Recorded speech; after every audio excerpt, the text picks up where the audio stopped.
Lori John's anxious to get going. Shabbat Shalom, everyone. Welcome to SetTheMoon.com. I'm Joe Dumond, and I'm just one of the hosts here. And I want to thank Randy for co-hosting this with me and doing what he does before we start. I want to thank Rose and Rebecca for the music. And today was an awesome example. You do not have to be able to sing. You know, you can do a montage of video clips like Rose did today. That was beautiful. And I thank you so very much for that. And if you can sing, that's awesome too, but you don't have to. If you have a montage of video clips that you like, that are inspiring and that are uplifting to the whole group, then put them together and you can do the opening song stuff. Check with Rebecca first. And again, I want to thank Rebecca for helping to coordinate this, and I don't even have to think about it. She just takes care of it. It's awesome. But I also want to thank Stuart today. Stuart was our cantor doing the opening prayers, and he was in the same key as I was. Yes. So it's awesome, and I thank him for that. And Randy, who's doing the opening prayer? Do we have someone yet? We have Brother Gary. Gary, go ahead, sir. Would you lead us in prayer, please? Okay, man. A wonderful Yehovah, we're so grateful to come before you today. We humble ourselves and we bow before you. All glory and honor and power are indeed yours. You are our creator. We acknowledge this. We thank you as the new month begins to help us to teach us to number our days, that we will realize that every day that we live is ordained by you to glorify your name. May this time that we share together glorify you, both as a group and individually, that in everything we would give you thanks and praise you and honor you during this time. We're so very grateful as you walk among us and minister into our hearts as we bless yours today. We thank you so much, Yehovah. In Yeshua's name, we're very grateful. Amen. Amen. And Gary. Yes, sir. I'm just checking if there's a camera behind me here. I don't see one. You're reading my notes. You're reading my notes. This is so awesome. Awesome. Anyway, that's very, you'll find out in a minute. So very cool. Randy, I'm just checking again. Make sure there's no cameras up here. All the way to Australia. Okay, so I didn't realize it, but I've had this on private for so long. Maybe that's why it's not getting a whole lot of hits. Randy, now Randy did the blessing, the Aaronic blessing beforehand. And so that those of you who don't get to watch it very often, I've got this queued up that Randy and I did a little video about this year. So if Randy, if you want to let that go now.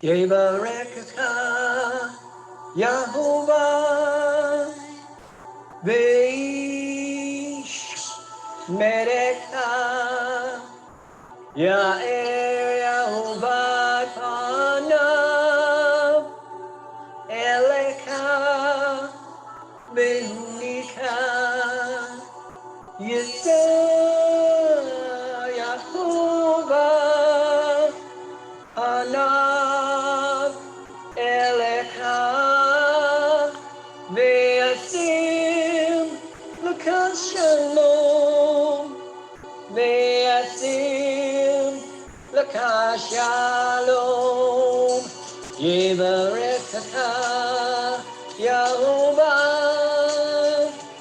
Vish Mereka Yair Yehovah Panav Elecha Behunika Yisa Yehovah Panav Elecha Be'asim Laka Shalom Be'asim Laka Shalom Yehovah bless you and keep you.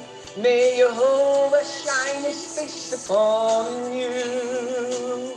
Yehovah bless you and keep you. May Yehovah shine his face upon you and be gracious unto you. May Yehovah look upon you and give you peace and give you peace.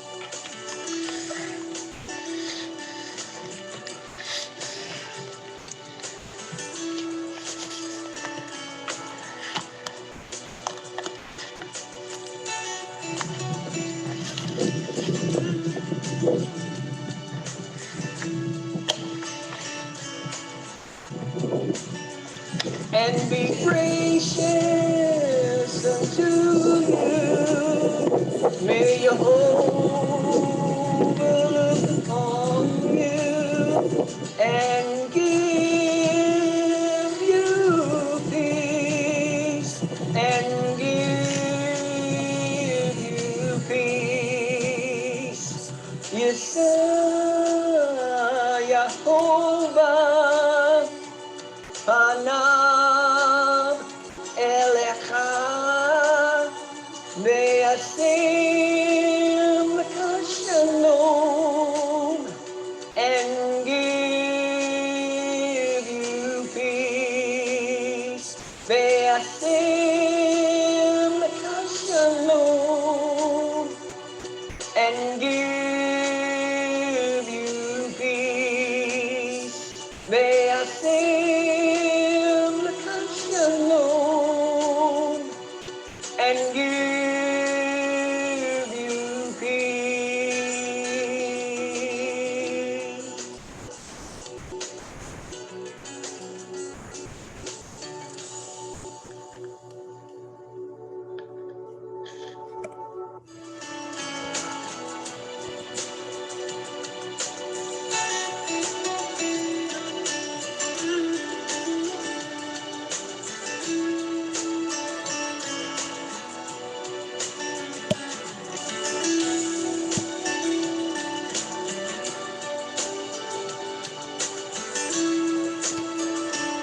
Okay, sir.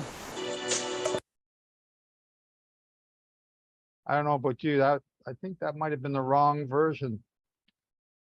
But it still brought back a lot of memories for me and Randy, I'm sure. And I just wanted to share that with y'all. That was such a cool trip. We are going to be doing the Torah portion today, so we're going to need some readers. But before we do, some of you may, and I'm doing this on recording, we talked about this beforehand. Some of you may or may not be getting your email notifications from us. We have switched providers. We are having troubles with the new provider. We switched away from MailChimp because it was going to be too expensive as our mailing list grows, doing what we're trying to do. The new provider gives us more emails that we can send out to more often at a much cheaper cost. The problem is we have got to figure out a way to get off of the spam list because when they see a massive amount of emails going out, they believe it's spam and they block us. So Yahoo, AOL, apparently Bell South seem to be blocking us at the moment. And we are working on figuring out how to do that. And I'm telling you that James and I we're taxed to the max. We're done, not done, but oh man, we're exhausted. So we both need your prayers to figure this stuff out. We are trying new promotions. We're trying new ways to reach people. The Mark of the Beast and the Bismillah articles were the first two examples that we've used to entice people to begin to come and see what we're about. Come and see what we're about. And when we do that, they get put on certain mailing lists, and then those mailing lists are used in other ways to help them to learn more about what we're trying to teach here. So I'm telling you this so that you understand, and I apologize if you end up getting too many emails from us. We're not trying to spam you, but we are trying to figure out the system, and we have different things that we're going to be doing, and we're going to be making mistakes. We have made mistakes, and we're trying to figure out what works and what doesn't work. James, go ahead, sir. Just a quick note. If it turns out that somebody ends up getting multiple copies of an email, please do not unsubscribe from the email. Just delete the multiple copies and keep one. If you unsubscribe, it will remove you completely from all of the lists, unless you really want to be removed. So just a little tip. Yeah, so we're both learning this as we go, and we're going to be making mistakes. And I'm asking for your prayers. I'm asking for your patience as we try and learn this. Like I mentioned in the newsletter, we've had a large number of new subscribers, which is awesome. We're almost getting 10-1 from the Philippines to North America, 10-1 from the Philippines to Australia and New Zealand, which tells you where Yehovah seems to be working. And it also, the age group, North America and Australia and New Zealand is, over 50. And Philippines is under 40. Under 40. High in the mid-20s. So, we're going to try and target them a little bit more selectively now. So that's the information that we're gaining from the what we're trying to do. So I'm begging you to pray for us, please. I'm not tech savvy. James is, but there's so much new stuff that we have to learn each step of the way. It's just so hard.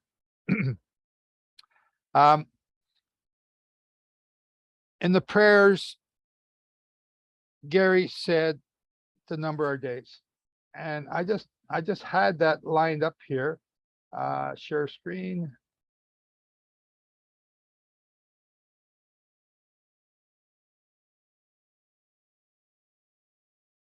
Teach us to number our days so that we may bring a heart of wisdom. I just want you to think about that.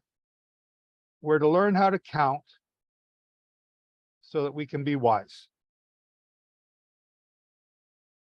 Learn how to count so you can be wise. Okay, so you know how to count to the Sabbath. You know how to count to each of the 7 holy days. You know how to count to the Shavuot, which is 7 Sabbaths. There's the 7 years of counting to the sabbatical year. There's a 7 or 8 days of counting to Shavuot. There's the 8th day of counting to the Wave Sheaf day. There's the 8th day of the Feast of Sukkot. There's the 7 days of Sukkot. There's the 7 months, the 1st and 7th month. You're to teach the count. And you're to count 7 sabbatical years to get to the Jubilee year. All of these things teach you the entire plan of salvation. So if you're only counting the Sabbath because you're a Seventh-day Adventist, then you're missing out on a lot of understanding. If you're only counting the holy days as a Seventh-day Baptist, or I'm not even sure the Seventh-day Baptist, Worldwide Church of God people, former Church of God peoples, or Messianics, then you're missing out on some of that wisdom.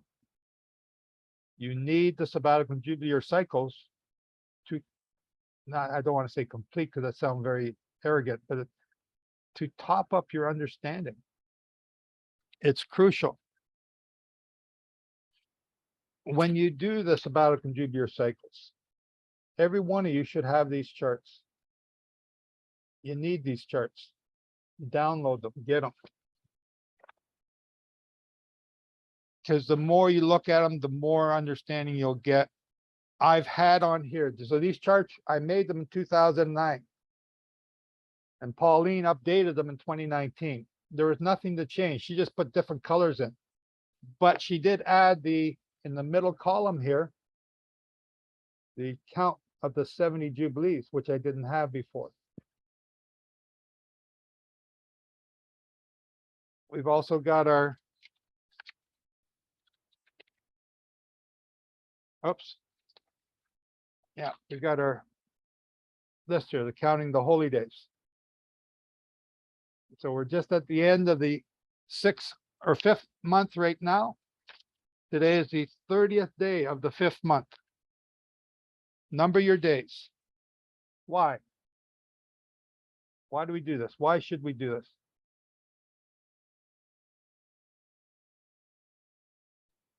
You're counting. So we're about to begin the 6th month. So now you're counting the 40 days. So here's my 6th month. Oops, here's my 6th month. I've already sort of got it laid out because I know today's the 30th day. So the first day begins tomorrow morning or tonight at sunset. And I've started my 40-day countdown, right? 40, 39, 38, all the way down to, well, it'll end next month in the Day of Atonement. Why do we do this? What's the purpose of this? You are going to learn things by doing it. That's how you get wisdom, by doing things. We have this available, perpetual candle, in our archive section. You can download it there for free.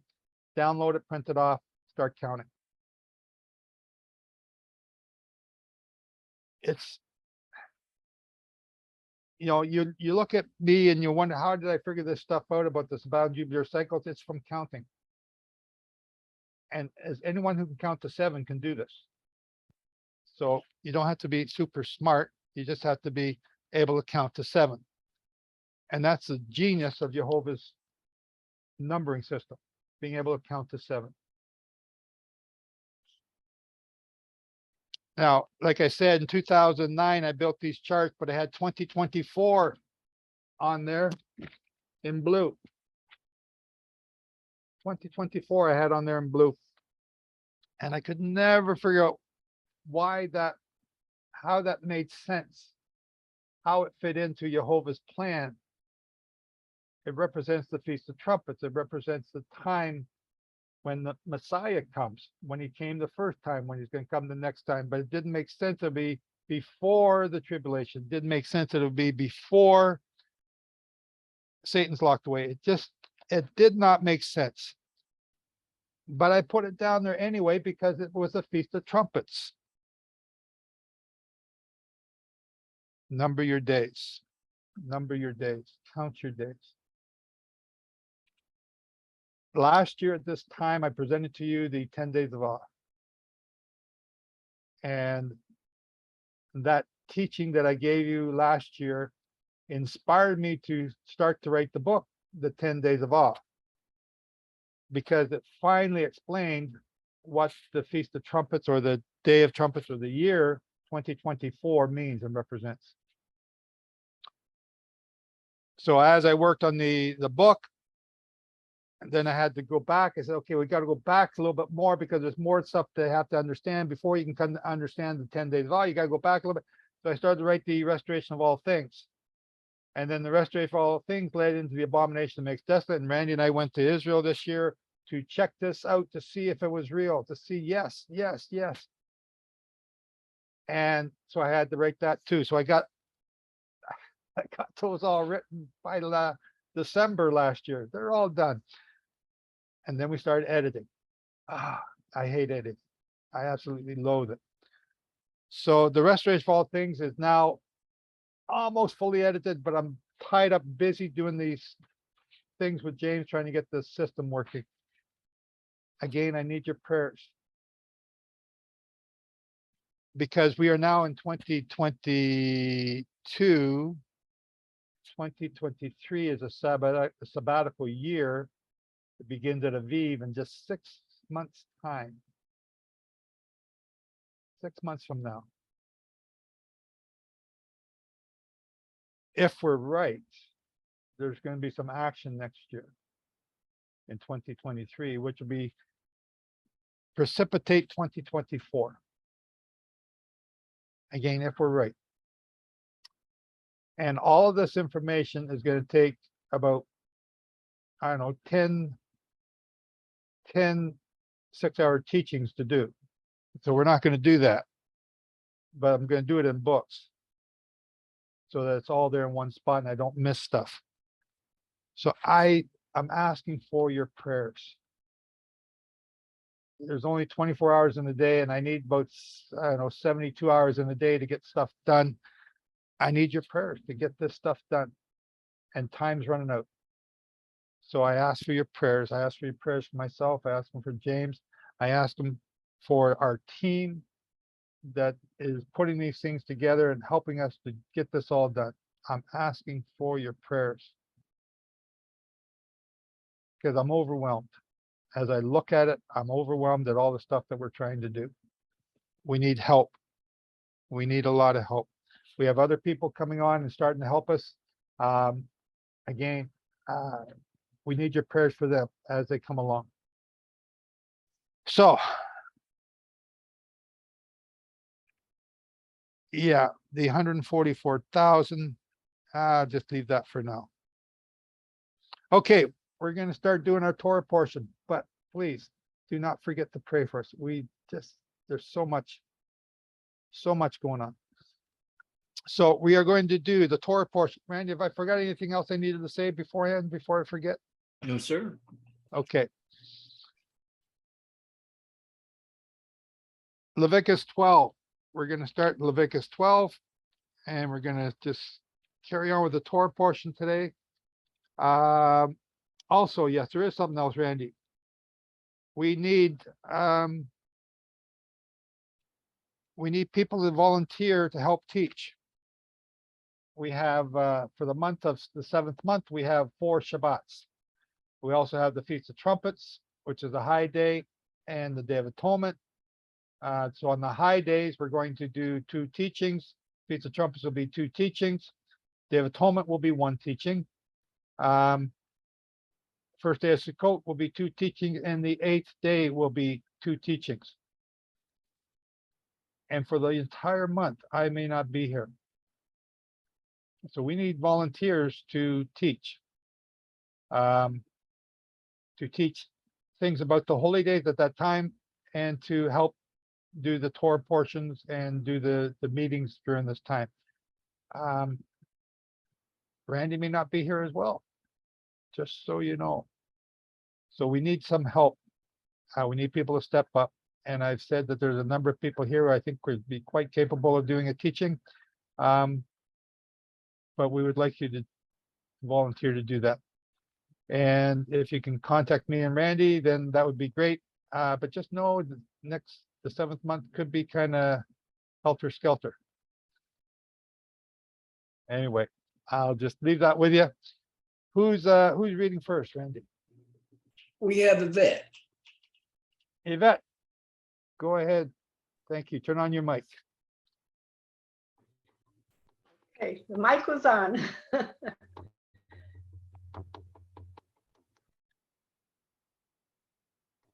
I'm reading from the New King James. Then the Lord spoke to Moses, saying, "Speak to the children of Israel, saying, if a woman has conceived and bore a male child, then she shall be unclean 7 days, as in the days of her customary impurity. She shall be unclean. And on the 8th day, the flesh of his foreskin shall be circumcised. She shall then continue in the blood of her purification 33 days. She shall not touch any hallowed thing, nor come into the sanctuary until the days of her purification are fulfilled. But if she bears a female child, then she shall be unclean 2 weeks, as in her customary impurity, and she shall continue in the blood of her purification for 66 days.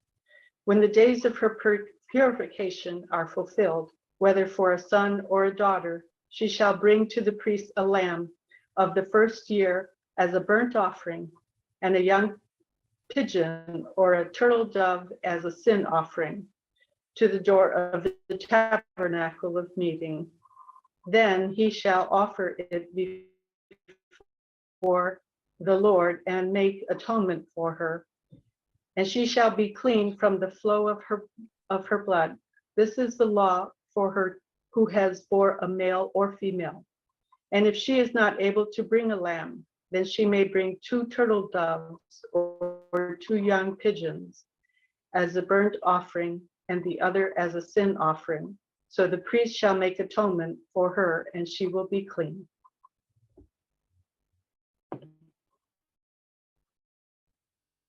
That was a short reading, man. You're done already? Thank you, Yvette.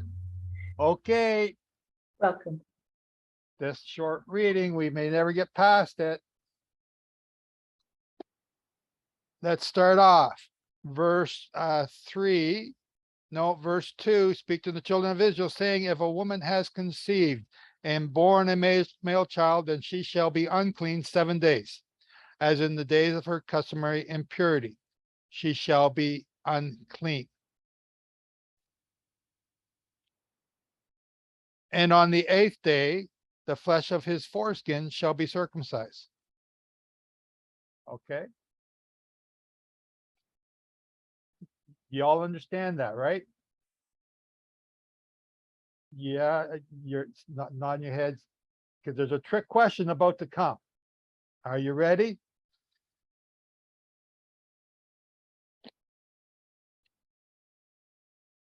Okay, you all ready? Ready? You understand this, right? No, It's so, someone's honest. It's so simple to understand. A woman gives birth to a male child. She's unclean for 7 days, just as she is unclean during her menstrual cycle. Right? Then on the 8th day, the child is circumcised. Stop and think. What have you just been told? Eric, let's see who's going to step in the cow pie. I believe at that point, it's so I think Yehovah is making a way for the woman to be there at the circumcision of the child. At the 8th day, she is clean. She's allowed to go wherever that child needs to go for the brisk.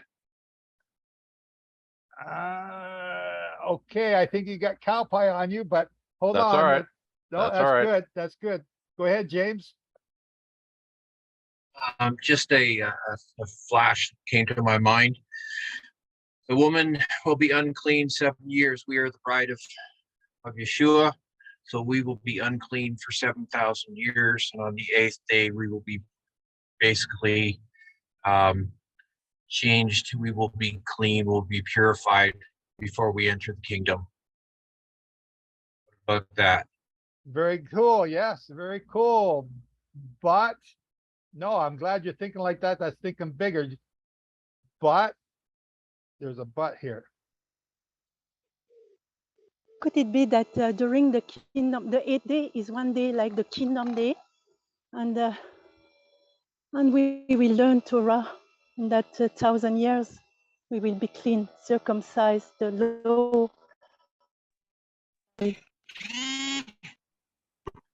on the being circumcised, that's on the 8th day. That's when the son is getting fulfilling like the covenant, right? Yes. That was given to Abraham. But I don't understand much else past that. I know. I'm asking a trick question. Thank you, Adrian. And Merci, Josephine, bienvenue. You're breaking up though. So, okay, so here's where I'm trying to get to. Everyone says that Yeshua was not born at December 25th. He was born on the Feast of Sukkot. This two scriptures prove it. Because he was born on the Feast of Sukkot, he's a temporary tabernacling with us. And then on the 8th day, he gets circumcised, which is the 8th-day feast, right? I thought he was born on Yom Teruah. Hang on, Lori Don. Which is it?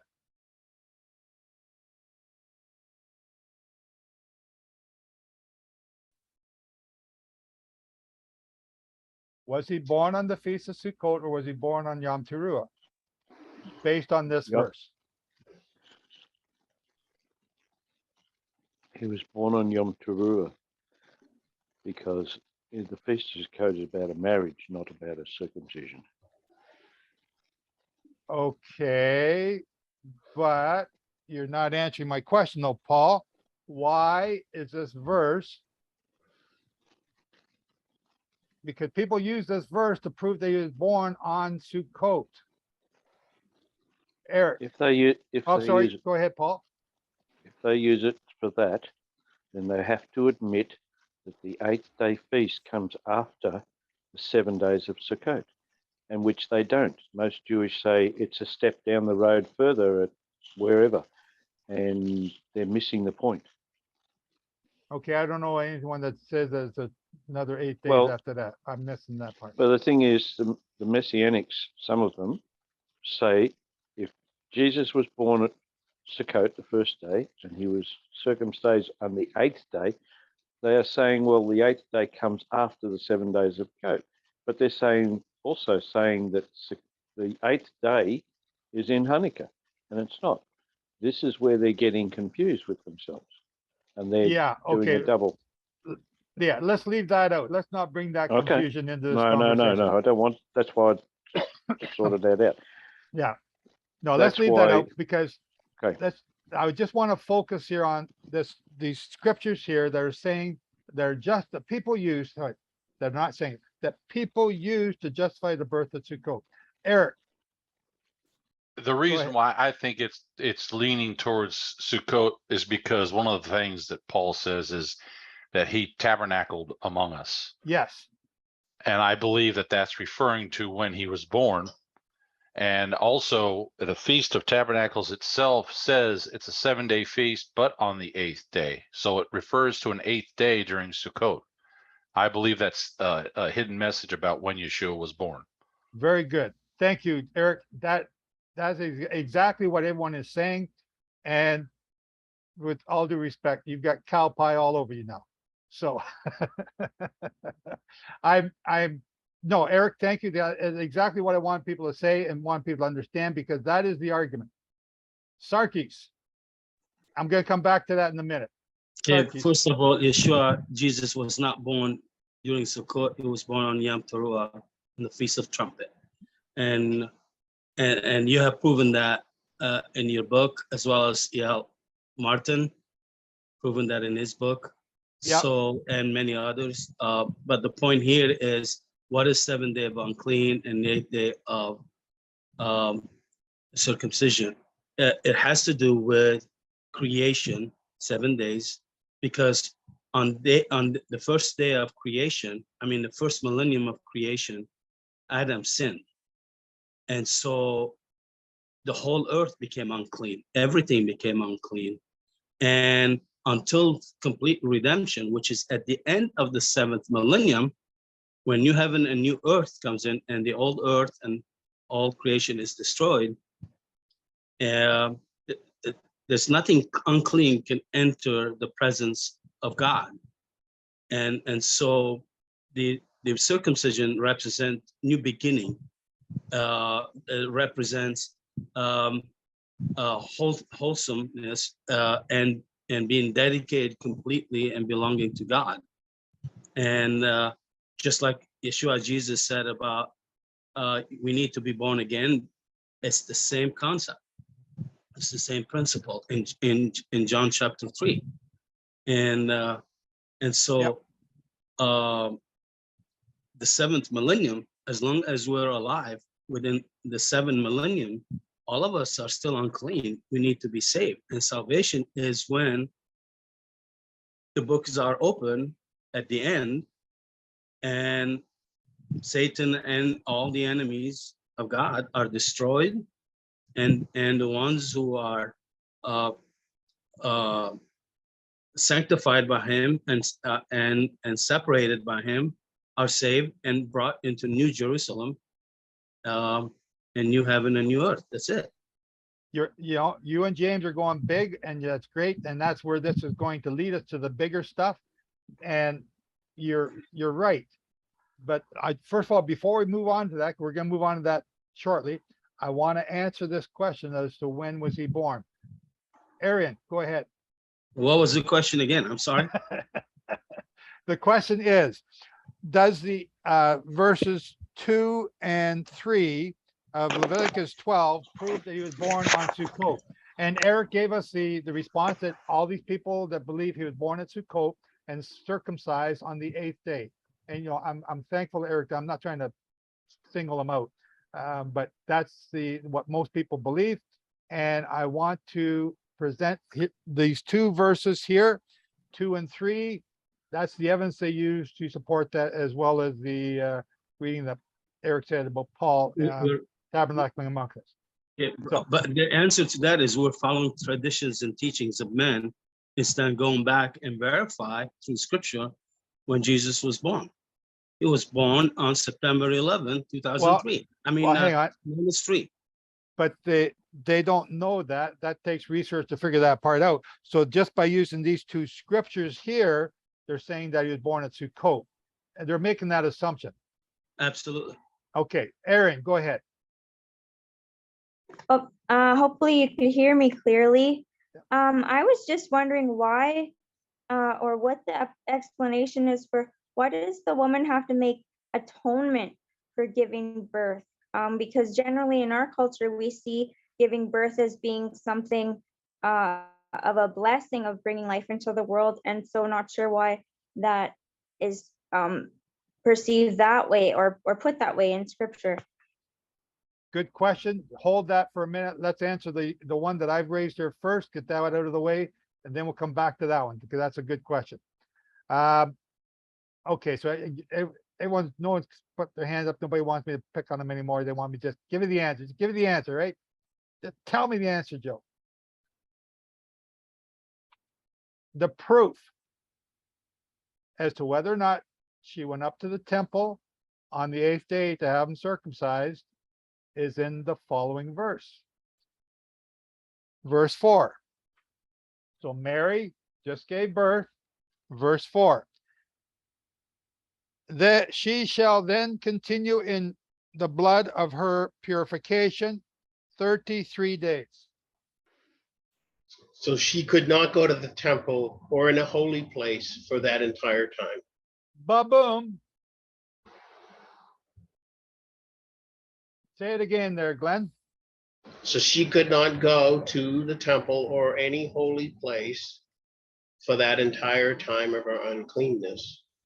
Right. So you're the assumption that a lot of people are doing is taking he got circumcised at the temple on the 8th day. Is just one huge assumption. We know what an assumption spells, and I'm not part of that equation because Mary could not go up to the temple with her son. Well, they just took him and brought him. She had to stay outside. Well, if she fed him that day, the baby's unclean until nighttime. You'll find out that if anyone touches an unclean thing, they are unclean until evening. If the woman who is in her cycle of purification touches an unclean thing, that thing is unclean until evening. That child would be unclean until evening. If she fed the child after sunset, the child would be unclean again until the next evening. We have a problem here, Houston. Well, I have a question about that. Okay, In modern times, which may not apply, you have what do they call them? A brit milah, yeah, circumciser that comes to the child. You don't bring him to the temple. They bring the surgeon to the child to have it done. yeah, Was that something that could have been done? of course. Of course. Why did you have to go to the temple to have your child circumcised? Well, you really wouldn't go to the temple to have your child circumcised because you are impure. You're in the purification of 33 more days afterwards. Okay, so that's the one scripture they all forget. Now, again, so what Sarkis brought up was that the Ernest Martin is definitely shown that he was born on the Feast of Trumpets in 3 BC. We have shown that ourselves in our riddle book. We show it to you so many different ways. The consolations show it to you. History shows to you. The Zechariah in his course that he was doing at the temple, each of the priests would serve for a 2-week period of time at the temple. And Luke talks about the course of Abijah that Zechariah was doing. And when you know when that course is, it just so happens to be, I think it is 6 months before the Feast of Trumpets. So like, you got to understand these things and put them all together. The birth of Yeshua took place on the Feast of Trumpets in 3 BC. He did not go up to the temple to get circumcised. He may have been circumcised right there at the manger, which is where the sheep were gathered or raised or looked after, called Migdal, before they are brought to the temple to be sacrificed. Again, there's so much information about this. So, anyone got any questions about that before we move on? We really chopped that down a lot. I do. Okay.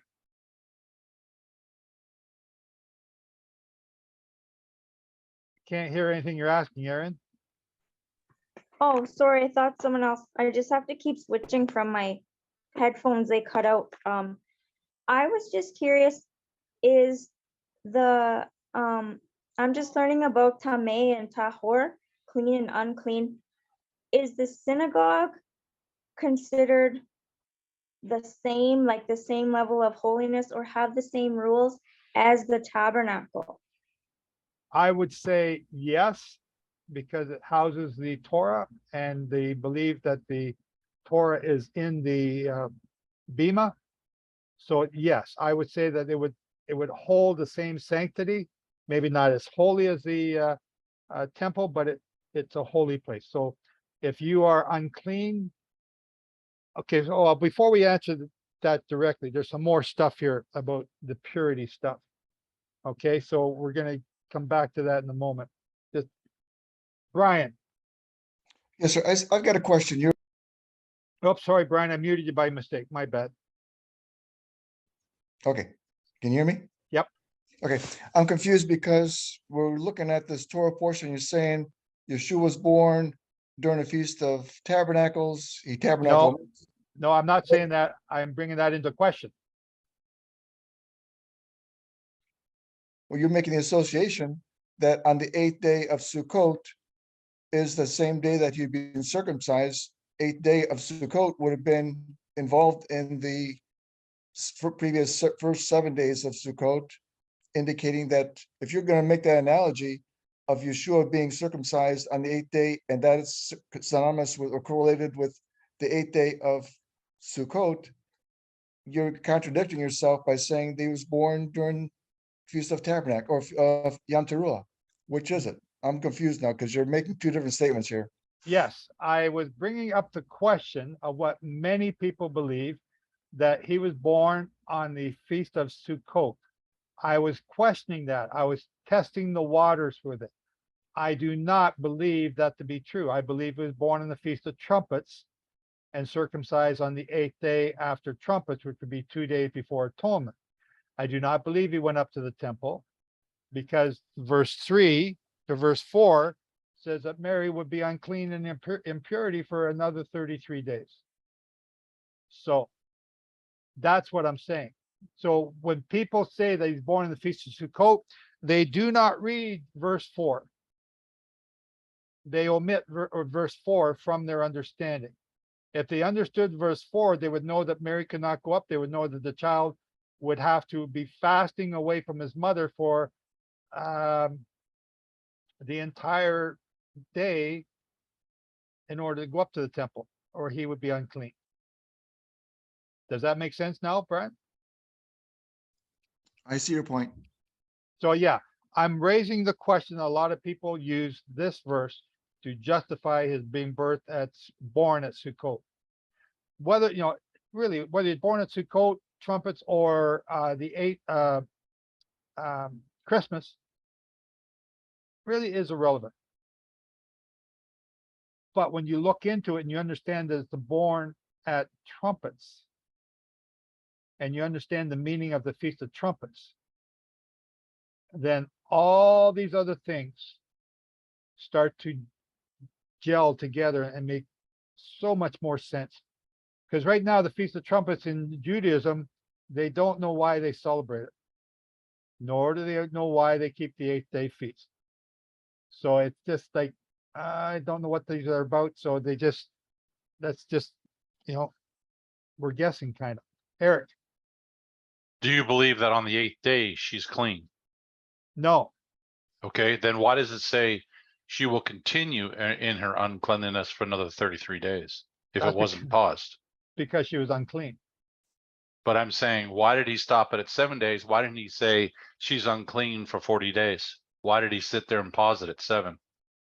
Well, it didn't pause it at 7. There is no pause button. It says verse. It says 1 through 7, she's unclean, then circumcised, then continue her uncleanliness. I think it's saying by not saying. Okay, so hang on. How do you get to 40 days if there's a pause? If there's a pause, there's a 41 days. Because this is the pattern that God has set up. I don't know why God set up the pattern this way, but by him not including the 8th day, I think he's saying by not saying she's now clean on the 8th day. She's not clean on the 8th day because she's unclean for 40 days.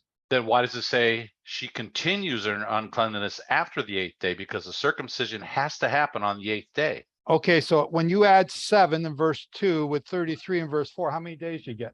You actually get the total number of days you're getting is 41, but God is saying no, hang on, add them up. Because 7 and 33 is 40. Is 40, right? But he not pauses 41. Right, but he pauses it on the 8th day. He says, I think by him pause button here. Yeah, there is, because then he says, you shall circumcise the child. The assumption on the 8th now, day you will circumcise the child. It doesn't say pause your impurity. But I think it says that. I think it says for 7 days you're going to be unclean, then circumcise your child. Indirectly, he's saying you're now clean. You can go with your child. There's 2 subjects there. Yeah. The wife, Mary and the child, and they're both intermingled in the sentence. She's unclean for full 40. That's the rule. Right, but nonetheless, it still says. Hang on, let Glenn finish there. Okay.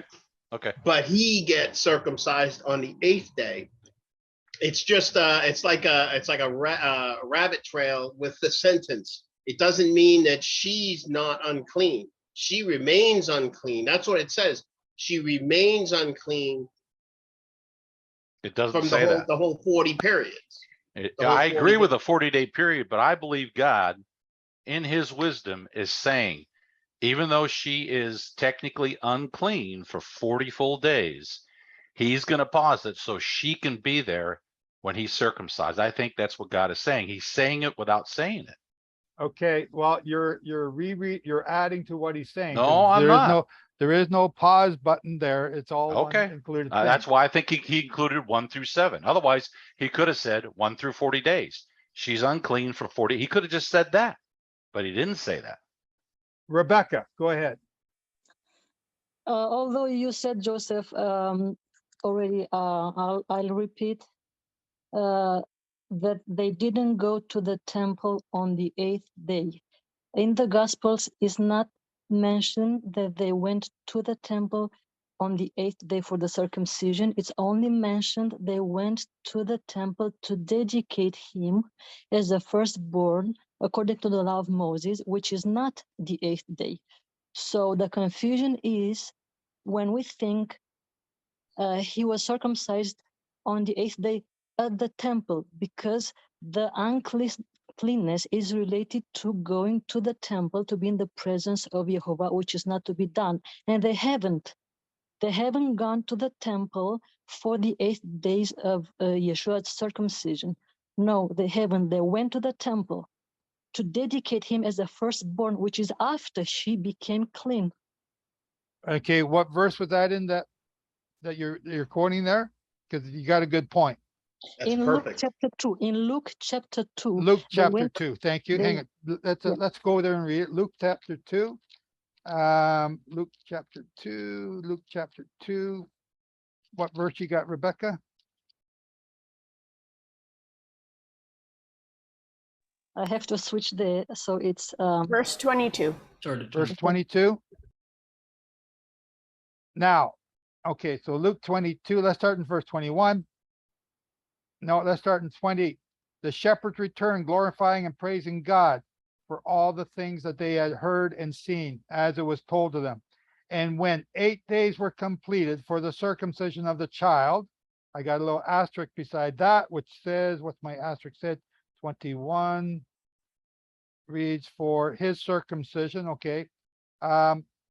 His name was called Jesus, the name given by the angel before he was conceived in the womb. Okay. Verse 22. Now, here we go. Now, when the days of her purification, according to the law of Moses, that's 40 days, were completed, they brought him, Yeshua, to Jerusalem to present him to the Lord, as it was the law of, as it is written in the law of the Lord.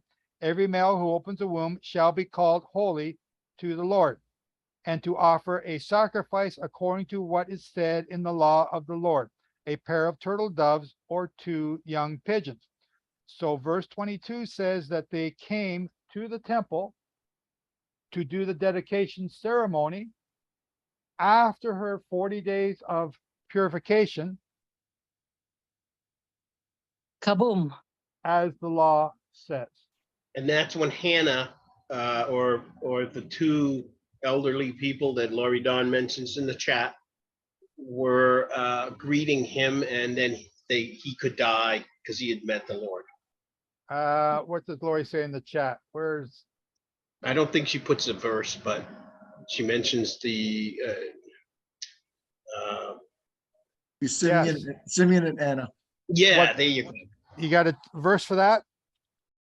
It starts in verse 25 of Luke 2. And behold, okay, so I just finished off in 23. No, 24, so 25. And behold, there was a man in Jerusalem whose name was Simeon. And this man was just and devout, waiting for the consolation of Israel, and the Holy Spirit was upon him. And it had been revealed to him by the Holy Spirit that he would not see death before he had seen the Lord's Christ. So he came by the Spirit into the temple. You got to be clean to be in the temple. And when the parents brought the child Yeshua to do for him according to the custom of the law, he took him up in his arms and blessed God and said, Lord, now you are letting your servant depart in peace according to your word. For my eyes have seen your salvation, which you have prepared before the faces of all peoples, a light to bring revelation to the Gentiles and the glory of your people Israel. And Joseph and his mother marveled at the things which were spoken of him. Then Simeon blessed them, and said to Mary his mother, Behold, this child is destined for the fall and rising of many in Israel, and for a sign which will be spoken against. Yes, a sword will pierce through your own soul also, that the thoughts of many hearts may be revealed. Now there was one Anna, a prophetess, the daughter of Phanuel of the tribe of Asher.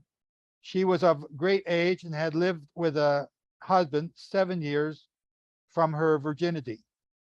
And this woman was a widow of about 84 years, who did not depart from the temple, but served God with fastings and prayers night and day. And coming in that instant, she gave thanks to the Lord and spoke of him to all those who looked for redemption in Jerusalem. So when they had performed all things according to the law of the Lord, they returned to Galilee, to their own city, Nazareth. And the child grew and became strong in spirit, filled with the wisdom and the grace of God. So you have to be clean to be in the temple. And thank you, Rebecca Baboom, for that. Okay.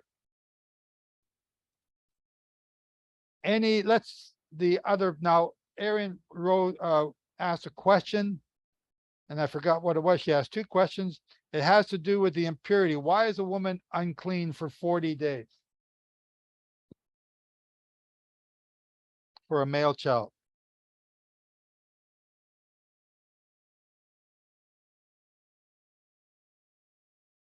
Eric. Because she's brought something sinful and unclean into the world. Oh, where are you getting that from? I don't see that anywhere. It doesn't say the child is unclean and sinful. I'm just saying he's born and in the womb comes out as a sinner. In other words, in God's eyes, that is a entity or an individual that if it stays in its state, it will die twice. So it's unclean and it's a sinful. It's in your womb, we were knit and born in sin. That's how we're born in. We're born in a fallen state. And I believe in doing that, that's the reason why the woman has twice the amount of time that she is unclean, because she has the potential to bring forth more uncleanliness into the world. Okay, so why is she unclean for 80 days? If you use the same thing that you're saying there now. Because she has the ability to bring forth life, which the male cannot. In other words, she's bringing forth fallen life or sinful flesh. That's why her time is double. Death. Right. She's bringing forth a being that if it stays in its natural state, well, hang on, will die. I'm not buying that. I'm not buying the death part, because Yehovah did not create death. No, he didn't. But we did by disobeying him. We created death by us disobeying him. We're the ones that created death. The penalty was set by him, but by our disobedience, we shall die. And he said that at the very beginning. If you disobey me, you will surely die. And we didn't take that and every single person that disobeys him, eventually you will taste that first death. Everyone will, except for that one generation that will be translated. But everyone, because we're born of a creature that is destined to die if it doesn't change its nature by being born again, we are all going to taste death. We're all unclean at birth. We're all sinners at birth. So Kurt comes out with the question here: how can a newborn baby be a sinner right out the gate? Because we're born that way. It says it in the scriptures. The scriptures say we are born in the image of the man of dust. The man of dust is the dead one. We are born in the image of Yehovah. No, it actually says in the scriptures, we're born in the image of the man of dust. Adam was made in the image of God. We are not. After Seth, if you read it, Seth on, everyone was born in the image of Adam, the fallen Adam. And people don't read it's even in the New Testament. It says it right there. And through Yeshua. You got a scripture? Yeah, I'll pull it up for you. Okay. You let someone else. Go ahead. Sorry. Yeah, I believe it's, and this is my opinion. He says life is in the blood. And what happens when you have a birth? You have some blood, but it's a male, and a male has no life other than himself in his body, whereas a woman has eggs in her. And so I think that's why they double the uncleanness, because a baby girl has the eggs in her body, just like a woman, and I think it has something to do with that. And women are unclean during their blood situation, so I think it has something to do with the blood. I can't give you specifics, but I believe I had done a study back some years ago, and that's where it was leading. Has to do with Okay. the blood. Okay, I was leaning towards the blood here. Rebecca, go ahead. Glenn is right, you as well. It takes time for a woman after giving birth for the womb to be clean. And some births are more quick and natural. Some birth has some complications.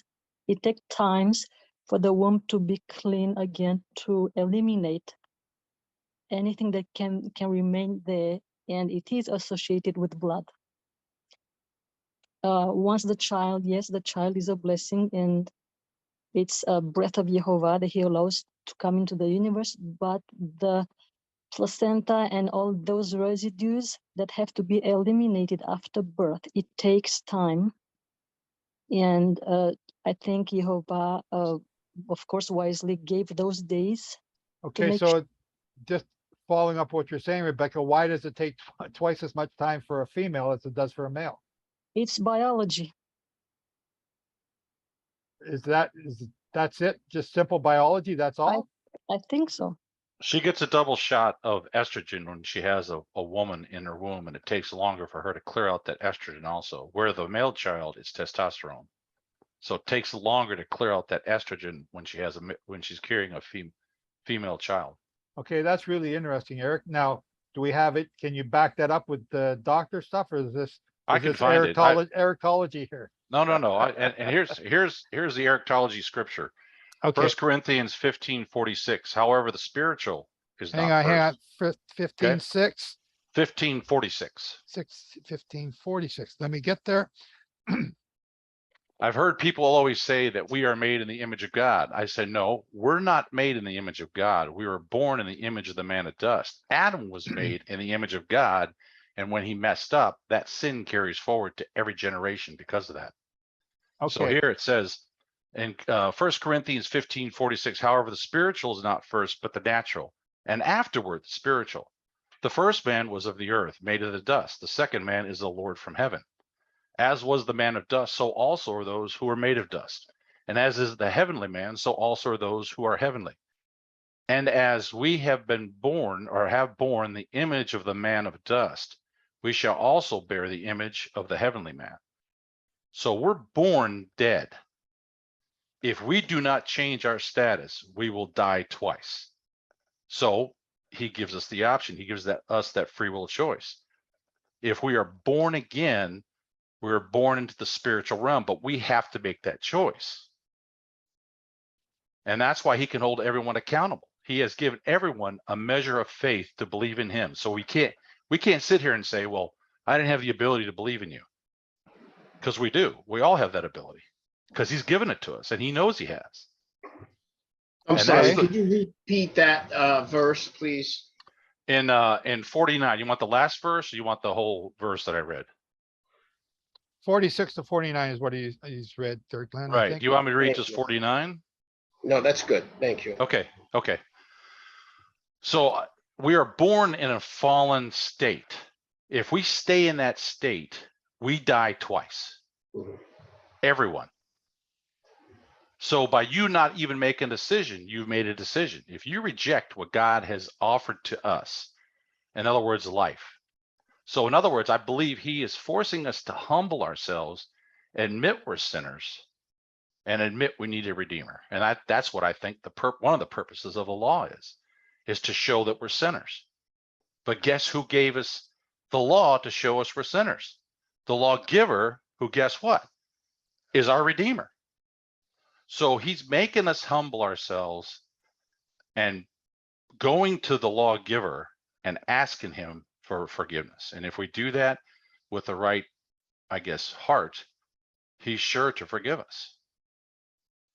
Okay.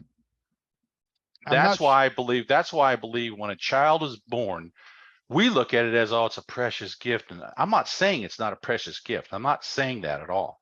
What I'm saying is God looks at that child, and that child cannot stay in that state. To me, it's a being that staying in its state, it will die, and it is born unclean. And the only thing that could cleanse it is our Creator.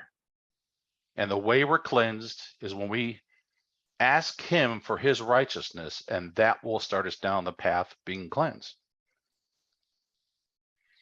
Okay, let me go back to the 40 days and just suggest that the 40 days is connected to the 40 days of fasting that Yeshua did. The 40 days of Moses was up in the mountain. It's also connected to the 40 years of Israel wandering in the wilderness. And if I suggest that, does that tell you something else? And if I do suggest that and you agree with that, then how does that connect to the 80 days?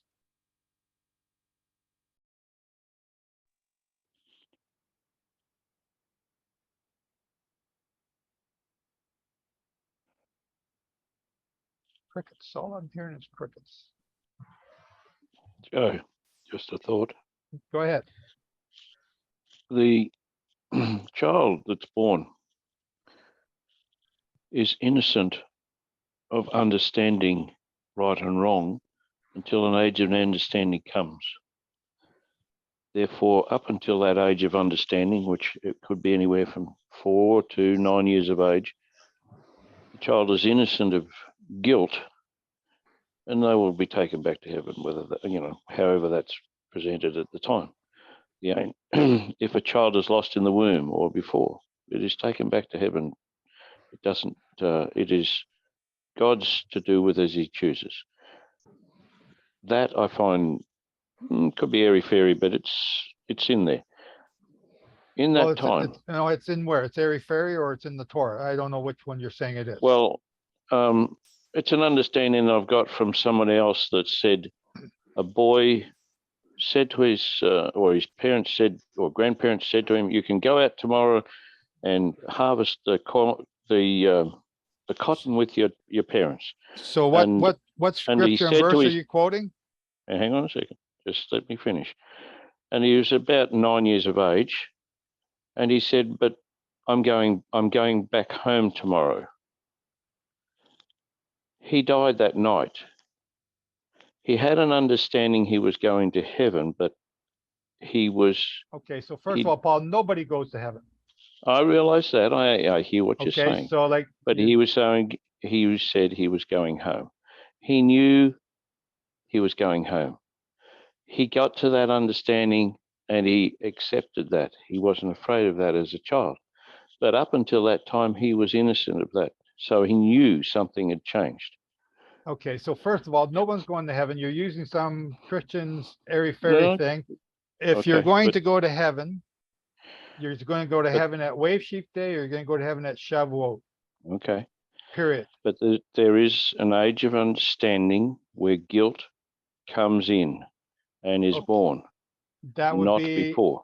After the bar mitzvah, I would think, if that's what you're referring to. The child, once it becomes conceived, becomes a live being. When that being dies, whether through a miscarriage or stillborn or dies, it still is dead. It does not go to heaven, does not return to heaven. It's dead. Everyone dies is dead. There is no mixing this stuff up and saying that certain persons go to heaven that, because they're innocent. They're dead. Yehovah shows you this in the holy days. There are no special get out of jail passes going directly to heaven because you're 9 years old or 8 years old or you're sweet and innocent. You're dead. You'll be resurrected at one of the resurrections. And there are 3. One's already happened, one to come, and one at the end. That's right. So that's what the holy days show you. And at that point, if the child is innocent of the understanding of right or wrong, how does God judge that? Well, that's God's judgment. That's Okay. because he's the judge. I'm not a judge. Mm-hmm. I'm only told, here's what you're working towards. Here's the 3 spots. So he will judge who he brings up when he wants to bring him up. I don't get that decision. That's his decision. And I'm good with that. Yeah, 'Cause I understand where you come from there. I go by, if you're wearing a bright green, lime green shirt, whether you get in or not. So, Mm-hmm. or bright, beach wear coral, whether you Or get in maybe or not. red hair. See, that's where my judgment would be skewed. So, right? Or beard, right? So again, let's get back here. We're way off subject here. Let's go back to the 40 days. Why are we doing 40 days? Why is a woman unclean for 40 days? Does it Again, have something to do with that number? 40 is was it the number of completion? That's Is what that I'm what- asking. Yeah, I believe that has something to do with that. Yes. So if you stop and think of Israel now, so we've already got Sarkis and James going the 7th, 8th millennium in their thinking. So I want you to think a little bit bigger now, and now go to Israel, the woman. Okay, so Israel is a woman. The nation Israel is a woman giving birth to Messiah, the child. Susa, go ahead. Well, I just have a question about being unclean for 7 days versus in the blood of your purification. There's 2 different words that are being used there in the Hebrew. And I'm not sure that unclean applies to all 40 days. I think it's 7 days for sure. The blood of purification, I really don't know, but I'm just asking this question. So there may be a difference between the 2. Okay, let's look it up. That's what we have this for. We are in Leviticus 12 verses, give me the verse that you're looking at here. Where's the first one? The first verse is Purity, verse 4. No, 12, verse 3. does it say this? She'll be unclean 7 days. So verse 2. Let's go to Right. verse 2, and we're going to look up this word for unclean. She shall be unclean. It's tameh. Okay, 29:30. Not they don't believe you. Tameh. Okay. Okay. Unclean, defile, polluted. I know you don't like these names. To be unclean, become impure, to become unclean sexually, religiously, ceremonially. Okay, so there's 3 clues right there. Sexually, religiously, and ceremonially. Where are we? What is this uncleanness for? It's not that you got cooties and no one's allowed to touch you. It's not that you have COVID or something like that. Everyone's got to lock you away. So it's the same thing that what happens when a woman has her period. It's the same type of uncleanness because there is blood being released. What are you unclean from? Ceremonially. Normally you're unclean because you have the opportunity to produce life in terms of, the nidah, and it didn't happen. So you're unclean because of that death, we'll say. In this case, there was life produced, but you're still shedding blood. And I don't know, touching blood is one of those things that will make you unclean because I guess if the blood is not in a person, there's death implied. Okay.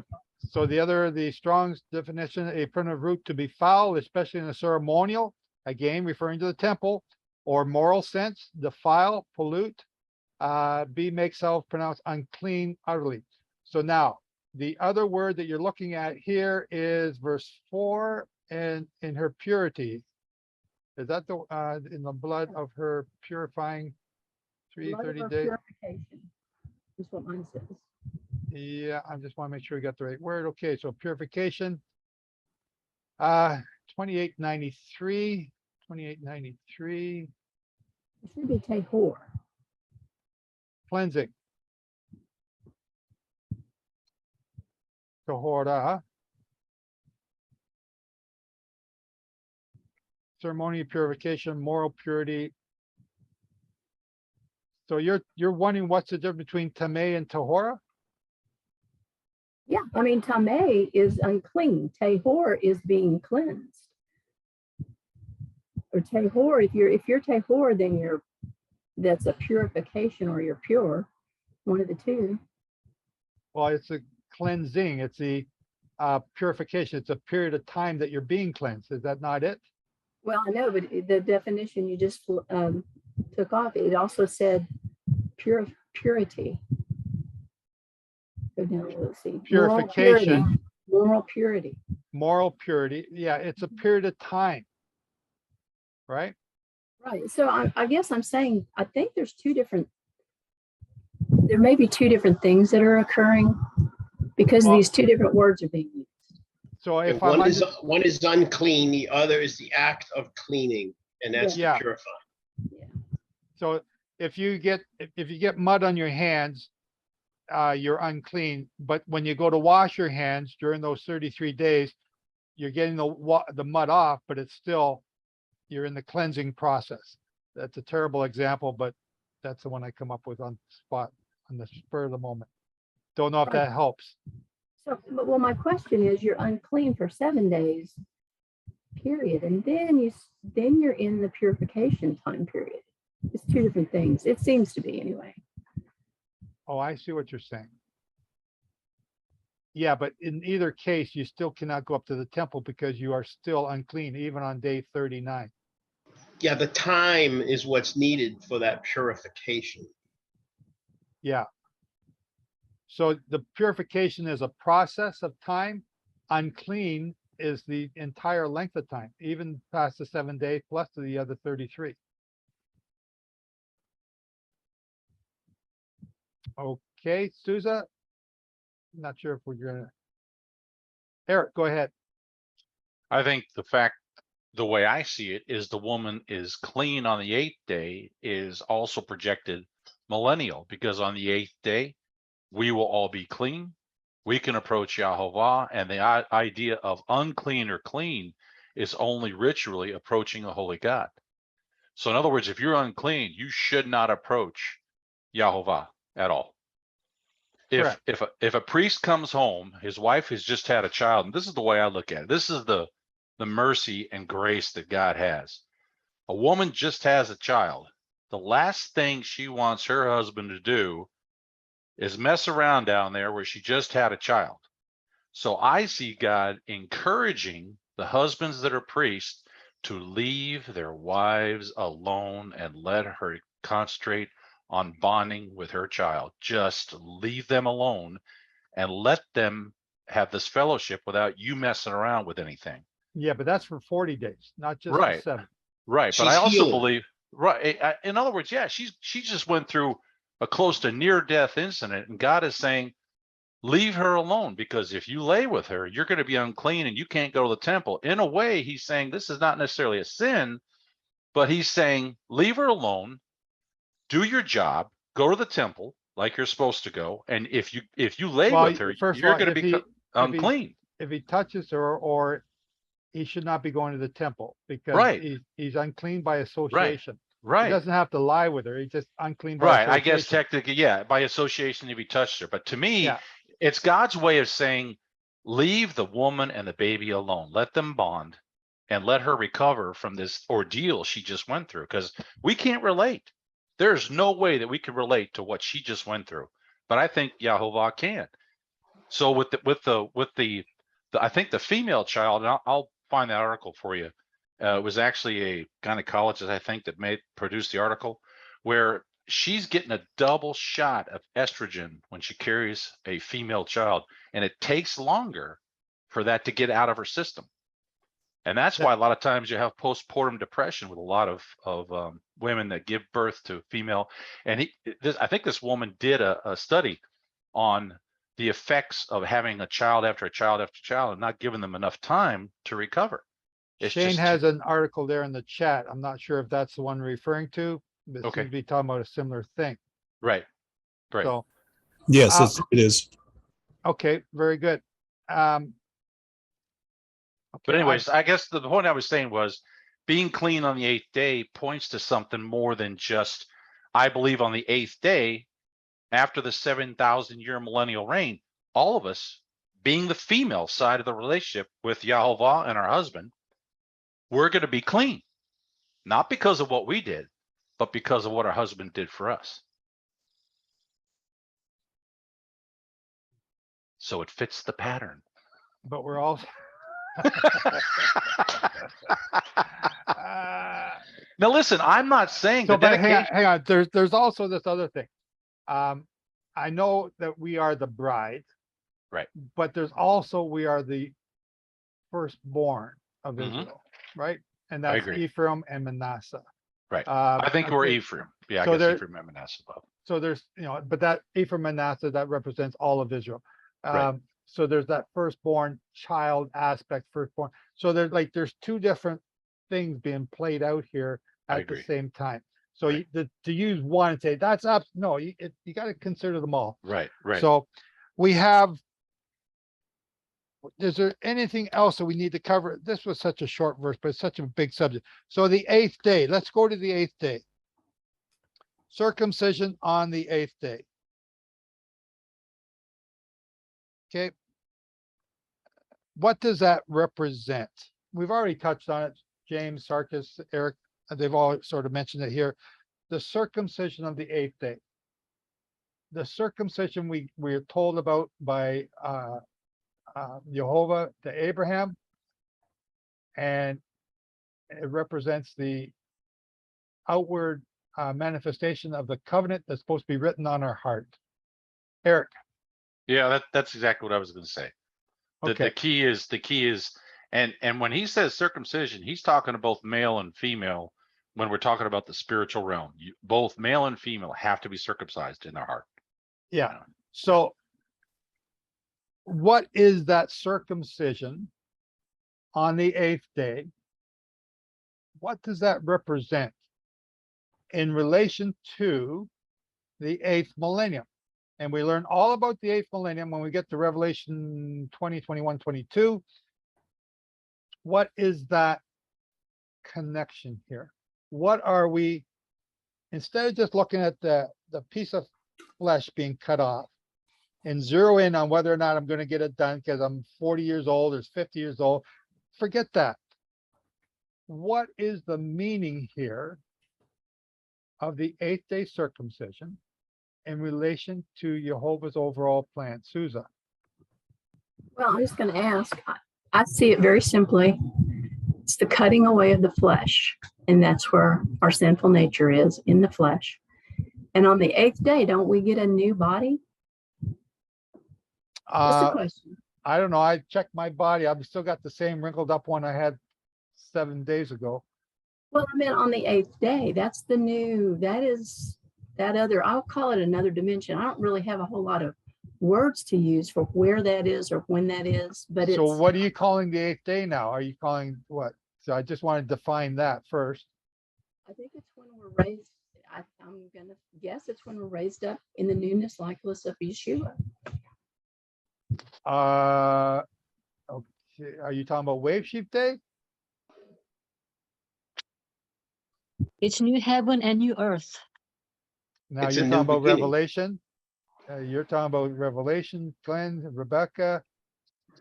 I'm just, It's completely different than the 7th millennium. So it's new in everything aspect. okay. But then again, so what's that got to do with the circumcision on the 8th day? That's a new beginning in covenant. Physically, you're in covenant in Abraham's covenant. Okay, Eric, go ahead. I think Hebrews 4:11 kind of surmises what's being said. It says, "Let us therefore be diligent to enter that rest." That's talking about the 7th millennium.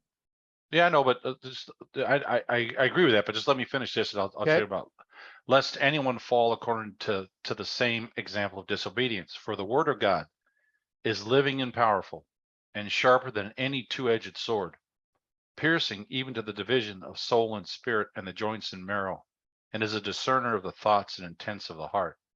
I believe everyone in the millennial reign, every single person that is in his kingdom, that exists in the millennial to come, the infinite, the everlasting kingdom to come, every one of them will be circumcised by his word, and his word will circumcise everyone's heart, and therefore that's why we'll be raised up in the end days with a new body. Okay, but Hebrews is talking about the 7th millennium. Right. Okay, that's, it's really got nothing to do with the circumcision example. Otherwise, you would have been circumcised on the 7th day. So I'm trying to establish what is the significance of the 8th day circumcision and how do you go about figuring it out? So we've had a number of ideas. Okay, so you're saying Hebrews 4, Rebecca says Revelation, Glenn is saying Revelation 20 through to 23. Okay, what is the purpose of the 8th day circumcision? Why not do it on okay, so the vitamin K is at a max during the 8th day of the child's life. That's one physical aspect of it, but who created the body? Yehovah did. So let's go and look at what is he showing us here? It's obedience. It's obedience to Yehovah. To reach the 8th day, we have to go through the 1, 2, 3, 4, 5, 6, 7. Otherwise, we don't reach the 8th day. And it's in all the festivals. It's obedience. It's practice. It's it has to do with everything else before the 8th, into obeying, trusting, in rehearsing. Now you're getting closer to what I'm looking for. It's the restoration of all things. Okay, so that's the what's that, Revelation? I think you're quoting again there, Susan. So okay, so Gary said in the opening prayer, teach us to number our days. He's looking over my shoulder, Psalm 90 verse 12, which I got in my notes. I wanted to bring it up. Teach us to number our days. And then my little montage introduction, whatever I do, whatever you want to call it, is talking about. So now we're talking about the 8th day. So where do we have 8th day examples? Well, we got the circumcision. That's your first one. The woman's unclean. Well, no, that doesn't count. She's unclean for 40 days. I almost repeat what Eric said. No, I'm not going to do that. The 8th day is the feast of, or new Wave Sheaf day. It's on the 8th day. That's the day Yeshua ascended to heaven. What is the connection? What are these things that are connecting there? Brian? Just a thought, the 8th day is really the first day of the new week. Yep. That's it? And pretty much, I sum it up very succinctly. Okay, very good. Souza? Well, in Luke 2:21, we see that when Yeshua was circumcised, then he gets his name. So he didn't have a name until then. Ah, brilliant. Yes, brilliant. And he's going to put a new name on you. Isn't that awesome? What's the Revelation? I will put a new name on them that no one else can say. Right? So 8th day is Wave Sheaf day. That's when we ascend, or when Yeshua ascended and he led a host of captives with him. Another 8th day is Shavuot. That's when we are to be raised up. What's that connection to the circumcision here? Philemon? Yes, Shabbat Shalom, everyone. I wanted to ask, on that 8th day, does it have a relationship with the Sabbath? Because in my view, I was looking at it, I don't know whether to link it with any biblical conception, but I was looking at it that after 7 days, that is a Sabbath, and then so the circumcision was to be done probably after Sabbath. I don't know whether I'm right or something like that. No, it's circumcision is to be done 8 days after being born, irregardless of whether it's a Sabbath or not. So if the 8th day, if you're born on a Friday, 8 days later would be Sabbath. You'll be circumcised on the Sabbath day. So you start counting from the day of birth, not from the Sabbath. Okay? Thank you. So Shavuot is another 8th day. We have the 8th day of Sukkot. Or not Sukkot, the Shemini Atzeret. It's an entirely separate feast. Okay? What are we doing? What's going to happen on the 8th day? The 8th day, you find out the meaning. So we don't know what the meaning of the 8th day is. It's found in Revelation. At the end of the 7th millennium, the great white throne judgment. Everyone who has ever lived will be brought back to life. That's at the end of the 7th. That's at the end of the 7th, yes. Not the 8th. The 8th is It's at the end of the 7th. ramifications of that. Yeah. And it's just about to begin the 7th. So everyone's brought back, right? You mean Now, the 8th? At the end of the 7th to get ready to enter the 8th. Yes. So now we have another one. It's called the Yovel, or the Jubilee year. It's also an 8th day or 8th year event. Right? So you got the Jubilee. All of these things are teaching you something. They're not separate. They're not different. They're all connected. They're all related to each other. And it's connected to circumcision. What is the purpose of circumcision? Metamorphosis. That sounds like a butterfly to me. What? Well, exactly. That's why he made the butterfly, to show us the change in us on these 8th days. The 8th day is your final, is your change, is your new beginning, is your new life in a new body, in a new relationship directly with him, to be with him. Anything before the 8th day, we're not with him. We're not completely with him. So let's back up a little bit. I'm not disagreeing with you, Glenn. Let's back up a little bit. Let's just look at Shavuot. It's an 8th day event. What was the first thing that happened on Shavuot that we are aware of? The instructions were given to us. The covenant was the law. The law, yes. The law. And what's this new covenant Jeremiah talking about that's going to be written on our hearts? It's the law. And in the 7th millennium, there's not going to be anybody teaching the law, because we're all going to have that law on our hearts, and we're going to be obeying it. Right? It's going to be part of us. It'll become part of us. So what's another event that happened on the 8th day?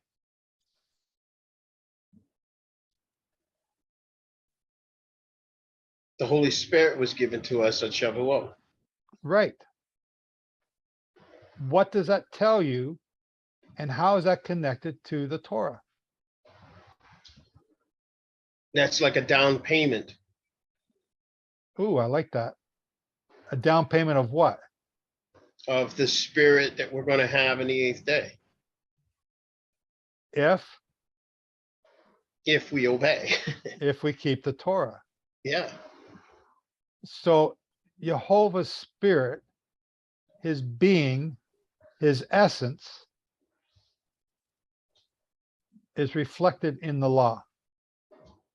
The law of love. You shall love Yehovah your God with all your heart, soul, and mind, and your neighbor as yourself. Right? So if all these things, so the circumcision is a reflection of the law. And if I'm misspeaking, somebody let me know. But it's a reflection of the law. It's a reflection of his Holy Spirit that's going to be in us. And when we are changed in the twinkling of an eye, we believe that to be Shavuot coming up here in a few years, then that means that we will be like him, because we'll be able to see him. Kurt. Okay. I just had a thought here. Yeah, I know. You know me. It's not that wild. Circumcision is performed on a child who is 8 days old. It is not done by choice of the child. It's done by choice of the parents.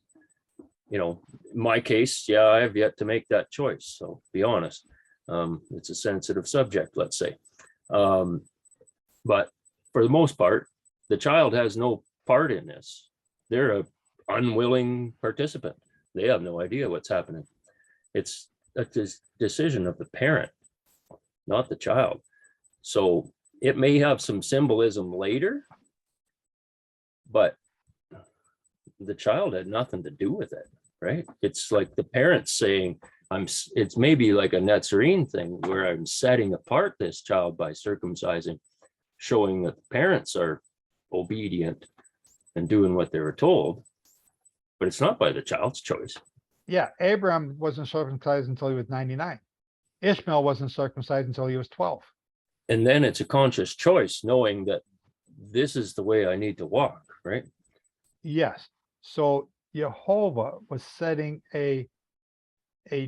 not an example, but an example in teaching something starting then, so that we could see something now that the prophets and saints have longed to see, longed to understand. Well, he says to teach your children coming in, going out, eating, sleeping. So it starts even before they can actually think. Yeah. Okay, Souza. Thank you, Kurt. Well, if you think of time, we have 7 days in a week. So 8 is kind of hinting it outside of our time realm.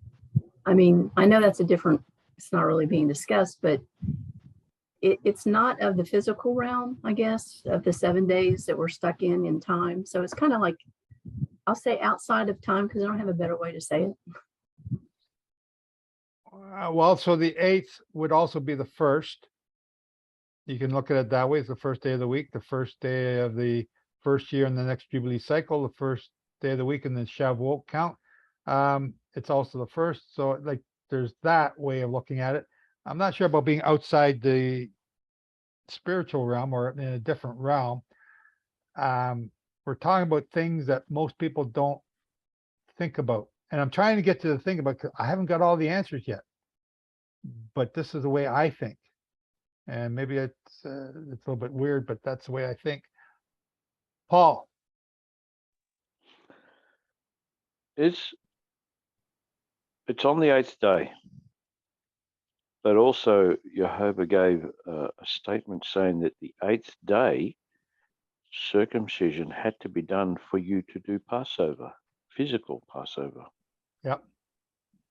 Therefore, when we do the physical, we're also then got to take later in life the spiritual, which we circumcise our hearts. The two are connected in that sense as well. Yep. The 8th day being, as it was all lining up, if we didn't do the circumcision for Passover and then we still did Passover, what's the ruling? Ooh, don't have an answer for you there, Paul. It's in the law. It says you shall be cut off. You could be right. Can you give me a verse on that? Anyone who takes Passover without being circumcised shall be cut off. Is that what I need a verse for that? Exodus. That's in Exodus somewhere. I'm not 12 or 13. I'm not sure, or 20. Myself. Exodus 12. 12.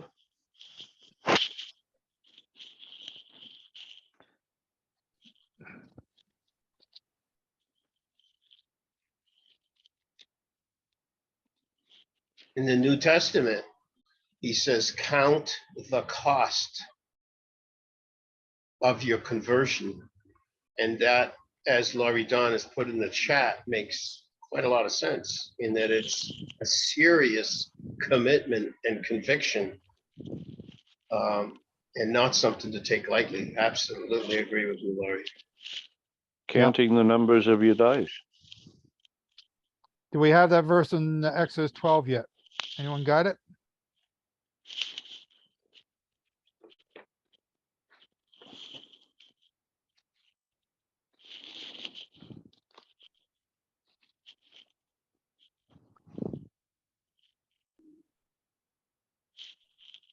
I don't see it. Eric, go ahead. Sorry. Yeah, I just wanted to kind of point out something that a lot of people overlook on the in Leviticus. It says when they brought him to the temple for his dedication, it says when the purification, when the days of her purification were fulfilled, whether son or daughter, she shall bring a priest a lamb of the first year as a burnt offering, young pigeon and turtle dove as a sin offering. Now, I do believe that they realized that they were supposed to bring the turtle doves, as it says in Luke, a pair of turtle doves and 2 young pigeons. I also believe they were bringing the lamb. They just didn't realize it. Yeah. Yeah, I'll go with that. That's a good point. We have verse 43 in the chat, verse 43. And the Lord said to Moses and Aaron, this is the ordinance of the Passover. No foreigner shall eat it, but every man's servant who is bought for money, when you have circumcised him, then he may eat it. A sojourner and a hired servant shall not eat it. In one house it shall be eaten. You shall not carry any of the flesh outside the house, nor shall you break one of his bones. All the congregation of Israel shall eat it. Verse 48, they said, and when a stranger dwells with you and wants to keep the Passover to Yehovah, let all his males be circumcised, and then let him come near and keep it. And he shall be a native of the land, for no uncircumcised person shall eat it. Okay, it does not say they will die. One law shall be for the native and one law for the stranger who dwells among you. Thus the children of Israel did. Okay, so it doesn't say you're going to die. Unless it's someplace else. But then you get it in the New Testament that says many, it doesn't really come out and Well, say what it. they say is that those who eat it unworthily become sick and exactly. die. So yeah, that's what Paul said. Okay, do we have any more questions on circumcision, the 8th day that we're talking about here? Eric? Yeah, I just want to say one more thing. I think the church has done a great disservice where they call communion what Yeshua was doing. They created this communion stuff, and it's like he wasn't doing communion, he was doing a Passover meal. Yeah. And unfortunately, it took off from, I'm guessing back in the Roman Catholic church days, they changed it to our traditions. This is one of these cases where we think we're worshiping God by doing communion, and he's saying, that's not what I told you to do. I want you to keep the feast, particularly Passover. But we created our own traditions. Not in particular, but all the feasts. Right. I'm just saying a lot of people now are coming to believe in the feast of Yehovah, and the first one they experience usually is Passover. That's what really hooks them. Yeah, but what Yeshua was doing with his disciples was not Passover. Okay. So what the church has done, the church, you got to remember the church, this church thing started with Simon Magus, and the church adopted a lot of his teachings and called it the universal church. And then from there, history is recorded. So that took place over 300, almost 400 years. It was a process of time. And again, it's when you miss the target by just a little bit, if you're leaving an airport and you got your control set 1 degree off, you can crash into a mountain further down the road because you're 1 degree off when you started. And this is what happened with the I don't want to say the church, because it was never the church. It was the brethren who started following wrong teachings and adopted those teachings as gospel and made them their theology. And it's got polluted after that. I think the Passover that Yeshua had with his disciples was the fulfillment of what God had intended from the very beginning. We're to consume him. He says, unless you eat of my flesh and drink of my blood, you have no life.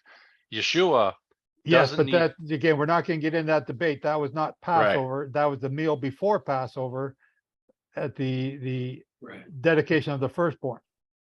Nonetheless, it was what Yeshua doesn't need to eat lamb. He doesn't need the lamb to die for him. Okay, He is the lamb. we're not Well, going to that's go okay. there. You That's can fine. eat That's lamb or fine. not eat lamb. Okay, I think, Susan. yeah. Me? Susan. Oh, okay. Numbers 9:13 says where they shall be cut off. Oh, good. Numbers 9:13. Yes, it's just for the Passover. It doesn't say anything about the, But the man who is clean and is not on a journey and ceases to keep the Passover, that man shall be cut off. So that's somebody that's not talking about someone who's not circumcised. right, but it does say is clean, which is purification. Is circumcision not part of that? No, because Moses was keeping Passover long before he was circumcised. So Right. yeah, that's where it says the cutoff So, part anyway. yeah, no, thank you. When Moses, not Moses, Abraham, I'm sorry if I said Moses, when Abraham first met the three angels, one of whom was the Messiah or Yehovah, he was not circumcised. Right. And yet they had unleavened cakes. When Lot met those same two angels, he also had unleavened cakes, and he was not circumcised. That came many years, what? No, hang on. That came a year later. Was it a year later? Hang on, I'm getting my story mixed up. The Abraham, a year after that. So when did Abraham get circumcised? Was it just before that or just after that? Hello. Anyway, I gotta go back and refresh myself. Yeah. Okay. Another thought here. So- Go ahead, Rebecca. Yeah, so Yehovah is choosing Abraham and gets into covenant with him, and he's an invisible Elohim at that point. So Abraham gets to trust this invisible Elohim and gets into covenant with him. And the way covenants were done at that time in the Middle East, people would cut their wrists and mix blood, and they would be in covenant with each other, but they were trusting men, trusting each other. But here we have Abraham has to trust the invisible one, and the circumcision is also kind of hidden, so to say, like Yehovah was hidden, like invisible. Like the other covenants, people could wave their wrist and boast who is in covenant with who. But here, circumcision is not something to be waved around, so it's kind of hidden. And in 1 Corinthians 7, it says that circumcision does not matter and uncircumcision does not matter. Keeping God's commandments is what matters. So in this process of learning and walking with the invisible God and being in covenant with a hidden thing, with a symbol, with a hidden thing, is to stay humble and not to boast. And we know that the head of the law is love. Love Yehovah with all your heart and your neighbor is yourself. So Yeah. We've drifted away from my initial question here. We're not so much talking about whether circumcision or not. We're trying to say, what does it teach you about the 8th day?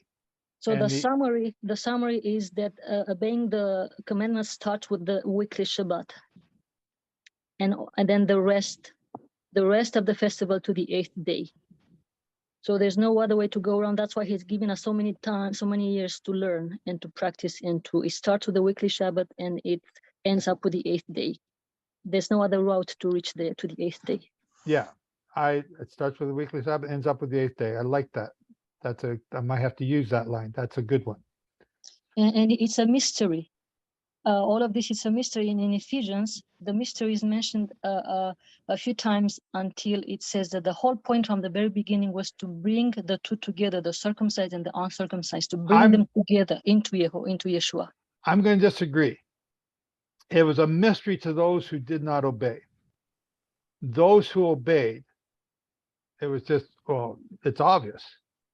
Right? Yes. So the mystery, because when you put in mystery, that right away it becomes a mystery religion, which is Catholicism. No. right? And the reason that they have all these mysteries in there is because they brought in the Babylonian mystery religion with it. So That's why they call it mystery of inequity. yeah, so the Torah is mysterious to those who do not obey. The parables that Yes. Yeshua spoke about were not understood by those who would not obey. True, and that's why we start to understand, and the smoke starts to clear because of obedience, and we start to Yes. get it. Yes. So, you know, we're here today. All of us are here today. Not to be the boss. I'm not here to be your boss. I'm not here to be your, I don't know, whatever you want to, I'm not, you know, I'm just coordinating a study here with y'all. You're a And facilitator. Facilitator. Thank you, Glenn. And I'm also learning. I'm also learning here with you. And some of those times we learn by debating certain things and getting really into it. But yeah, that's what we're here to do. So we're to take the mystery out of this from not knowing and make it so obvious that everyone knows. So, you know, the eighth day of circumcision, the 8th day of Shavuot, and the new Wave Sheaf day, they're all connected to the 8th day feast. They're all connected to the 8th millennium. And so that we all start thinking on a grander, bigger scale than our, you know, narrow-minded, selfish interests. That's what I'm trying to get to understand here with this chapter, this Leviticus chapter 12. They're all symbolic physical actions of the spiritual. That's why they're called shadow pictures. Yeah. And so our flesh only remembers our physicality. So when we do these things in the physical, it reminds us, like the tzitzit, like the circumcision, like the food laws, like all of these things are physical, but they remind us of the spiritual and the instructions. Very good. Okay, let's move on to Jeremiah 47 and 48. Jeremiah 47 and 48. And who's that? I got 47. Hang on 1 second, Shane. Philman, go ahead. That's me. Dumond, that's me. Jimmy. Oh. No, Philman had his hand up. Oh, okay.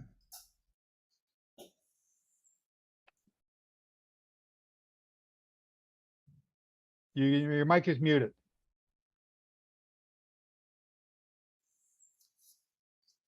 Philemon, we cannot hear you.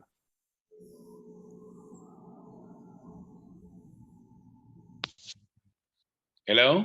Yep, there you go. Can you hear me now? Yep. Yeah, I don't know whether to ask it now because I had a question that I carried and I don't know is the right time or I can wait with the question later. Throw it out there. Let's see where it lands.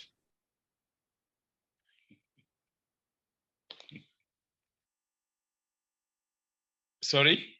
Go ahead. Throw it out there. Let's see how big a question it is.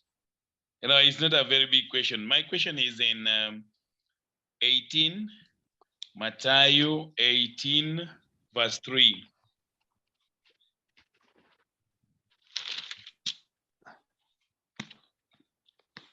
Where Yeshua, and he said, truly I say to you, unless you turn and become as little children, you shall by no means enter into the reign of Shemain. Okay. Yeah. So we were looking at the characters of a little child that made Yeshua to put a mark on them that we have to attain the characters of those little children. When we examined the children during the Shabbat class, we found that the children are not humble because they keep on We have 84 in our center, but you find that somebody has to be with them, otherwise they will be beating up one another. You find others taking other children's other things. Say somebody is riding a tile, the other one would take the tile, this one would be crying. What is it that is in a child? So your answer is going back to verse 1 of Matthew 18. And what was it that they were trying to do? At that time, the Talmudim came to Yeshua saying, "Woman, great in the reign of Zion." So the apostles were vying for power and authority. And they were, who is going to be the greatest one amongst them? And Yeshua says, none of you, unless you become like a child who is don't look at the children that are fighting in your care. Look at a child who wants to learn. Look at a child who wants to learn from their parents and is watching and learning and soaking everything up. That is the example that he's referring to here. It's not, I'm greater than you because I'm teaching Torah. I'm greater than you because I know more than you. I'm greater than you because I'm richer than you. I'm greater than you because of whatever thing you want to put in there. It's got nothing to do with that. Who is the one who is sitting at, our Father's feet and soaking it all in? Not just the things he says, but the things he does. And not just the things he does, but his examples. And not just his examples, but the overall picture of everything. Who is that child who's just sitting there and lapping it all up? That's what he's referring to. So you want to be great in the kingdom, become a great servant. Not a great servant, become, the least in the kingdom and serve everybody. Just these are the things that we need to learn. But a child is one who wants to learn, who wants to understand. So that's what we're trying to do here. Okay, let's move on to Jeremiah 47 and 48. 47. Who's reading today? Jeremiah. I got 47. Shane, go ahead. Yes. Right. The word of Yehovah that came to Jeremiah, the prophet, against the Philistines before Pharaoh struck Gaza. So says Yehovah, behold, waters rise up out of the north and shall be an overflowing flood, and shall overflow the land in all its fullness, the city and those who dwell in it. And the man shall cry, and all the people of the land shall howl. At the noise of the stamping of the hooves and his strong horses, at the rushing of his chariots, the rumbling of his wheels, the fathers shall not look back to their sons because of feebleness of hands. Because of the day that comes to plunder all the Philistines and to cut off from Tyre and Sidon every survivor who helps. For Yehovah will plunder the Philistines, the rest of the country of Caphtor. Baldness has come on Gaza. Ashkelon is cut off with the rest of their valley. How long will you cut yourself? O sword of Yehovah, how long will it be before you are quiet? Put yourself into your sheath. Rest and be still. How can it be quiet, since Yehovah has given it a command? He has set it there against Ashkelon and against the seashore. That's it. Okay. Okay, who's got 48? Shall we put 48 in here together? Yeah, I got that. Hang on. Do we do 47, 48? Well, anyone got any questions or statements about 47 before we move on?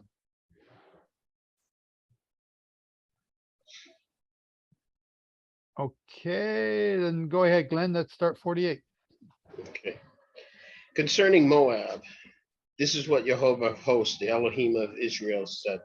Woe to Nebo, for it is ravaged. Kerethium is put to shame, captured. The high stronghold is put to shame and broken down. There is praise for Moab no longer in Eshbon. They have devised evil against her. Come and let us cut it off as a nation. O madmen, you are also cut off. A sword goes after you. Listen, an outcry from Horonaim, ravaging and great destruction. Moab shall be destroyed. Her little ones shall cry out. For on the ascent to Luhuth, they go up weeping bitterly. For in the descent of Horonaim, the enemy shall hear a cry of destruction. Flee, deliver your own lives, and be like a bush in the wilderness.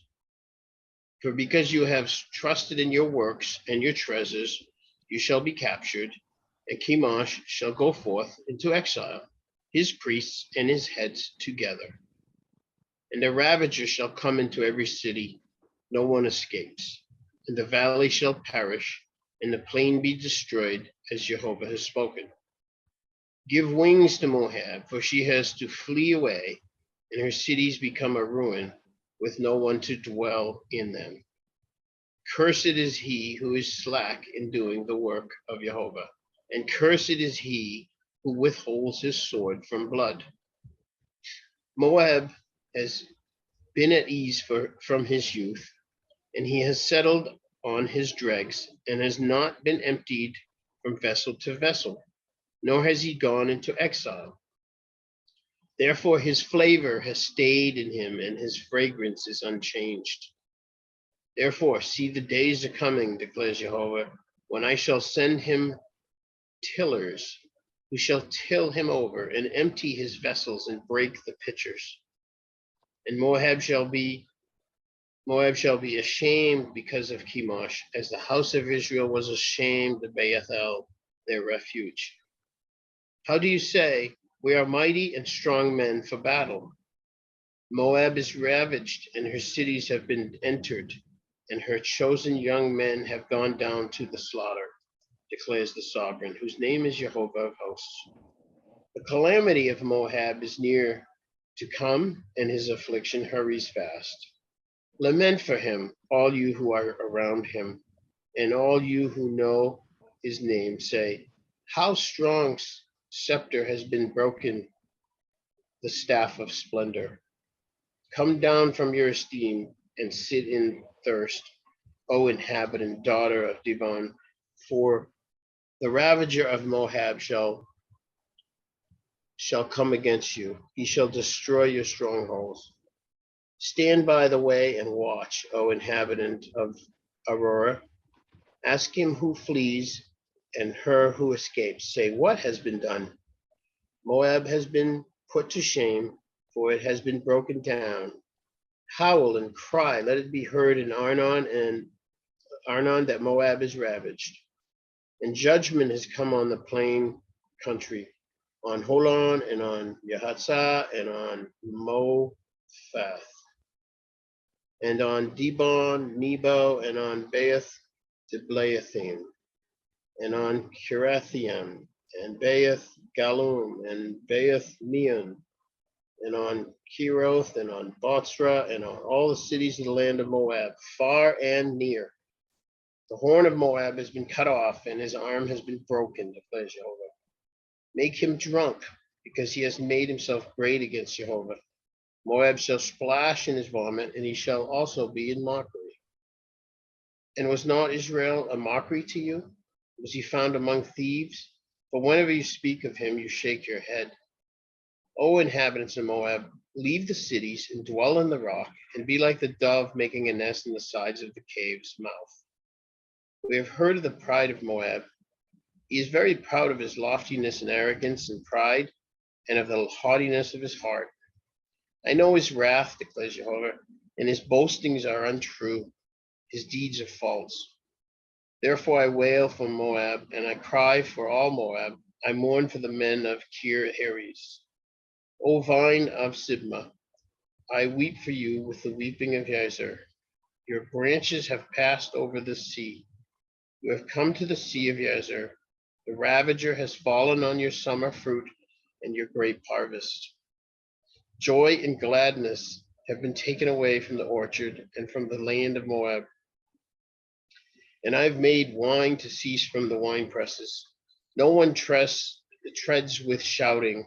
The shouting is no shouting. From the outcry of Heshbon unto Elah, unto Yahat, they shall raise their voice from Zor to Ornarium like a 3-year-old heifer. For even the waters of Nimrin are dried up. And I shall make an end to Moab, to him who offers in the high places and burns incenses to his mighty ones, declares Yehovah. So my heart sounds for Moab like flutes, and my heart sounds for the men of Kir Heres like flutes. Therefore the wealth they made shall be gone, for every head is bald and every beard clipped, cuts on all the hands and sackcloth on the loins.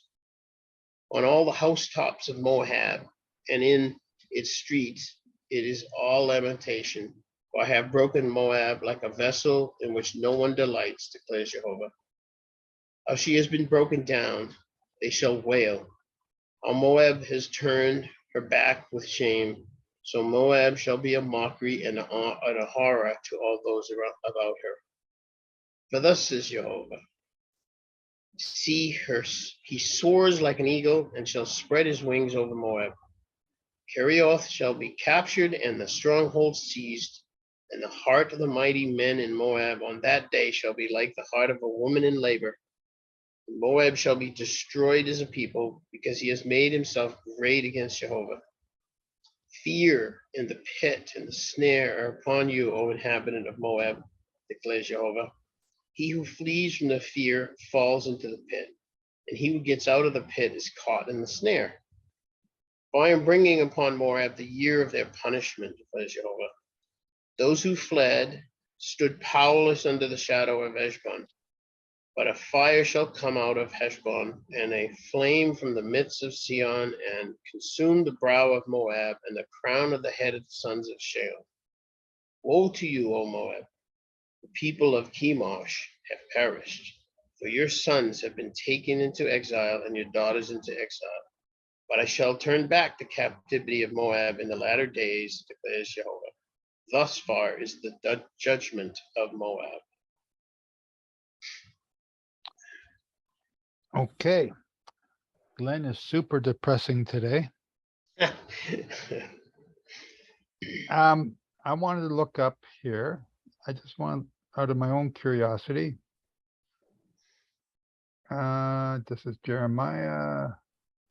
Oops, sorry. I want to share the screen with y'all. Lori Dawn mentions in the chat, that sounds like North America. Well, isn't Chemosh the Santa Claus deity that they burn their children on? So that's what I'm looking up, is who is Chemosh? And I got verse 13. So Jeremiah, where am I here now? Jeremiah 48, 13.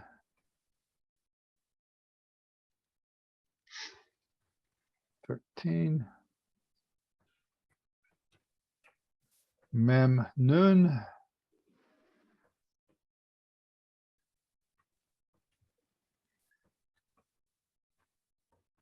That's not the one I want. Chemosh. To subdue the powerful Chemosh, the god of the Moabites, Chemosh. And I'm not getting any help here. Also identified with Baal Peor. Yeah, also identified as Baal Peor, Beelzebub, Mars, and Saturn. Saturn. There we go. That's what I was thought. It was worship of the god was introduced into Jerusalem by Solomon and abolished by King Hosea of Judah. And that was the burning of the children on that altar or on that statue or whatever. Isn't it also the bull-headed? It's the bull-headed image with the pot belly burning. It's all and of they that. hold the children. Correct. Yeah. So Baal Peor, okay, Baal Zebub, Mars, and Saturn, the deity of the Moabites. This is the Moabite god. So this is the one they're worshiping. But then, so we're reading through all of this. This is terrible stuff happening to Moab. Verse 47, yet I will bring back the captives of Moab in the latter days. What does that mean? So we have a people doing the sacrifices of the babies, burning of the children in the altar, the same God that Solomon began to worship or follow in his latter days. Baal Peor, Baal Zebub. We're going to talk quite a bit about that when we get into the abomination that makes desolate in the second book. But Baal Peor is the god of holes. And you know what I've learned in recent years? When I first learned about Baal Peor, there are all sorts of pictures of this god. Guess what? You go online right now and Google Baal Peor and get a picture. Ask for a picture. You will not be able to find one. At least I cannot find a picture of Baal Peor anymore. Baal Peor is the god of holes. Any hole for sexual justification, sexual pleasure. Any hole. And that's why Baal Peor leads into sex with children, anal sex, oral sex, sex with animals. Any hole will do for Baal Peor. That's rampant today and through the new human rights thing. Really? Really? Which, you know, and Glenn's just sort of egging me on to get into the covenant made with many. The covenant made with many. Started off as the United Nations Environmental Program in 1972. And the very first thing that they had for the environment was the human rights. And human rights have everything to do with the saving of the tree or the panda bear or whatever else. No, they don't. But the human rights are part of the covenant made with many, which is an environmental program, which we now call the Paris Accord. And in 2011, they made an amendment to their human rights to include the promotion of Baal Peor. And every president, every prime minister, every Western leader of the tribes of Israel has now been promoting Baal Peor worship wherever they go, and their human rights issues everywhere they go. Under the guise of climate. Under the guise of human rights, under the covenant of climate control or change.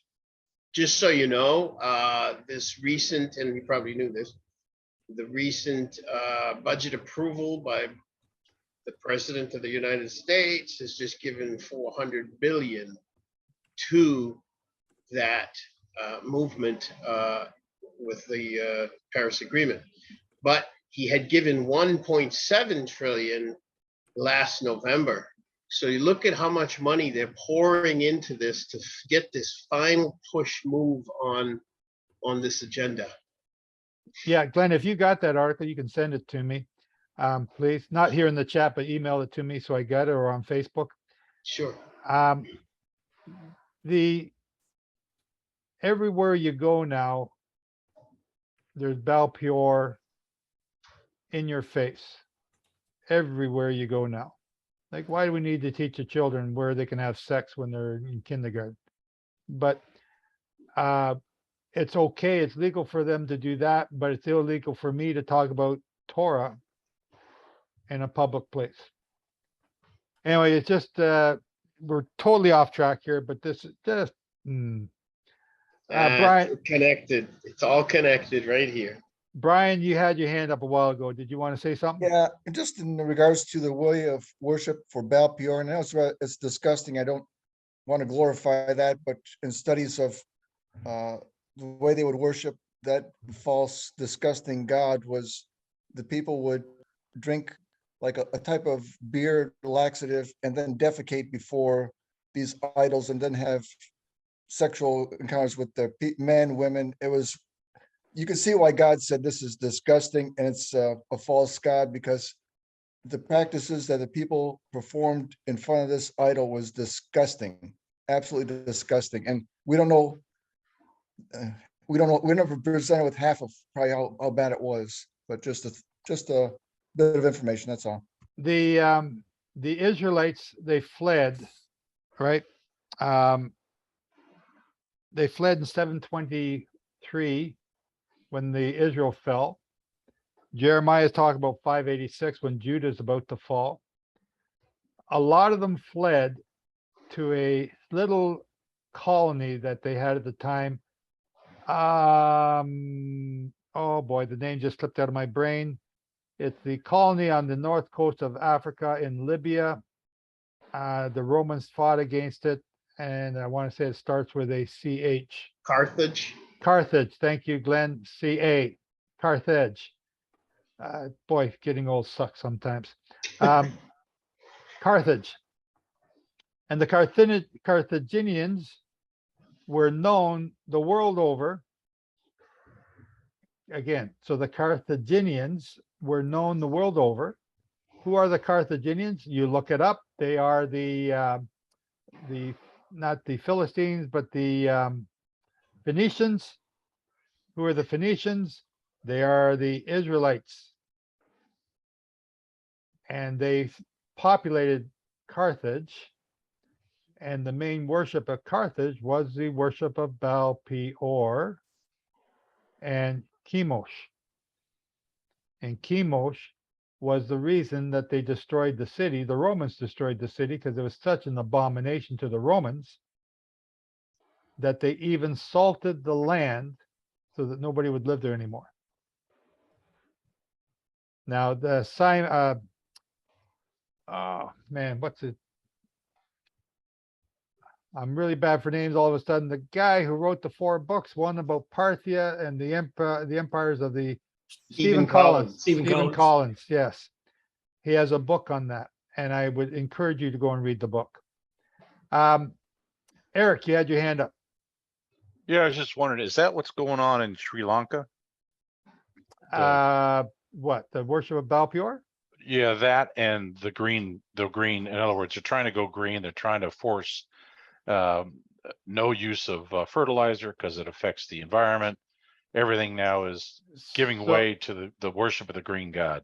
Sri Lanka's current government, or the government that just left, made a hard, cold turn to the green movement or green environment, whatever you want to call that whole thing. And they wanted everyone to get back to nature. And they made a hard, cold turn that way. But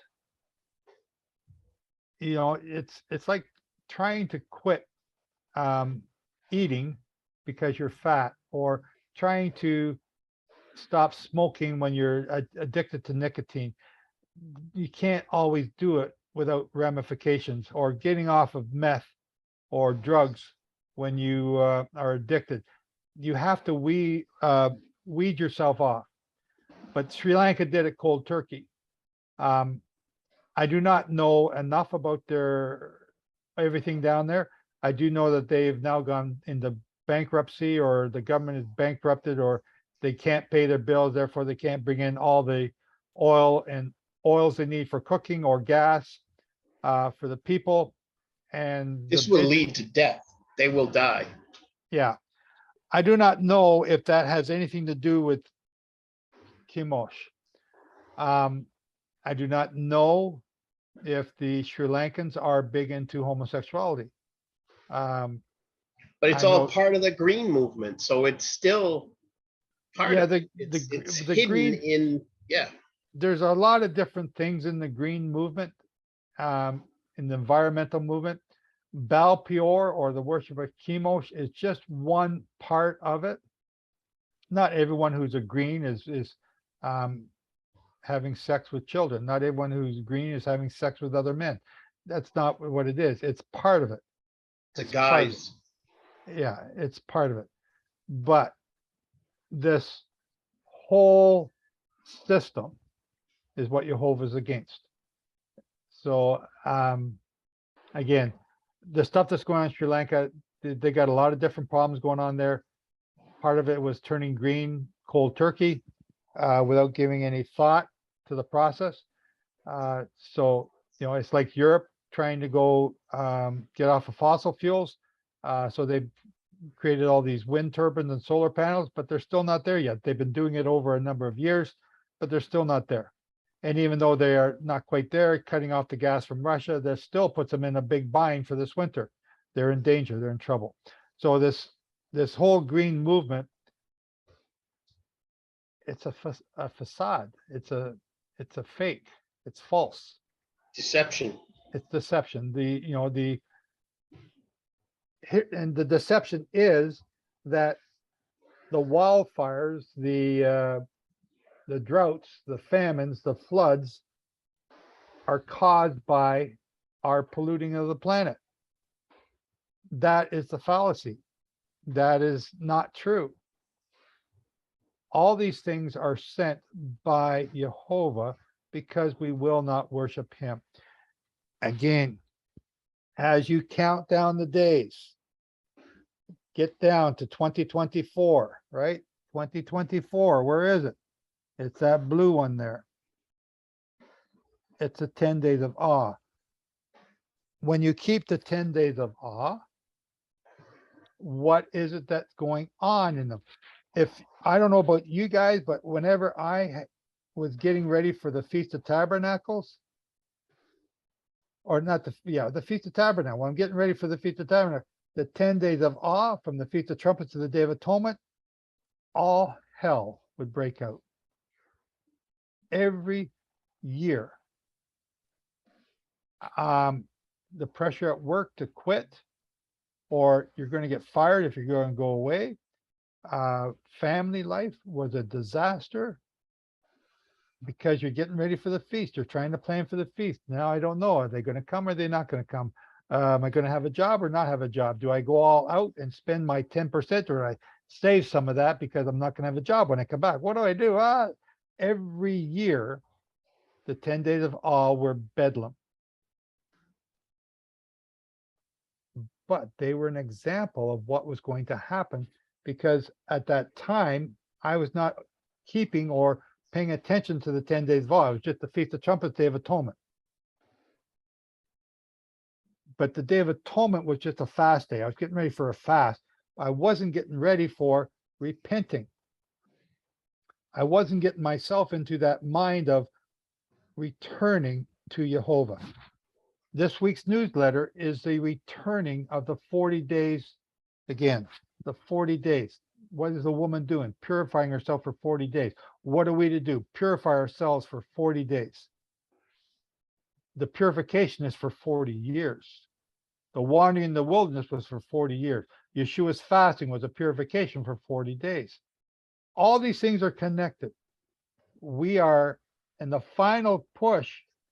What is Yeshua doing in the final part of his fasting?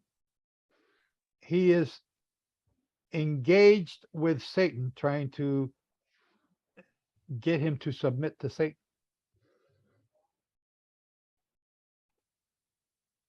Okay, so the final 40 years, the final 10 years, what is happening? Satan's going to be let loose on the world for a short while. How short a while? I don't know. What does he do when he's with Yeshua? He's trying to get Yeshua to worship him. What's he trying to do with us? He's going to try and get us to work, if possible, even the elect to be deceived. If possible, so men will be more rare than fine gold. There'll be hardly any people left, because if he can't get us to convert to him, he's going to destroy the whole world. So nobody will be left to marry Yehovah. Again, I'm rambling on. All these things are connected. The final 10 days of awe is what you need to start worshiping, repenting, putting sin out of your life. All those secret sins that you got bottled up in the back here that nobody knows about except Yehovah does. He knows them all. He wants you to get rid of them. The 10 days of awe. So these pressures are on you. These pressures on you are to return, to repent, return to Yehovah. Return to him with not just your physical being, not just showing up on Shabbat. It's returning to him with your entire essence, mind, soul, and body. Everything. Okay, I'm preaching, I'm stopping. Sorry, Eric, go ahead. Do you ascribe to the rabbinical viewpoint that in the 10 days of awe that the books are open of the dead, of the living, and of the in between? Do you ascribe to that during those days? Okay, I was just curious. Because we read about those books being opened in the book of Revelation, right? Okay. The same books are being opened, the book of life, in which, pray that your name be found in the book of life. That's the saying during those 10 days of awe. Pray that your name be found in the book of life. May your name be found. May your name be found. So I ascribe to that. But these are traditions that they've developed from the Torah that we need to look at and, again, eat the meat, spit out the bones, take away what's good and what's not good. But there are lessons to be learned there when we put them into practice. So Sarkis, go ahead. Yeah, what we see here too, the 40 years after the death of the Messiah, the destruction of Jerusalem, and the exile of the people. And then from there, if you look at, there are 40 Jubilees, which is 2 millennium for the end times, for the end of the 6th millennium, where everybody's exiled, and then the will be gathered together at the end of the 40th Jubilee, which is the end time. It's not 40 Jubilees after 40 Jubilees from when? From the destruction of the temple. In 70 AD? Yes, sir.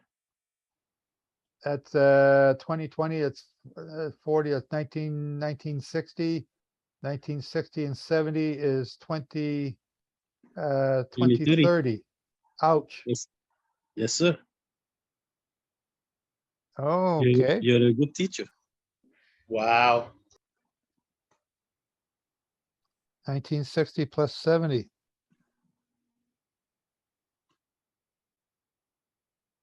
Okay, so Yeshua, hang on, Yeshua's Jubilee, I hadn't thought it. That's why I love not putting everything down to leave you guys open.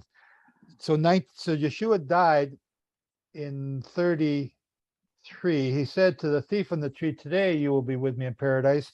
Well, that day was not that. He died on the 31st. On the Wednesday. He died on the Wednesday, but he rose and went with Yeshua that same day, 3 days later, on Wave Sheaf Day. But that Jubilee year did not end until 84. And the temple was destroyed in 70. Right? Have I got that right? Yep. This is why I don't like letting Sarkis talk. He gets me start to think about stuff I wasn't even thinking about. Well, I'm using your tools you taught us. I know, I'm only kidding.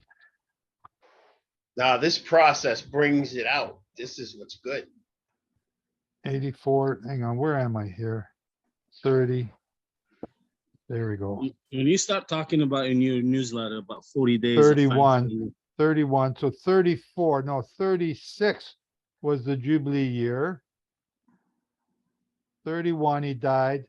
36 was the next Jubilee year, so that's that same millennial day. The next one after that was 85. That was when 70 took place. Okay.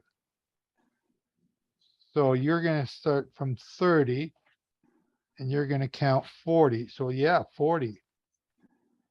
Right. That's the 30th Jubilee right there. Okay, sorry. What were you saying, Sarkis? There's a pattern of 40s, and there could be 40 days, 40 years, and 40 jubilees. That's what you're seeing. Yeah. Yeah. Okay, so now I got a couple more pages to add to the book that I haven't finished writing yet. Very good. So we haven't talked anything about Moab here. We've only talked about Amos. Hold on. Last week we missed the Torah portion, and that is exactly, there's a pattern related to it. And that is when the temple was destroyed the first time during Jeremiah, they ran into neighboring countries and for safety. And after Babylonians left, they came back and killed the ruler that was set up. Trying to remember his name. Gedaliah? Yeah, Gedaliah. And then they ran to where? They ran Egypt. away to Egypt. And he told them not to go there, and they went. And what happened? Nebuchadnezzar goes to Egypt and conquers them, and then he kills the rest of the remnants. And then you see the same pattern happening after the destruction of the temple in 70 AD, where everybody ran out of who ran away from the Roman time conquering Israel and destroying the temple. Then you have the Bar Kokhba revolt, and then the remnant is being destroyed there as well. So there's two patterns there. And today the third pattern will be there are remnants who will be called to go and to meet the Lord, but they will not. Those will be chased and reprimanded and killed as well. So the pattern is there. I'm just making notes here. You're saying the called do not answer the call. That's right. And they will be reprimanded as well. Just like Jeremiah said, don't go, stay put. Interesting. Mm-hmm. Very good. Very good. Very good. Anyone else? I'm not able to keep up with the chat in the side. I'm sorry. Oh, to me directly. Jimmy, yes, Jimmy, you had a question earlier and I forgot all about you. I'm sorry. Did you still want to ask it now? Yes, I can. Okay. I think I heard you mention earlier that Abraham had cakes with Yehovah even though he wasn't circumcised. Did you say that? Abraham was keeping Passover even though he was not circumcised. Yes, I did say that. I believe, and I may have misspoke, but I believe that he entertained the two angels at Passover. And when he did that, he was circumcised. Yeah, I think that's where I misspoke. Okay. So yeah, the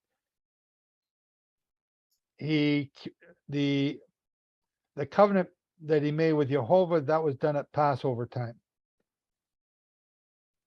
So I have, what do I have there? But he wasn't circumcised at that time. So, okay. So is that what you're going to say, Jimmy, that Yeah, yes. Okay. Okay. Thank you. Sarkis? Yeah, that's in Genesis 18. He was not circumcised when he had a Passover with the Lord, because that's when he promised when Isaac will be born. And but when was he circumcised, or was it before that or after that? Afterwards. Hang on. Let's go back and see that, because that's what Jimmy was Well, he had the promise of a child Yes. But then he took it upon himself with Hagar to have Ishmael through Hagar. And then they were circumcised when he was 13. So he had the promise 13 or more years before he was circumcised. Yes.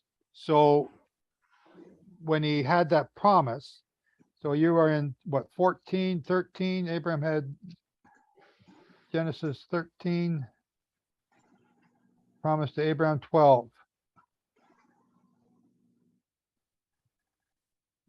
Just a quick question. Go ahead. Yes, unleavened bread is at Passover, but also unleavened bread can be whenever it's a rush situation. There's no time for the dough to rise. So I don't think everywhere it says unleavened bread is necessary Passover. I do unleavened bread whenever I'm in a hurry and there's no time. And the visitors came unexpected to Abraham and also to Lot. I don't think it means it's Passover. Sorry. I'm going to disagree with you there, but appreciate your input. I'm trying to find that scripture here in Abraham. I'm in 12. I'm looking in 12. No, that's not it.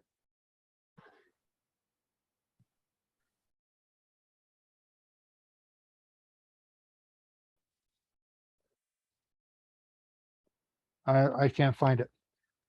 Oh, I'm sorry, Sarkis. Go ahead, Sarkis. Or is that from before? Yeah, you know what? I stand corrected. It was in Genesis 16. We see 15 and 16, Genesis 15 and 16 when Yehovah made a covenant with him. So Yehovah made a covenant with him when? It was at Passover time? I believe in Genesis 15. Yeah. And then in 16, Hagar and Sarah make the deal. Yeah.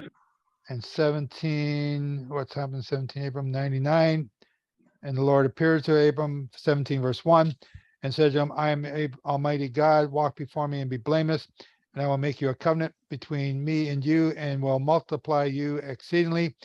Then Abram fell on his face. No longer shall your name be Abram. I will make an exceedingly 7. I will be established my covenant between you and your descendants. Covenant to be.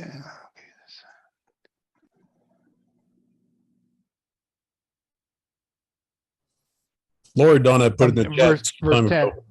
I'm Verse sorry. 10. Verse 10, yeah. Sorry, Shane.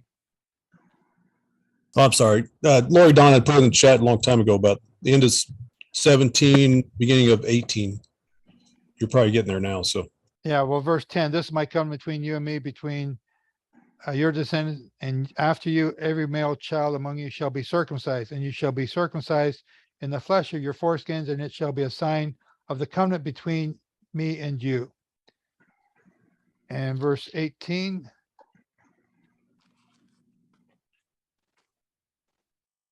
Anyway, I'm not sure where I'm looking, what I'm looking for now. I'm trying to look for the unleavened bread part.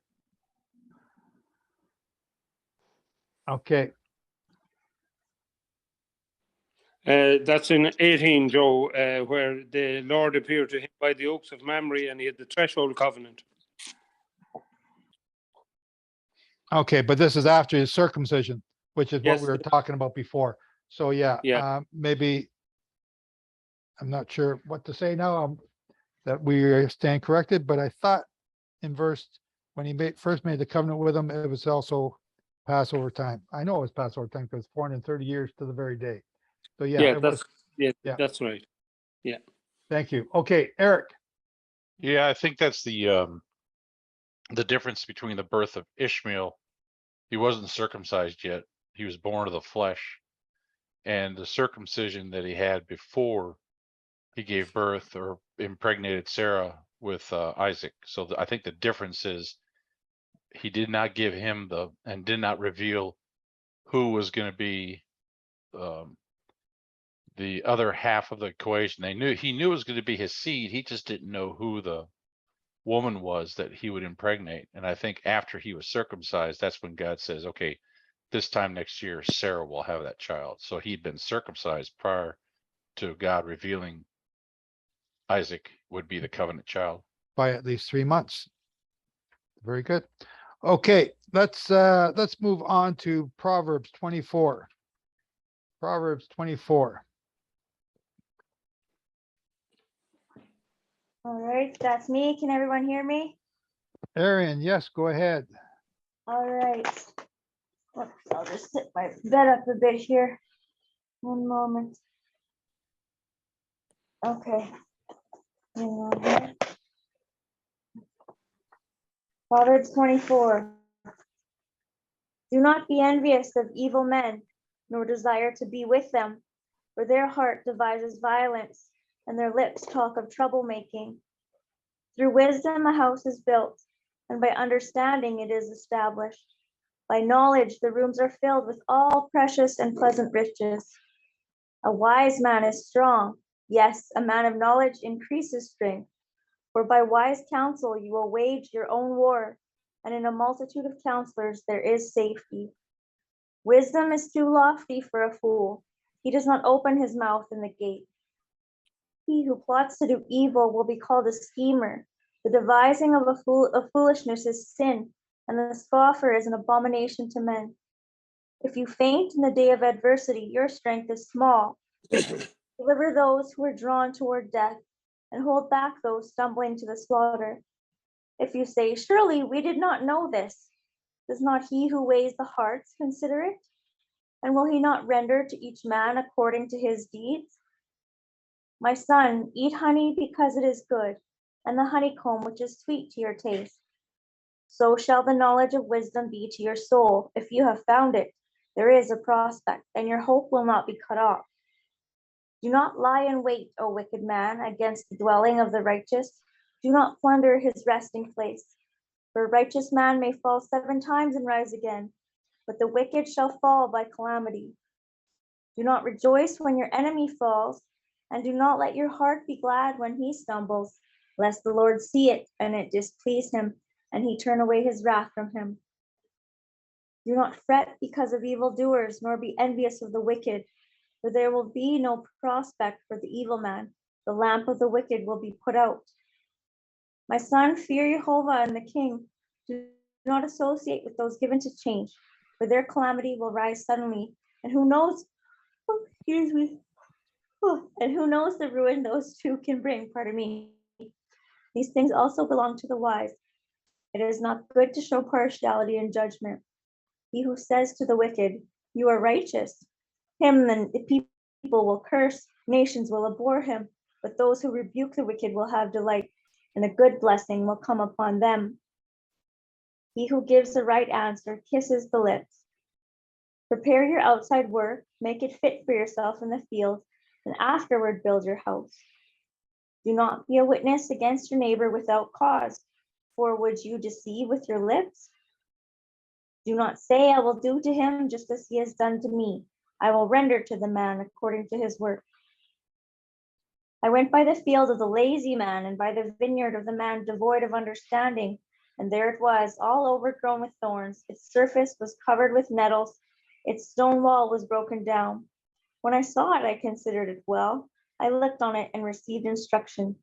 A little sleep, a little slumber, a little folding of the hands to rest. So shall your poverty come like a prowler, and your need like an armed man. Thank you, Aaron. Welcome. Any comments before I start? Yeah, I noticed something. With what? 16.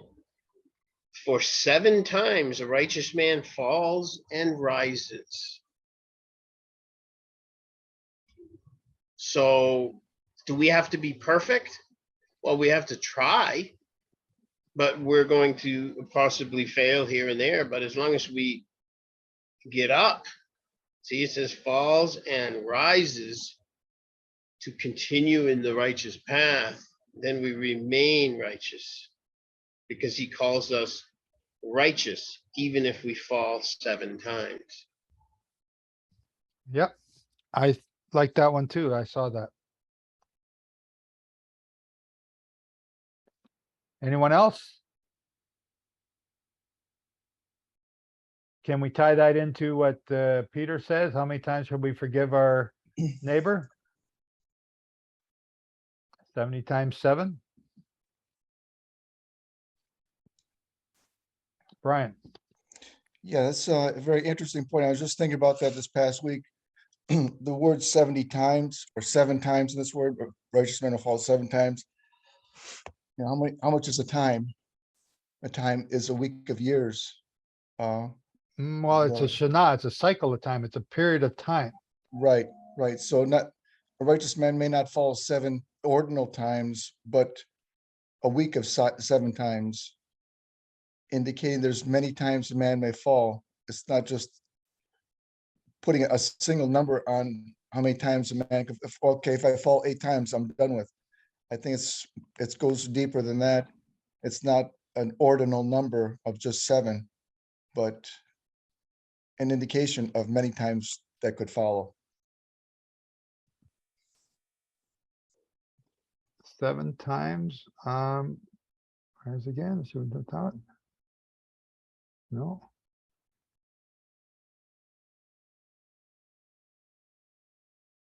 Aha.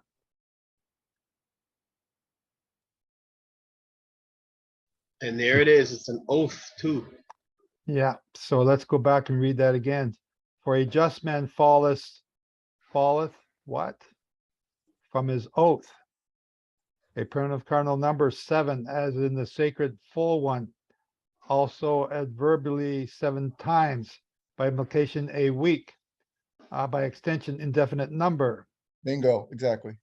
Yeah. So it's a Shabbat. So if we look at these other words, we're going to find something here.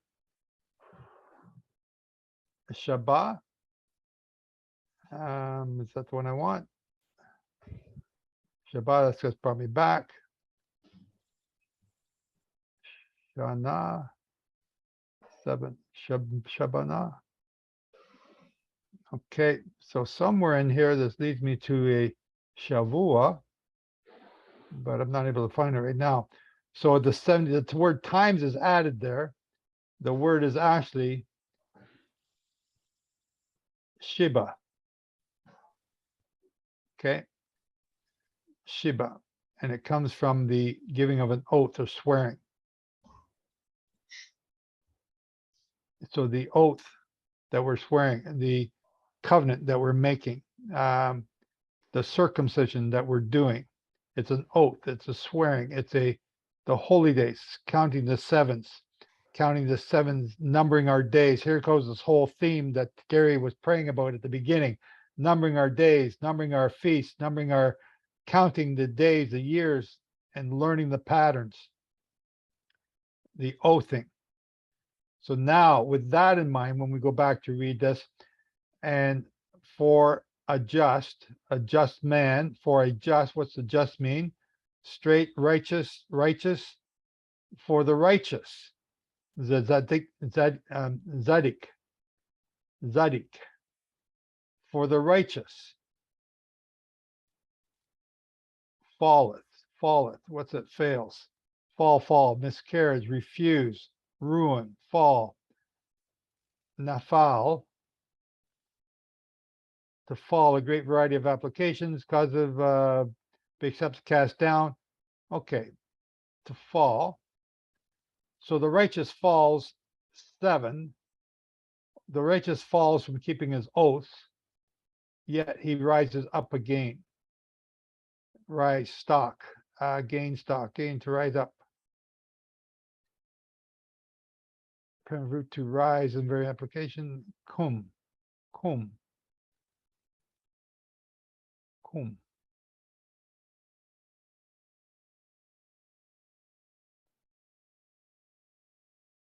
So, like Glenn said, it's not just that we are to strive to be perfect, but you're going to fail along the way. but we're striving for righteousness. We're not just giving up.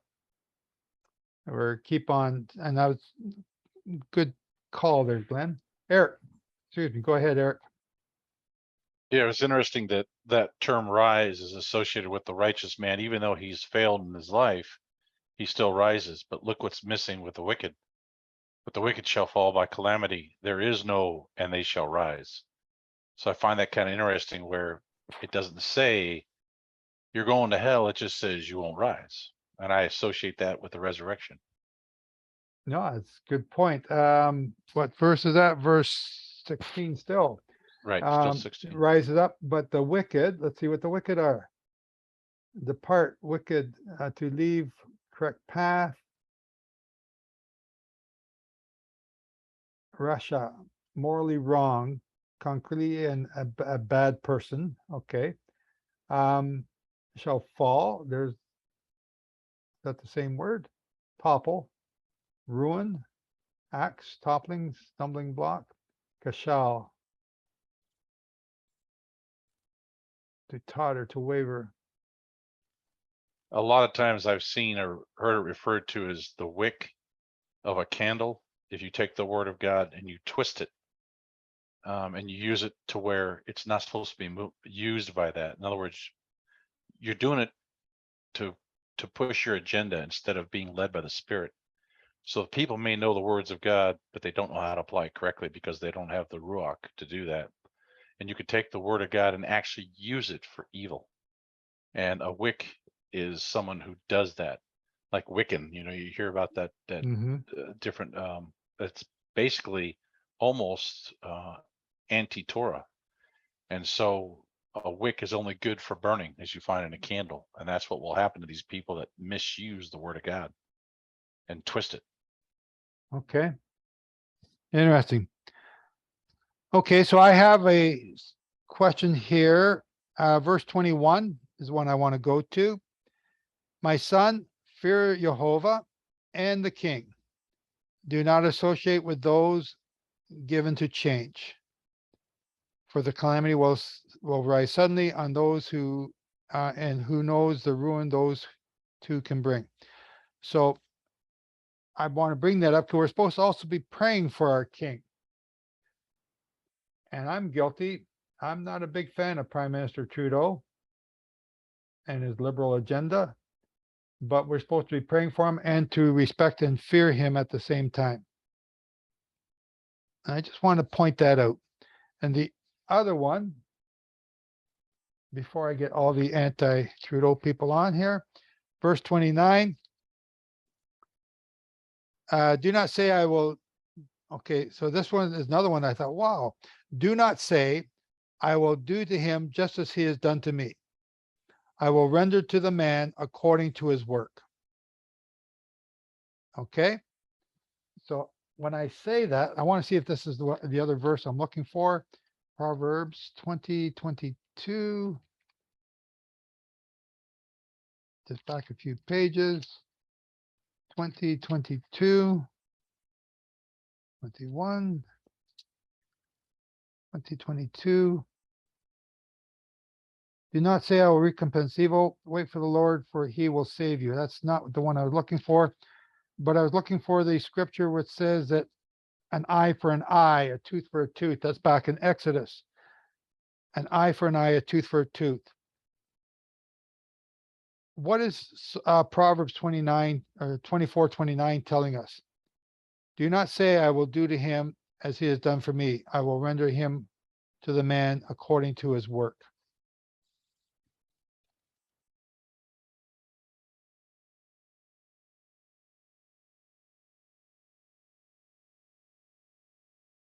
Nobody?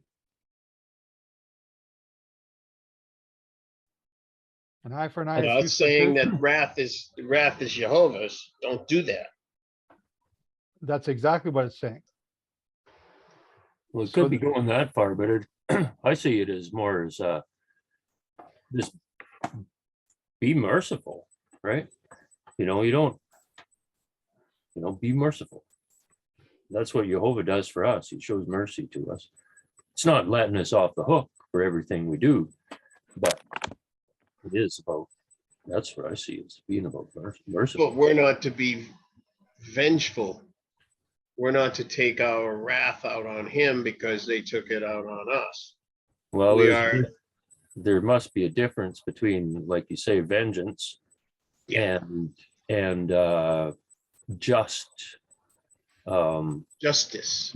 Yeah. Justice, like just, the punishment fits the crime, right? So the Yeah, but punishment, he has to go through a process of that determination first. You don't just say, well, it's good to let's go hang him. Let's all go hang him because he was bad. We can't do that. We can't take justice in our own hands and just repay evil for evil. That's up to God to do that. But see, I see it like this. You don't let them off the hook, right? Look at Nebuchadnezzar. Didn't God say he's my man, or he's my servant, Nebuchadnezzar? My servant, and yet he did such evil things until he had his epiphany with his eating grass for 7 years and learned from it. And then from that point on, my understanding is that he started to walk in the way, the right way. So he was given, if he hadn't been given his chance to return or to turn the right way, and somebody killed him because of vengeance, well, then he wouldn't have been able to repent. So I think that's part of the reason why we can't take our wrath out on people who have wronged us. It's not up to us. so, okay, so if you read the transcript in the newsletter this week, Aika versus Ayeka, or Ika versus Ayeka. And if you haven't, I really want to encourage you to go and read it, or watch the video at Aleph Beta, because this is what it's talking about. We in the Garden of Eden wanted to become like God, which is what Satan said. You'll be like him if you eat from that tree. So we wanted to eat of the tree so that we would be like God. We could be judgeful and powerful and send lightning bolts on those who don't do what we want or hurt us. We get to be their judge. And what did Yehovah say? He didn't really say it, but he indicated it. You don't have to judge. You get to eat of everything I gave you. What you need to do is thank me for all these things that I've given you. But what you've done is you've wanted the one thing I withheld from you. Instead of thanking me for all the other things that I gave to you. Yeah, you were ungrateful. That's a fairly common attitude. It's focus on the things we can't have, let alone, not the things that we can. Like, it's that one fruit. Well, take the kid to the candy store and say, you can have anything you want in the candy store, but not those ones. That's right. Try to do that. Yeah. I want the one you said I can't have. James says to me, you can do anything you want here, Joe, just don't push that button. That's the one button I always want to push. I don't know why. I got to push it. But yeah. Eric.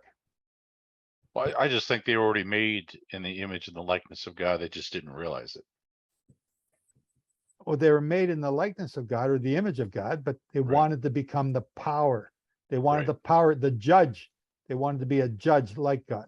So and they wouldn't have known that unless Satan told them, right? Satan planted that idea, that concept. It wasn't there until he planted it.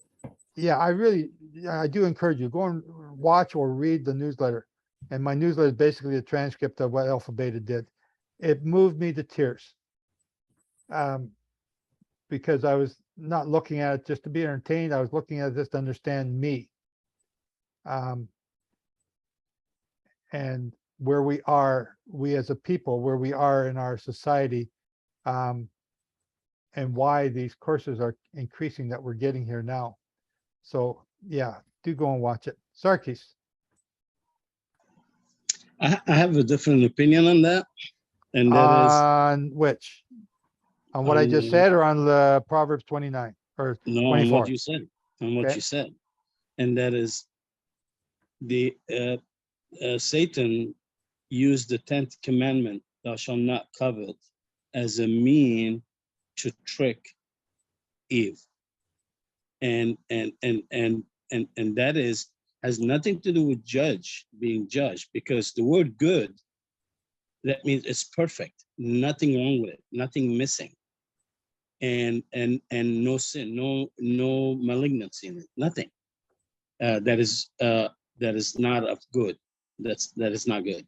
And so has nothing to do with judging, in as much as believing a lie that they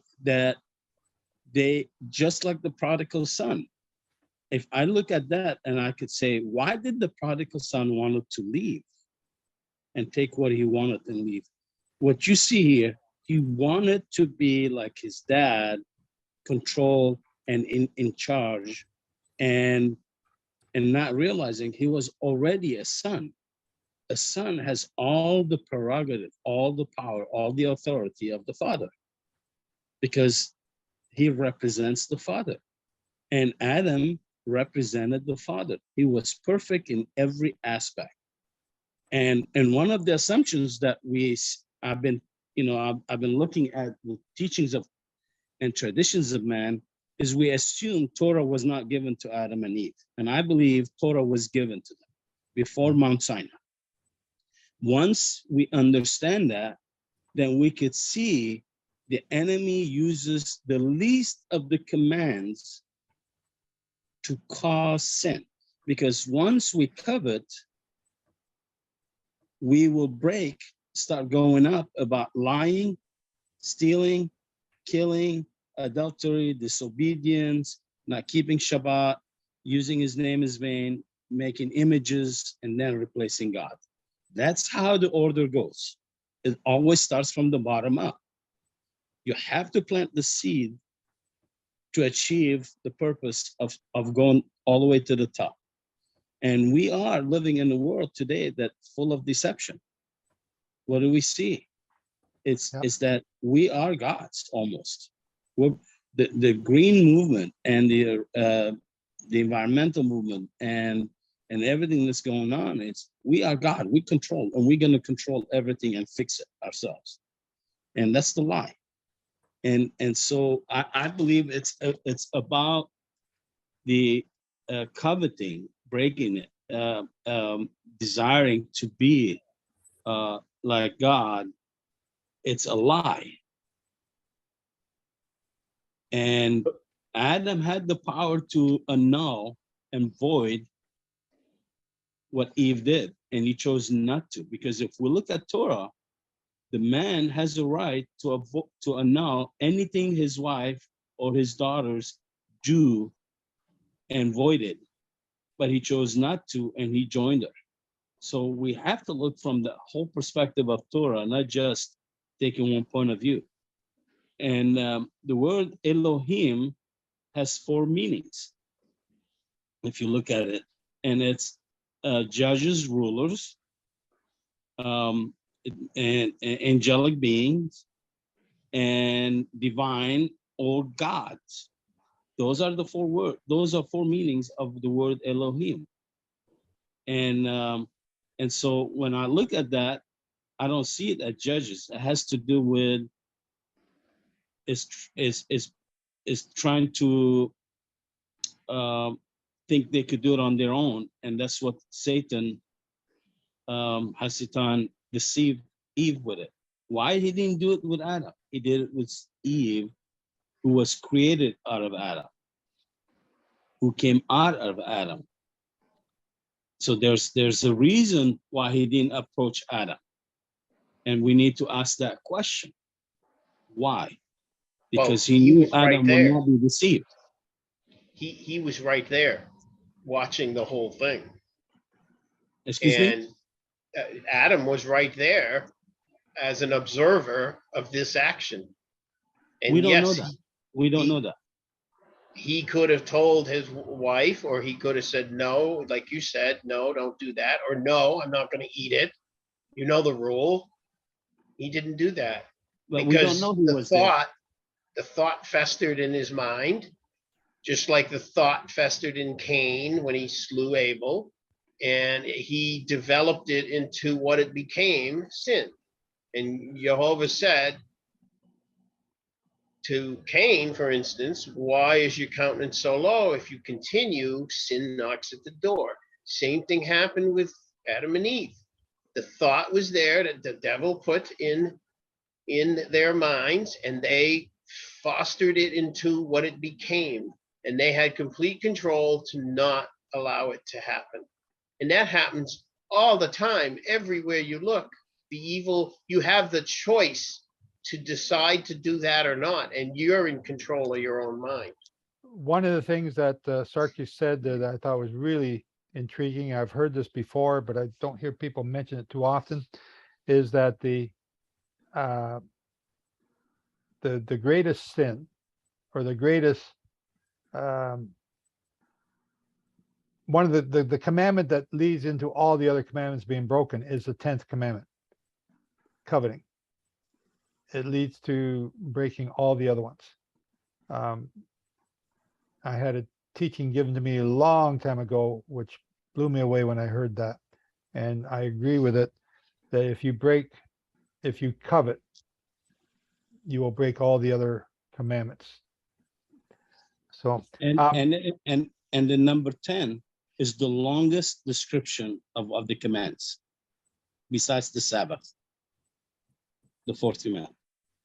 Interesting. Okay, Brian, go ahead.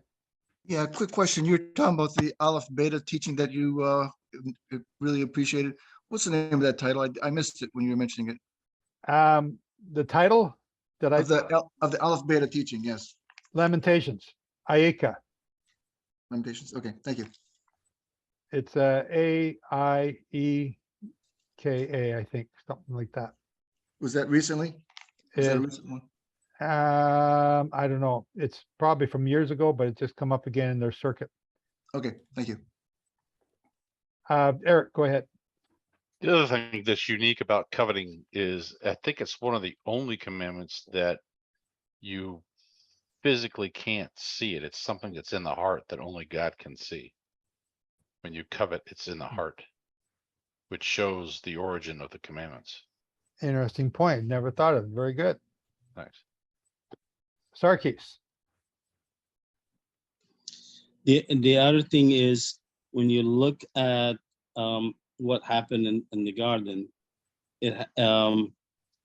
it's not about, I mean, I could see when I was reading an article about where are you, and the Father's love and compassion and desire to restore. When we look at the story of the prodigal son, the father was always watching and waiting for the return of the son. That description alone tells us that the father is not only in pain and suffering, and he could have gone after him and picked him out of the pig pit and bring him back home. But no, he was waiting for him to return, to repent. And one of the things is, we don't see that with Adam and Eve repentance. No. There's no discussion there. There could have been, but there's no discussion of repentance. They actually were given a reason that you sit down and I'm thinking about it, just like one of the methods that I use in studying scripture is, when I'm reading, I don't look what happened afterwards because of what I know. I read it as if I've never read the book before. Then the question I ask, why did Adam and Eve respond the way they responded? And I don't know anything afterwards. I'm just looking at the first few chapters. And if they were made perfectly in the image of God, why would they have responded that way instead of saying, I'm sorry, I broke your commandment. I mean, there are questions to ask. Do you want the answer for that? Go ahead. We talked about it already today. Eve became unclean when Satan touched her, and she spread that uncleanness to Adam. And What do you mean touched her? Wait a minute. he's sitting on her shoulder. Come on, whispering in his ear. I'll just have my own little fun here. Go ahead, Yeah. Kurt. Okay, so Glenn commented about vengeance is mine, saith the Lord, essentially, right? And I don't know where that scripture exactly is, but I want to point something out. Because first of all, I don't understand this concept entirely, but I want to point out what it says in Psalms 149. So if you're feeling helpless because somebody has done something, whether, somebody, or maybe it's your government leader or whoever it is, but Psalms 149 is important to keep in mind when we discuss this vengeance is mine, saith the Lord thing, but it seems contrary to it. Okay. Psalms 149, I'll read from verse, well, you really read the whole thing, but from verse 5. Let the saints be joyful in glory. Let them sing aloud on their beds. Let the high praises of God be in their mouth. And a two-edged sword in their hand. Why? To execute vengeance. Who? On the nations, and punishments on the peoples, to bind their kings with chains and their nobles with fetters of iron, to execute on them the written judgment. When? This honor have all his saints. When? It doesn't say that. Yeah, but it does. Well, maybe somewhere, but it doesn't say that here. Well, when are the saints going to be Well- given that authority? Well, I don't know. I can't answer that question. I said I Well, don't know. yes, you do. You do know. Paul said you're going to judge angels, are you not? Yeah, so we're talking 8th millennium here now. At the end of the 7th millennium. Yeah, end of the 7th. And at the 7th millennium, do we not read about the dogs and liars outside the kingdom? And are we not also told that those who do not come up to Jerusalem during the Sukkot in the 7th millennium will not get any rain? Right. Yeah. So when is this, Kurt? Well, it must be at the end of the 7th millennium, at the Great White Throne Judgment type thing. I would even venture that would be all of the 7th millennium. Well, it does, yeah, possibly. I get hope out of that, and that's what I'm trying to express, is that there's righteous judgment. It's about righteous judgment, right? Yeah. The written judgment. So Yeah, it's so like- it's justified. It's not reckless, swinging a sword and getting whoever you can. Again, so we go back to, judging people who got beards. Okay, am I righteous enough to judge that now? Well, there you go. Yeah, Or there is you go. anybody qualified to? Am I? There's no way.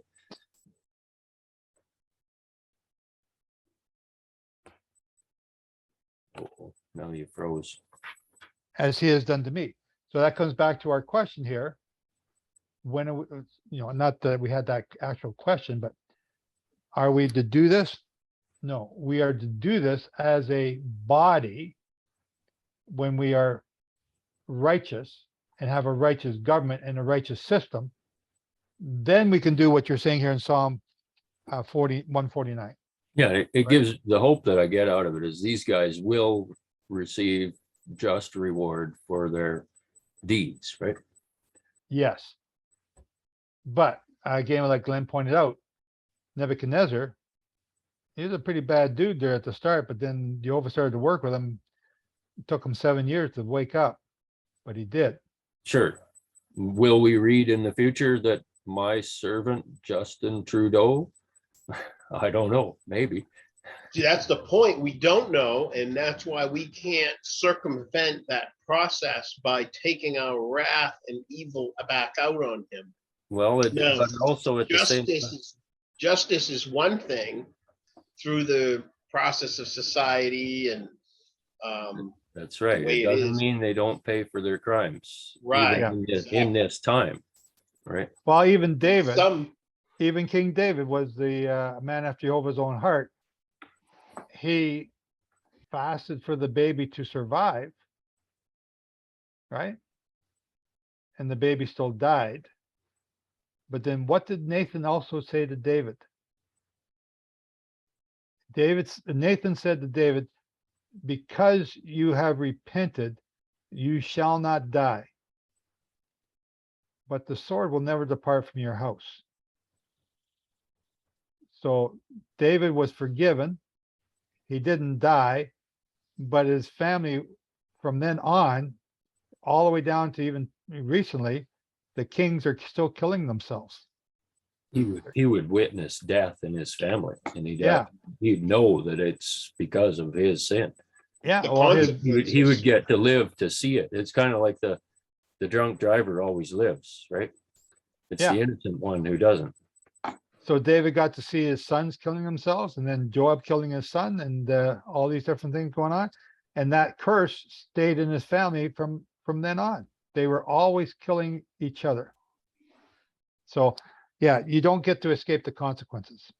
Okay, I'm gonna let Eric have maybe I'll let Eric have the last word, and then we're gonna get into the book of Acts. Go ahead, Eric.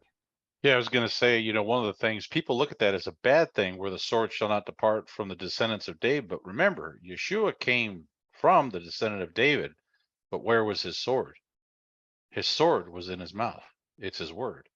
So in a way, was it bad for the human beings? Yes. But in a way, God took that same thing, and I think he made it good. Okay, so Through the- let's take through- that same analogy there, and let's say if all the kings of Israel were practicing the sword of the Torah, Mhm. well, they didn't do that, and they're Right. not doing it today.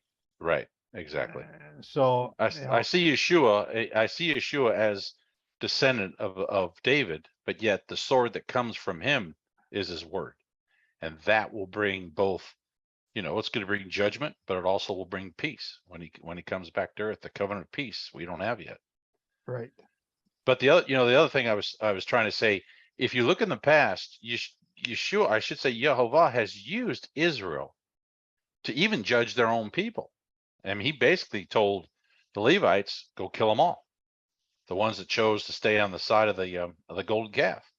He used his people that were, when they were in a righteous state, he said, okay, kill the Midianites because they've caused my people to sin.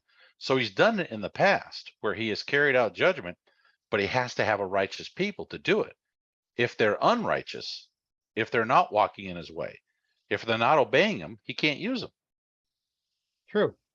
So and when Israel was righteous before Balaam, right, Balaam couldn't curse them. Right, but the curses don't come from anyone except God. He gives blessing, but he gives could curses. Not, he could not even curse the people, right, because they were righteous. So right, and he says you can't. Right, he says you can't curse what I'm blessing. Right, you cannot curse when I'm blessing. And I always get a kick out of these people. Well, his witch doctor is going to curse me. No man can curse you if God is blessing you. So if you're walking in righteousness, in my mind, if you're walking in the way of the Torah, and you're walking in the way of fearing of the Lord, I don't think anything can curse you except for the Lord. If he's the one that decides to bring one on you, no one else. Okay. Acts 21. You get to hear my lovely articulation of the English language. See if I trip over my tongue today. Now it was Acts 21. Now it came to pass that when we had departed from them and set sail, running a straight course, we came to Kos, the following day to Rhodes, and from there to Patara. And finding a ship sailing over to Phoenicia, we went aboard and set sail. When we had sighted Cyprus, we passed it on the left, sailed to Syria, and landed at Tyre. For there the ship was to unload her cargo. And finding disciples, we stayed there 7 days. They told Paul through the Spirit not to go up to Jerusalem. When we had come to the end of those days, we departed and went on our way. And they all accompanied us with wives and children till we were out of the city. And we knelt down on the shore and prayed. When we had taken our leave of one another, we boarded the ship and returned home. And when we had finished our voyage from Tyre, we came to Ptolemais, greeted the brethren, and stayed with them 1 day. On the next day, we, who were Paul's companions, departed and came to Caesarea, and entered the house of Philip the evangelist, who was one of the 7, and stayed with him. Now this man had 4 virgin daughters who prophesied. And as we stayed many days, a certain prophet named Agabus came down to Judea. When he had come to us, he took Paul's belt, bound his own hands and feet, and said, "Thus says the Holy Spirit, so shall the Jews at Jerusalem bind the man who owns this belt, and deliver him into the hands of the Gentiles." Now, when we heard these things, both we and those from that place pleaded with him not to go up to Jerusalem. Then Paul answered, "What do you mean by weeping and breaking my heart? For I am ready not only to be bound, but also to die at Jerusalem for the name of the Lord Jesus." So when he would not be persuaded, we ceased, saying, "The will of the Lord be done." And after those days we packed and went up to Jerusalem. Also, some of the disciples from Caesarea went with us and brought with them certain. Okay, there's a spelling error. I don't know if that's true or not. Mnason of Cyprus. Is that a Mason of Cyprus or a Manason of? Interesting. I read Manasseh. Okay, so you got MN Yep. ASON. Yep. Okay, so that's not a spelling error. All right. An early disciple with whom we were to lodge. And when we had come to Jerusalem, the brethren received us gladly. On the following day, Paul went in with us to James, and all the elders were present. When he had greeted them, he told them in detail those things which God had done among the Gentiles through his ministry. And when they heard it, they glorified the Lord.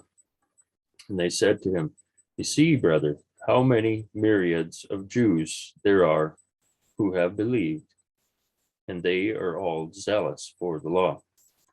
But they have been informed about you that you teach all the Jews who are among the Gentiles to forsake Moses, saying that they ought not to circumcise their children, nor to walk according to their customs.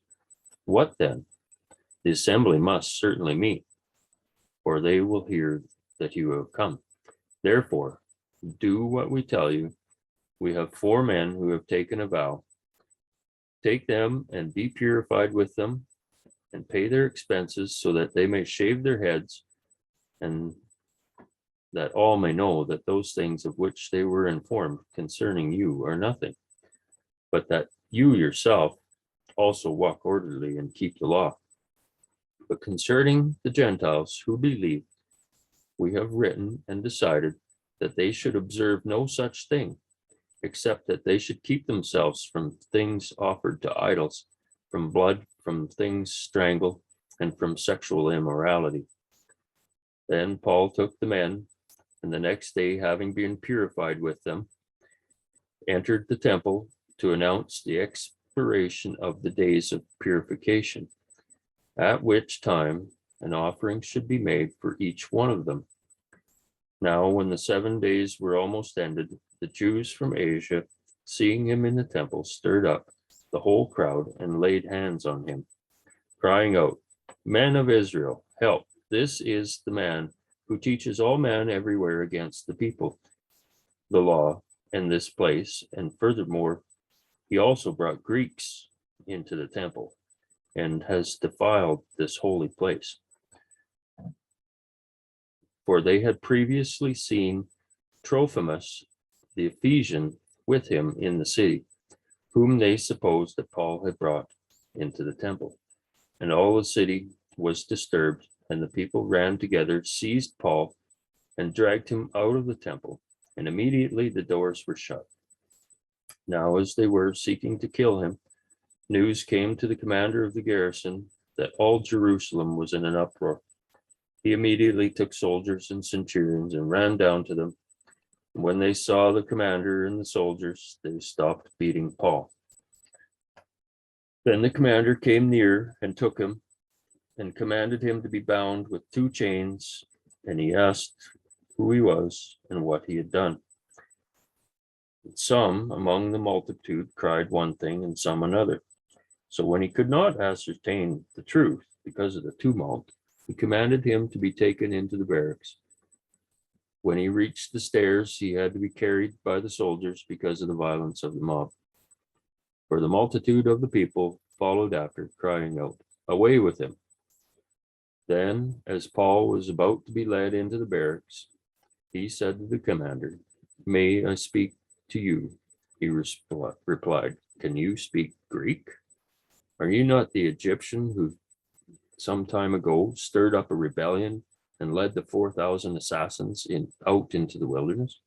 But Paul said, "I am a Jew from Tarsus in Sicilia, a citizen of no mean city, and I implore you, permit me to speak to the people." So when he had given him permission, Paul stood on the stairs and motioned with his hand to the people. And when there was a great silence, he spoke to them in the Hebrew language, saying, and it goes to verse 20 or chapter 22. Thank you, Kurt. Not bad for someone who doesn't speak English very well. I want, Randy, you have a picture you wanted to show. Have you got that picture ready? Oh, look at that. So if you put your mouse on there, Randy, put it on the stairs. These are the stairs where Paul was brought up to. And this is the stairs where Paul is about to make his famous speech from. Do you have any new pictures when you were there?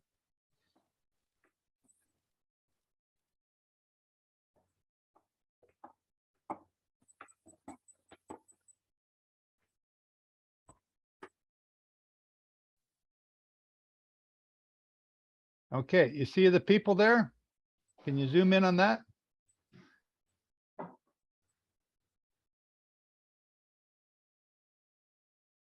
You know what? I just recall you and I never actually went up there, did we? No, we didn't have time. Okay, so that stone behind the gentleman here, It's not on the screen. it's on our screen. Oh, now it is. So there's a gentleman standing here. He's standing at the edge of the stairs. If you go back about 30 feet, 40 feet, that big stone behind him comes about halfway up, or he's about halfway up in that stone. That's how big it is. This is approximately where Paul was when they brought him up and he was going to be speaking. So go back to the other picture, Randy. Can you go back and forth, or you got to go out each time?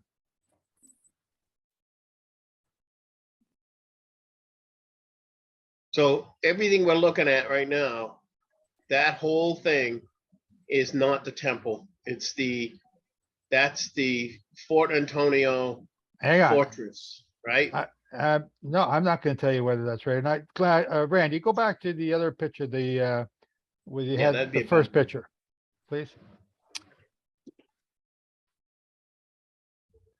Yeah, I do have to go.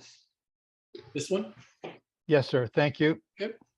Okay, so we were just looking, a point where we were just looking at Randy there. Yeah, no, up to there, right there. That's where the people were standing. And there's the church above it in the red roof. Yep, so that would become later on in time the Al-Aqsa Mosque. Okay. Okay, so he was dragged out of the temple on the other side and dragged down in here. He's getting beaten and they're ready to kill him. And the Romans hear about it and they come out and rescue Paul and they drag him up the stairs, and that's where he wants to speak to him. Now, I don't know if you've noticed this before. Randy, can you read Acts 21, verse 34? And in the crowd, some were shouting this and others that. And not being able to ascertain the truth because of the uproar, he commanded him to be taken into the barracks. So hang on. He's been dragged out of the temple. Where's the barracks? Up in the up above that. Oh, that's the Temple Mount. Yeah, that's wow. Okay. Don't okay. Well, no, it's not. I don't agree that's a Temple Mount. That's what they call it, but it's not. He was taken to be taken into the barracks. So where's the Roman barracks? That whole thing is the fort. And we go down here and it says in another verse down here about the barracks again. Where did it say that? Oh, verse 37. Then as Paul was about to be led into the barracks, he said to the commander, may I speak? I got this perfect platform to stand on and speak from. Can I speak to the people? It's the steps. Everyone's down below them. Everyone's going to be able to see them. The barracks. There's the word barracks. Okay, Randy, let me have the screen. Let me just see what barracks is here in the, oops. Let me see if we can get this word barracks. Does it help us tell us anything? Acts 21. Acts 21, verse, what do we verse? Verse 34.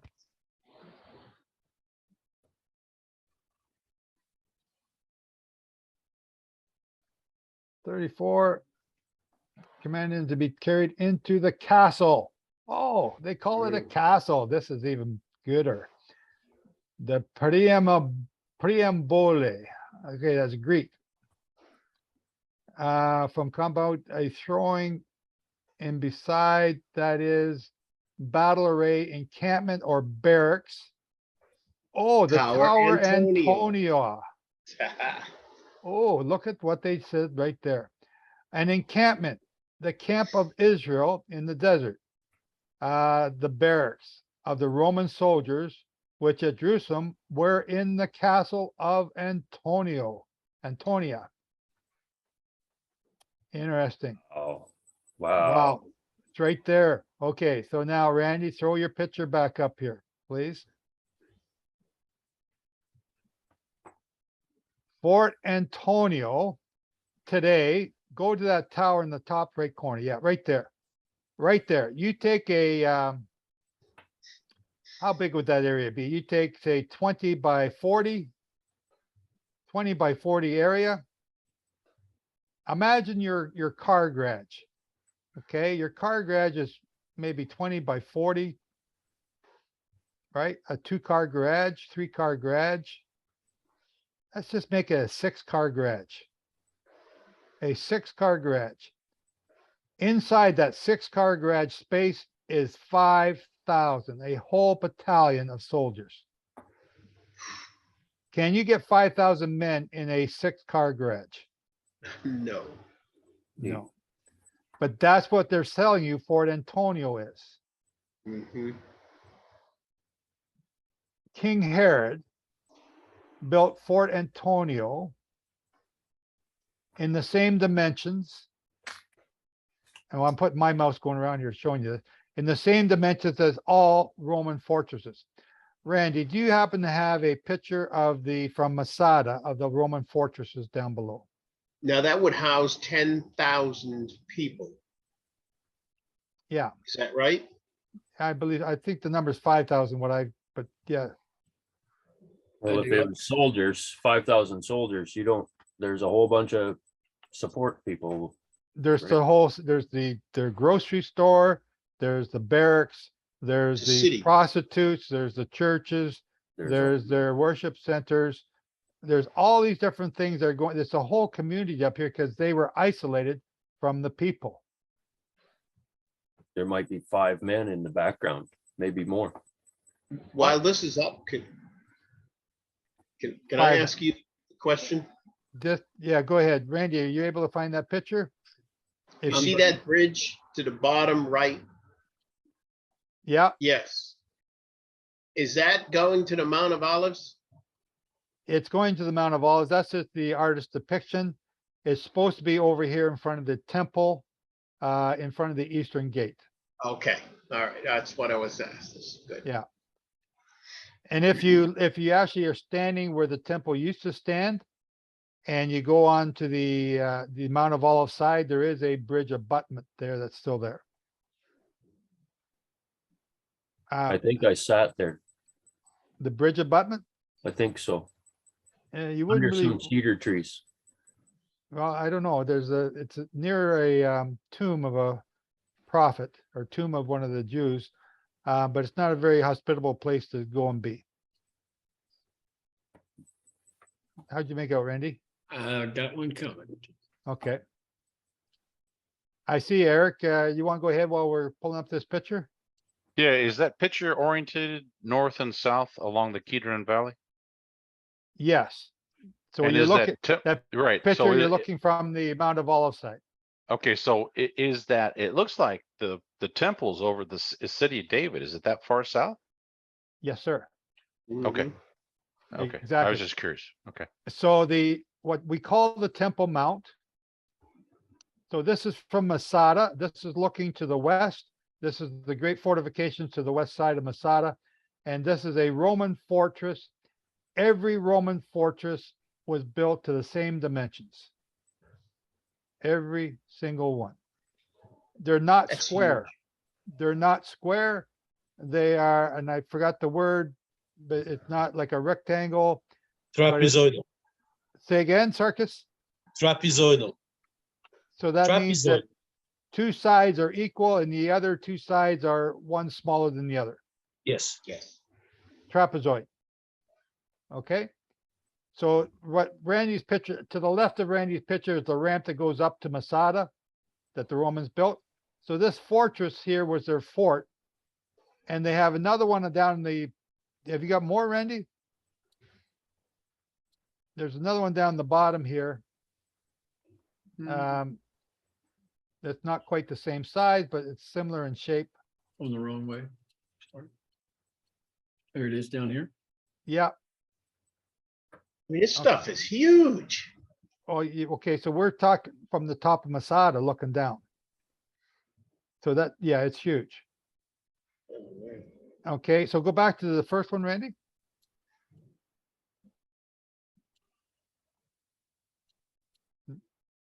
There, yeah.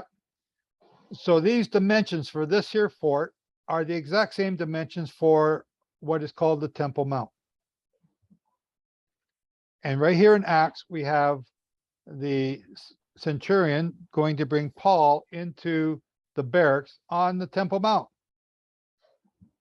And everyone just reads right over top of this little passage and doesn't think about it. And now you're thinking about it. Okay, Randy, go back to the temple picture.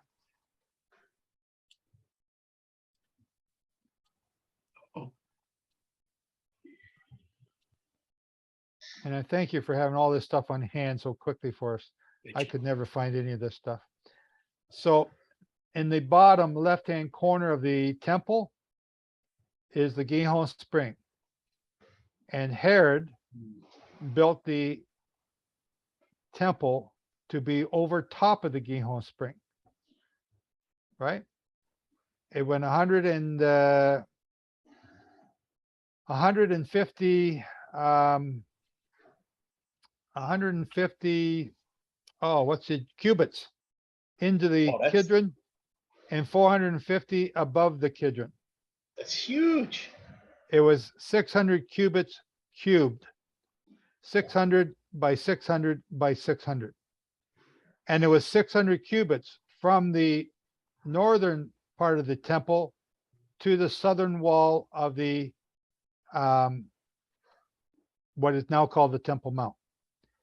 The bridge in between, no, not that bridge, the other one. Yeah, that bridge in between is what the Jews tore down that caused the revolt that ended with the temple being destroyed in 70 AD. So they tore that down in 64 or 66, and then they quickly rebuilt it. But by then, Rome was already sending their troops. So again, you just read it here in Acts. Paul was brought. So when somebody talks about going up into the Temple Mount, and then they say these stairs are where Paul was taken to, they got the stairs part right. They forget to read about the barracks right behind there. So I'm making a big stink about it because it's so glaringly obvious that most people never see it. So everything from the steps to the left is basically non-existent at this time. Correct. Hadrian tore it down. Well, actually, after 70 AD, the temple was tore down to the very foundations, trying to find the gold that melted from the fire of the temple. But then Hadrian went even further and took everything outside here and destroyed it, and then buried it with garbage. Well, actually, what he did was he preserved whatever remains were there. So the excavations going on in the city of David right now are showing what Hadrian had buried and preserved. And Hadrian did that after the Bar Kokhba revolt. So the Bar Kokhba revolt was a result of the destruction in 70 AD. And here's, we did this teaching a little while ago here.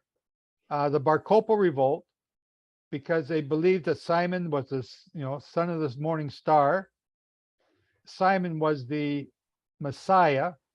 The revolt was coming at the perfect time. It was the Jubilee year. The Messiah comes in the Jubilee year. Therefore, they're going to have victory over the Romans. Therefore, everyone started to fight and go against them. And even the brethren who had fled up to Pella in 66 AD started to come back to be part of the, this Messianic age in 133, right? Because they believed the Messiah was about to come back at that time. So, yeah, it's an amazing story once you understand it. You can get out of this now, Randy. Question. And I don't follow the rabbinical way or anything like that, but they're claiming that the Jubilee is next year. Is that? Well, they believe this to be a sabbatical year right now from trumpets or atonement last year to trumpets this year. So their sabbatical year is about to end. Others believe that it starts this year and goes into the fall of next year, depending on your theology. I've heard that some people believe it to be a Jubilee year, but that's all guessing. That's it's way off. Pure guessing. It's based on pure assumptions. So they have zero facts to back them up. Fortunately, we have 89 sabbatical and jubilee proofs to back up all of our facts, all of our proofs. They all match each other. I don't have to fudge the dates. I don't have to screw around with the numbers. It's painfully obvious. But it's so we don't want to believe that because, oh man, then break tradition. Then you got to start really counting the days here, right? And you'll start to understand how close we are to the end. So, Eric, go ahead. So the source for the water, which the temple always has to have, would be the Gihon Springs, right? Correct? Correct. I see a light bulb going off. There you go. I was just wondering. I've always been wondering for this, but like I had heard that a really zealot rabbi had taken off in a helicopter and did a heat test, and he found the signature of supposedly the rocks that were below the surface of the top of the mount he's saying you could see where the temple used to be. So I don't know what he was looking at, but it's kind of interesting that they want to, there's a bunch of them that want to place it there on that mountain. And then there are others now that are leaning more and more towards the city of David. So I find that interesting. The ones that are leaning more and more towards the city of David seem to be the more Hebrew roots, Messianic Christian, former Christian type. The Torah Orthodox or Jewish Orthodox or Rabbinic, whether they come from Christianity or not, or the what I call wannabe Jews, all put the temple up in the Temple Mount because of tradition. And But therefore, doesn't Yeshua actually say not one stone will be left standing? So that would indicate those stones that are still left standing that point to that being it doesn't meet what Yeshua said. They don't believe in I Yeshua. see another light bulb going off. Well, Right, there's something also to remember about that, though. Everything you see in Jerusalem right now, like except for maybe those stairs and there's a few stones here and there, but basically what you're looking at is a reconstruction, like it's not original. Oh, hang on. No, you're misspoken there. Am I? The outside walls, where the Zion gate is and where the Dung gate are, you know where they are? Right, yeah. Those walls were created in the 1500s by the Suleiman, I believe his name is. Ottoman Empire. Pardon me?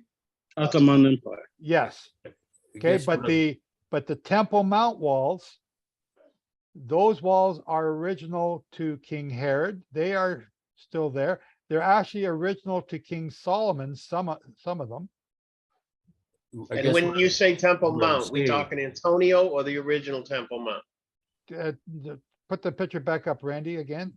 Okay, because it can be confusing if you're not using the right terms. I guess what I should have said is it's difficult to understand. Just keep that one there. Has been a reconstruction and what hasn't, right? It's you can't, it's not Yes. easy for the layman to figure that out. So right here, Randy's mouse is at the bottom. Those stones are original. They have the Herod signature on them. Now, Herod's signature is that the stone will have a 6-inch or 8-inch edge all the way around the outside. Right, there's a band, like a reveal. Yes. The straight edge. Yeah. And that straight edge is in the Jaffa Gate. There's some stones up there. If you go to the south, there's a number of stones there in the Jaffa Gate area or King David Citadel that have that same straight edge. Okay. Yeah, I Now- remember. Now, when you get to the Zion Gate or the Dung Gate, all of that was built in the Ottoman Empire. Wasn't this an arch that comes out of here in the? This is Robinson's Arch. Okay. So from Robinson's Arch down are all Herodian stones. From Robinson's Arch upward are all the replacement stones, and you'll see the difference in size. Okay, so they're all just little blocks on top, but down below. So there's also this edge along the seam, like a crack along the wall there. Randy, put your mouse on the crack. No, down. Yeah, right there. Okay, so that's where they collected the dew in the evening or in the morning. So they had those going all around. They had them all around the temple. It made the temple look like a woman wearing pearls. The dew would collect on there like these little strings. They would look like little pearls of droplets of water. It was quite beautiful. So Randy, have you got another picture going to the right of this, to the outside wall? Let's see. Oh, there you go. Stop. So that wall on the right-hand side, further to right. More right. Keep going, way over. Yeah, right there. That's the one that was built in the Ottoman Empire. So people believe that's, original. No, it's not. It's built, 700 years ago. So are you up on top at this point? I am standing, we are taking there's the Alaska Mosque. We are standing in the road that goes into the hotel. And the other end of the road goes out the Dung Gate. I don't recognize the spot. Well, you're looking into the archaeological gardens. The Mount of Olives is on the maybe. far side. Maybe. So the The so Mount to of the- Offense is over there where Randy's waving his mouse. Okay, I didn't see it from this view, I don't think. Okay. I forgot what the original question was so yeah, so these stones here are original. And as Eric just said, every stone will be removed, but they weren't. So here's the, this wall here that Randy's pointing at. These are the, walls built by the, Ottoman Empire people, Solomon. Across there is the Mount of Offense. That's where King, or Yeshua was killed. That's a crucifixion site. Okay. It's okay. Randy, give us a tour there, bud. What else you got? Right. Okay, no, go to that next picture. So this is looking down the Kidron Valley. And on the left-hand side, the valley on your left is the Azazel Valley. And that whole mountain range over there, in the days of around 800 BC, that whole mountain moved 600 furlongs to the south. So this was a huge earthquake at that day. And we were told in Daniel, I think it's Daniel, when you see there'll be a great earthquake as it was in the days of this one king. I forgot the king's name, but the same area is going to have another earthquake. Oh yeah, so that's the NATO headquarters up there. Is that going to be the abomination that's set up? I'm not sure. It could be. I thought it was until I went and looked at it, but we're thinking it's more. Put your mouse back there, Randy. We're thinking more over here in this corner.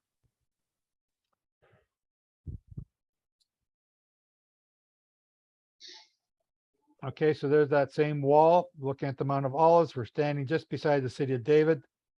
And that's the back of my head. Great shot, Randy. This would be the actual passage that Yeshua had to take going up to get crucified, where he's walking up the street, correct? No, he would not. He would have gone across the bridge. That's right. Well, hang on. Yeah, he would have gone across the bridge. Otherwise, he would have been. Let me see. You could be right. He might not have been allowed to go up the bridge. So just to comment, this corner, if I'm correct, you're on your left basically is the dung gate. Is that correct? Yes. And then to where that Coke truck is, that's going down into the archaeological dig and to the Gihon Spring, and where you go into the Gihon. The city of David. Yeah, city of David be on the just in front of that Coke truck, and on this side of the Coke truck was the parking lot when I first went there. Now is the archaeological dig site. So there was a bridge to the right of the Coke truck that went straight across to the mountain. Yes, but the bridge would be outside the picture. So right behind that Coke truck is where the taxi driver picked me up when I come out of the Gihon Spring, soaking wet and cold, and it was raining. I was wearing jeans. I was wet and cold. The guy picked me up and said, "I can take you to Jerusalem or to Bethlehem." I said, "Okay, let's go. It's wet out. Let's go." I remember that corner. Thank Oh you. boy. Did he see a tourist for sure? Oh yeah, he saw a sucker. You bet. Yeah. You bet. Yeah, I know. So it. there's the archaeological dig there. And oh, sorry, who's that? It's Eric. I was just going to ask, so was Yeshua crucified close to the bridge that crossed the Kidron Valley on the other side on Mount of Olives? Yes. So, right. Do we know if it was near the altar that they burned the red heifer on? Yes. Okay. Do you see his mouse? Yeah. Is there a church there? It seems like there's churches everywhere. Well, there happens to be one there too.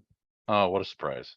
Yeah, but this is also has got this whole site preserved so that, yeah, if it ain't there, it's within spitting distance of there.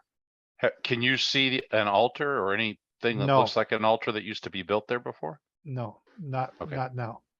Okay, and is the graves of the saints, are they towards us in the picture? Is it closer to us in the picture, or there, is there graveside there, gravesite there? Yes, there is one. Okay, One sepulcher. The tombs on the Mount of Olives are to the left of this picture. The is it to the graves are- right, to the right of the mouse? Okay, over there on the right? No, No. the graveyard on the Mount of Olives is to the left. To the left of that, I see, over there where the cursor is. Okay, to the left of the cursor. Yeah. Okay. Okay, so Randy, Yeah, I was just gonna switch pictures, is why I moved that over there. See if I Yeah. can find,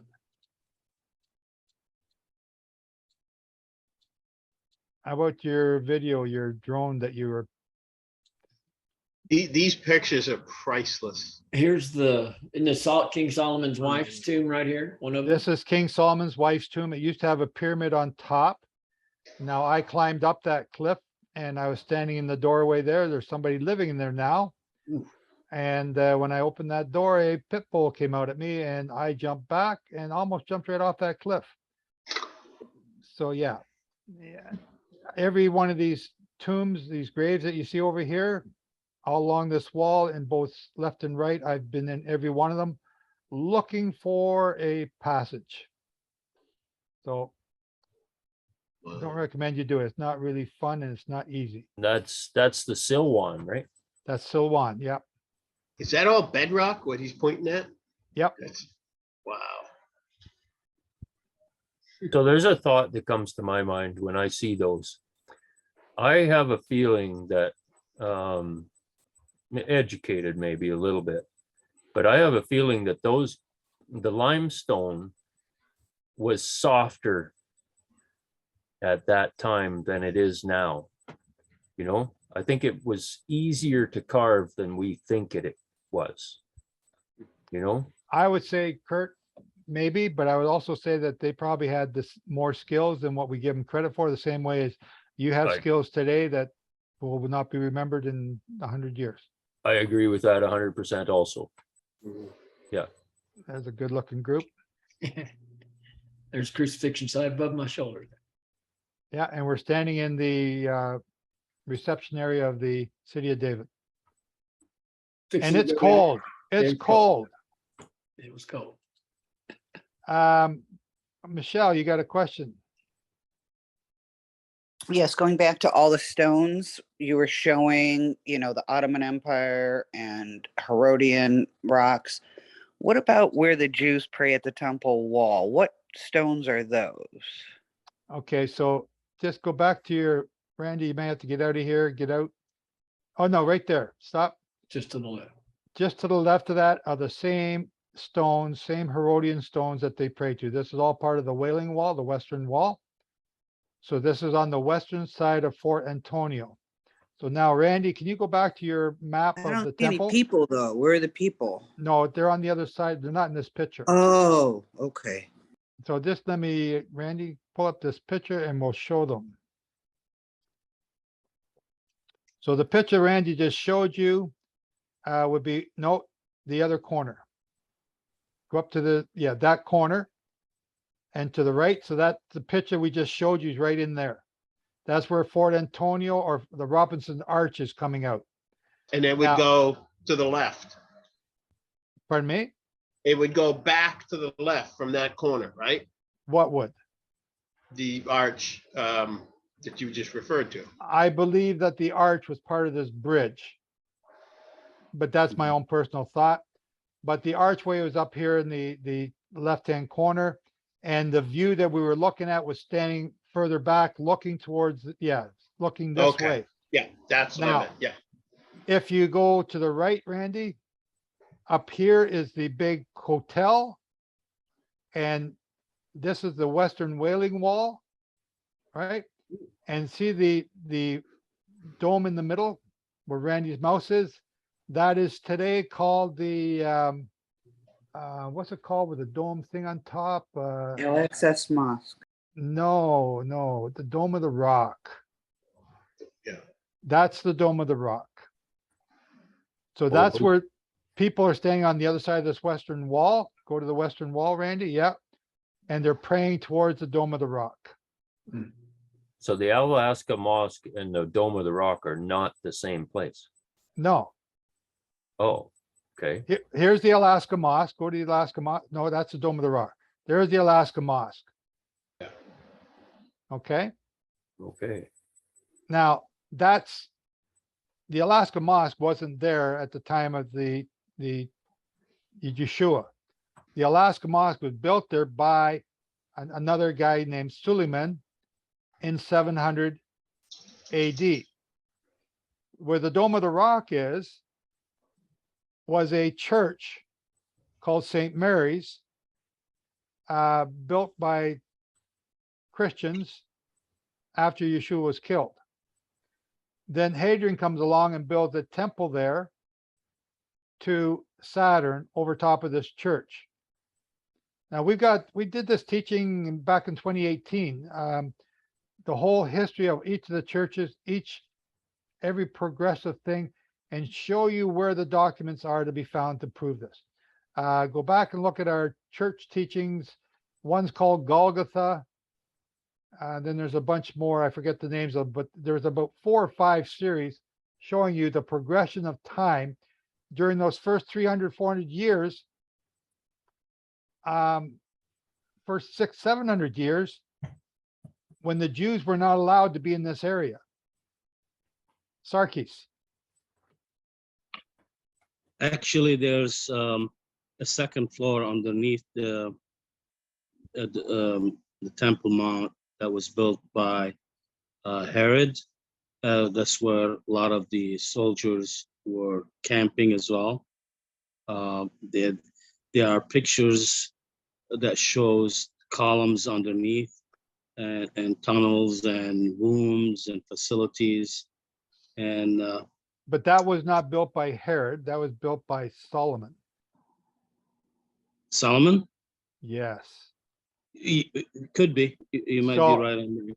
So But you could tell it's not modern. It was built more than ancient. 2,000 years ago. So Solomon, there's a description of Solomon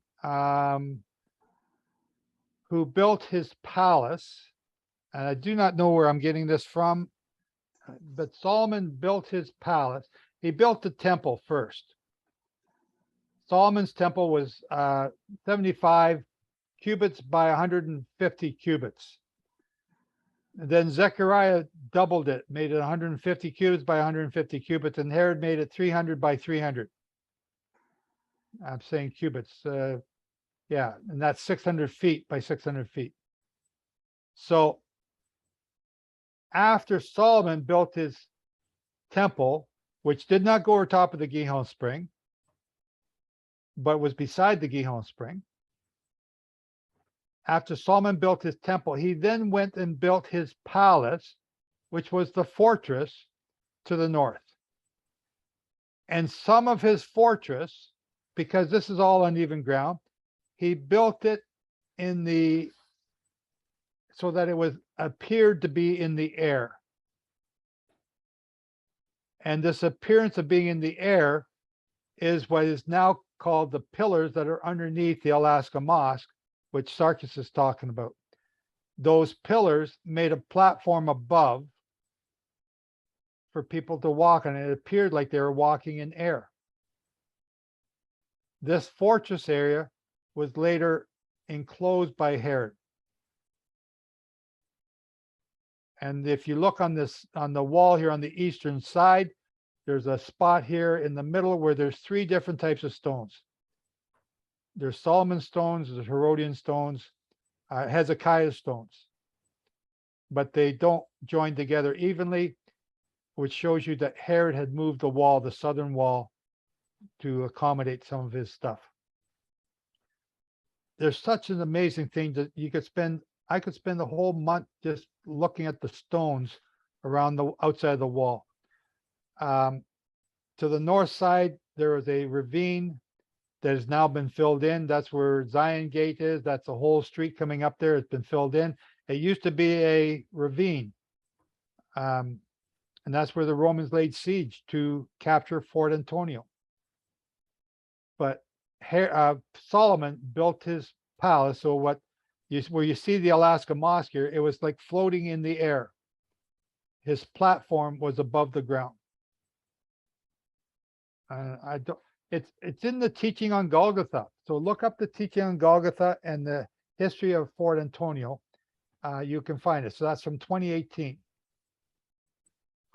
We are really off subject here on the Book of Acts. Yeah. So the reason I had my hand up wasn't to discuss all that, which that was fun because I'm interested in rocks and things, right? But the part that I wanted to bring up is that where it mentions, where are we? Acts 21, verse 28 says, men of Israel, help. This is a man who teaches all men everywhere against the people of the law in this place. And furthermore, he also brought Greeks into the temple. So the Greeks must have been considered unclean. They didn't even, like it says, that and has defiled this holy place by bringing a Greek into it. That was their accusation. And Yeah. when he spoke in the Hebrew language, not Greek. He was speaking to Hebrews. Okay, so what are you saying? He was speaking to Hebrews, not Greeks. Oh, he's speaking to the Jews. He spoke Hebrew to them. Yes. Where, I guess I'm commenting on the fact that those were Hebrew speaking people in Jerusalem, not Greeks, for the most part, that he was talking to, in this case at least. Okay. I'm saying that the Greek influence wasn't a good thing in the eyes of the Jews. Yes, well, the Bar Kokhba revolt took place about 150 years before this, or maybe 200 years before this, right? So that's when the Greek influence had a large influence on them. So why is it so, like the Christians think it was written in Greek, right? Well, because we got the oldest manuscripts we got now are Greek that have survived. Right. Right. So that it's if everything else was to be destroyed today and only the Russians, then we would assume that everything was written in the Russian Bible. Exactly, but doesn't make it so. No. Like I said, assumptions are what a lot of people do. And we know what assumptions are. Yep. That's all. Okay, Sarkis. I think the word Greek here is mentioned non-Jews, and it's specifically related to either not being Jewish or not being Judaized, the ones Greek was converted to Judaism. And that's what they meant. Because nobody's supposed to be going into the temple unless they were circumcised and they were Jews or converted to Judaism. Yes. Okay. And we can see later on that that Paul brought men with him, and so they assumed that it says verse 29, for they had seen before with him in the city Trophimus and Ephesian, and they supposed that Paul had brought into the temple. So, but they didn't see those men in the temple. They just assumed that Paul had brought him into the temple because he's Paul. So he's being accused and beaten and killed. But on what? We have no witnesses that he actually brought him up there, but we just assumed that he did. Yep. Pretty sad state of affairs. But yet, what we see here is the accusation. If we go back and look at the beginning, when he came to visit the elders, the apostles. So verse 20 says that when they heard it, they glorified the Lord and said unto him, thou seest, brother, how many thousands of Jews there are which believe, and they are all zealous of the law. And they are informed of thee that thou teachest Okay. all the Jews. Back up, Sarkis, read that again real slow. Okay. Start again. No, not the whole thing. I just want you to read the part, you see, brothers. Start there, real slow. Say A it little again. a little bit faster than that.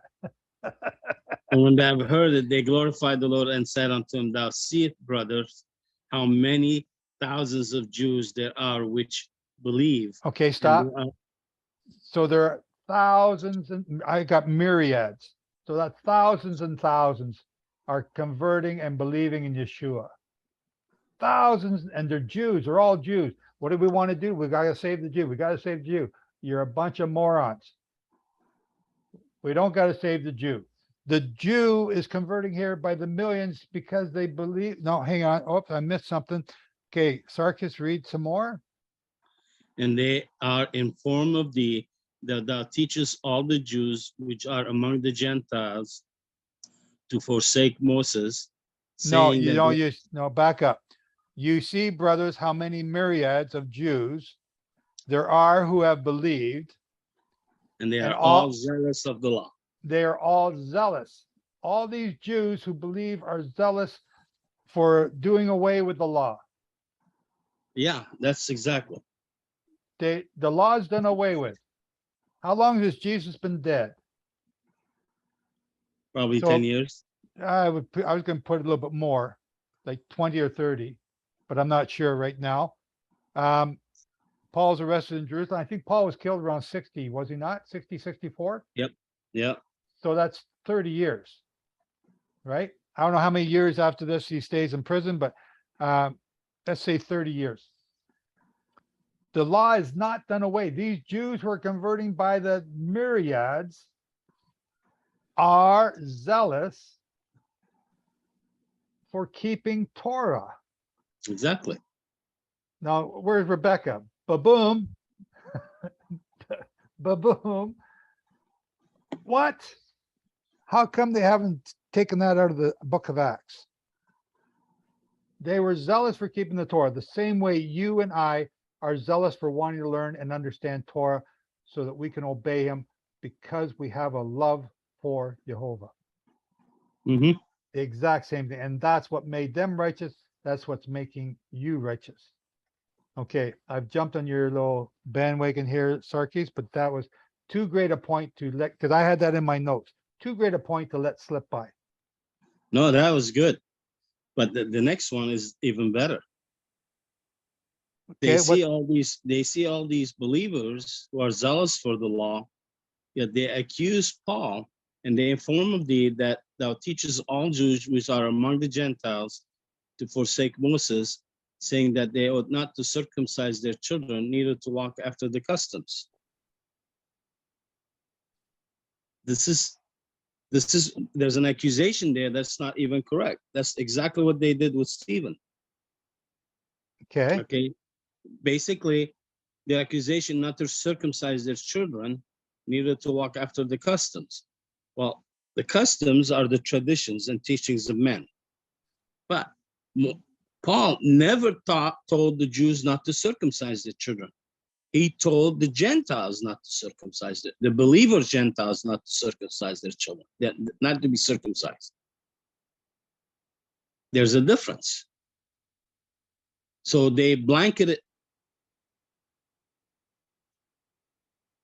Paul never taught not to circumcise the Jews that should not be circumcised. He did tell the Gentiles they don't need to circumcise to be saved.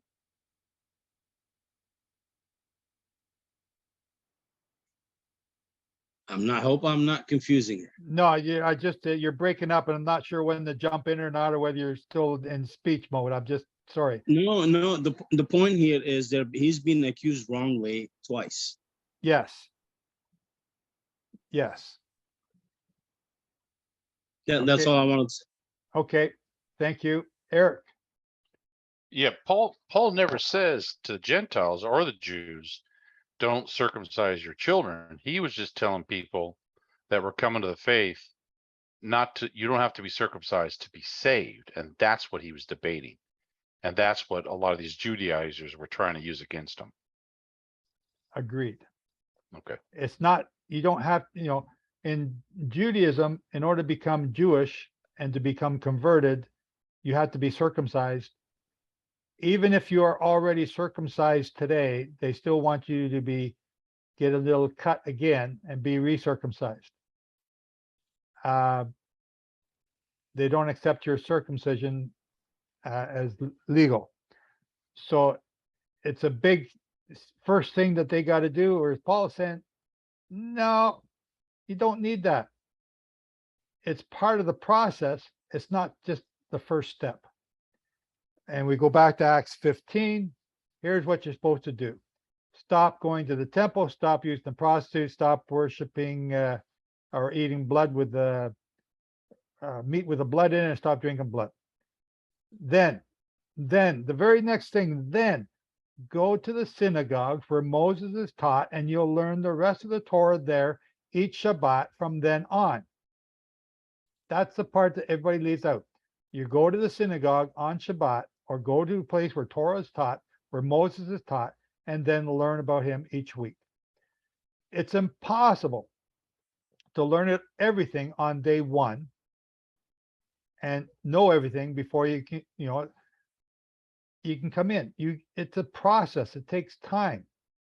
I learned something new here today again. It takes time. Sarkis.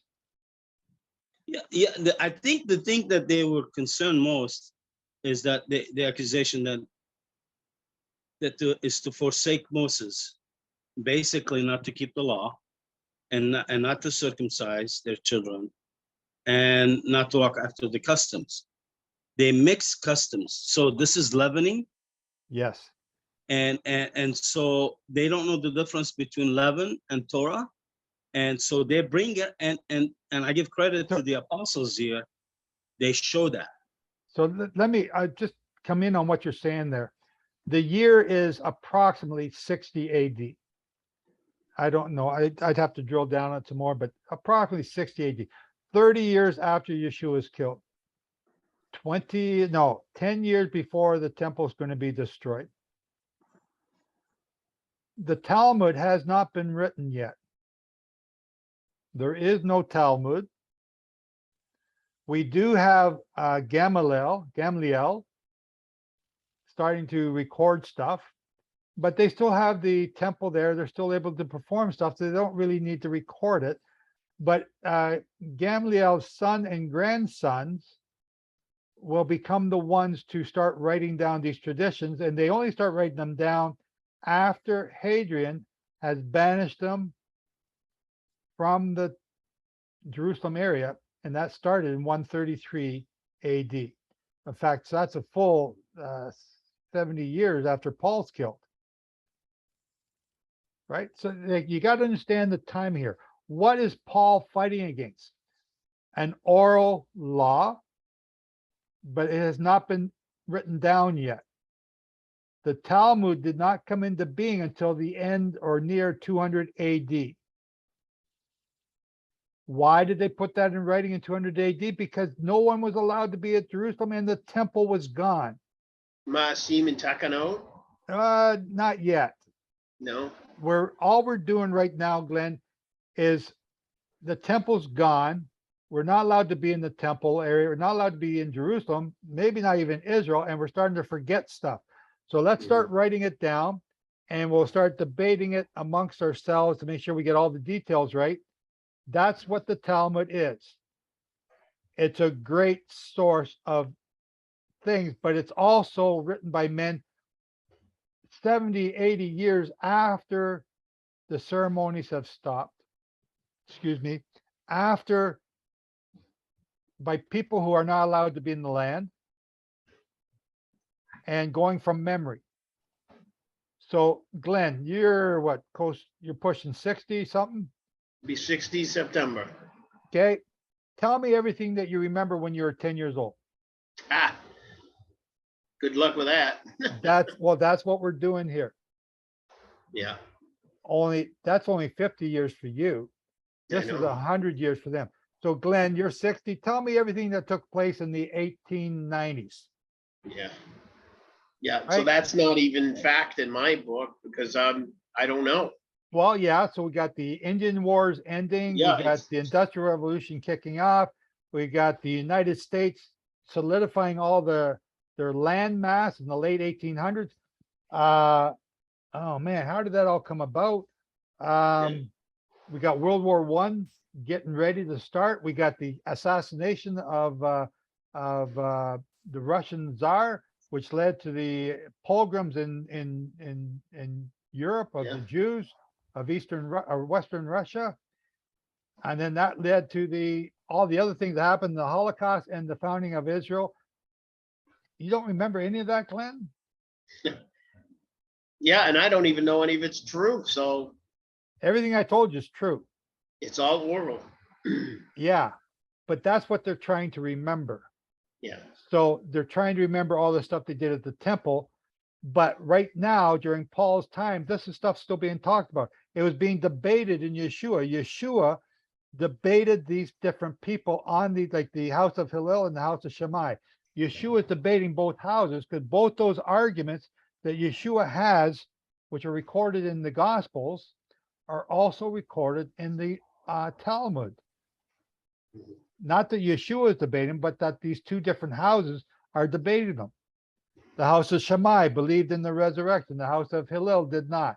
Or it's the other way around. I forget. But these are things that they were arguing about and trying to remember before they lost them. But at the time, the temple still stood. In Paul's day, because Paul was in the temple still stood. The Talmud incorporated these false teachings,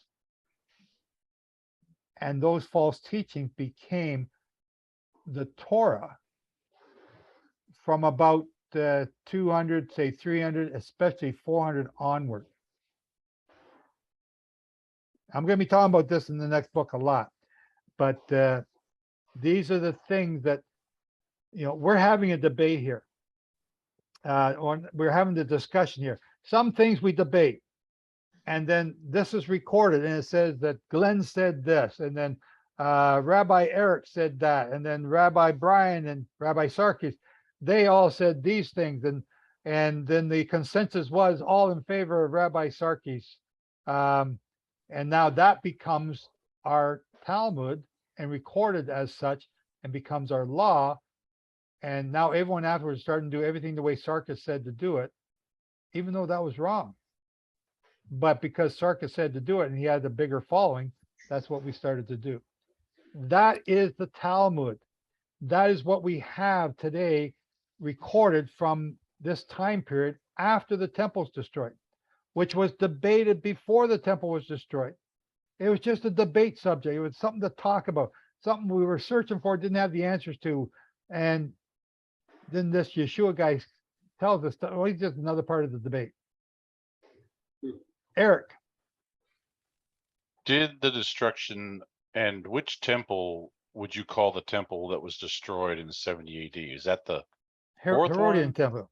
Yeah, I know, but is it the fourth one, third one, second one? What do you count as the first one? Well, I count the first one as Solomon. What's the count as the second one then? It would be the destruction and rebuilding of that. So the Zerubbabel one. Right, Zerubbabel. Yeah, What would you call the third one? Herod's. So I would Why? call that. Well, how come you skipped the Maccabee one? Well, because I don't know much about that particular one. I didn't know if it used The Maccabees tore the temple right down.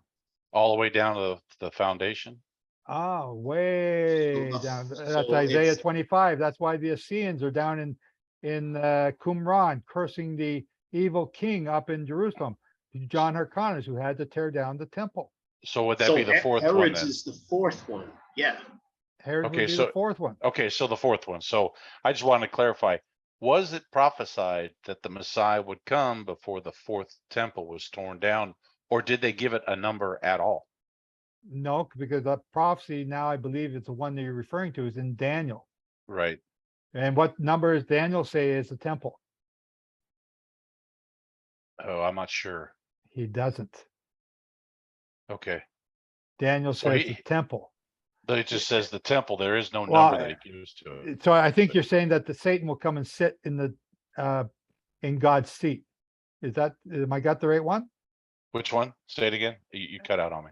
I believe that you're referring to the one where Satan in Daniel, where it says Satan will sit in God's seat. And act Well, as if he okay. is God, or Is am I that, thinking of Ezekiel? wouldn't that'd be Ezekiel, right? That's Ezekiel. The only temple that I know is going to actually have a seat for them to sit in because they believe the Messiah will be here. Well, actually, he's not going to be a seat. He's going to sit in I believe it's Daniel, and I believe it's 9:27.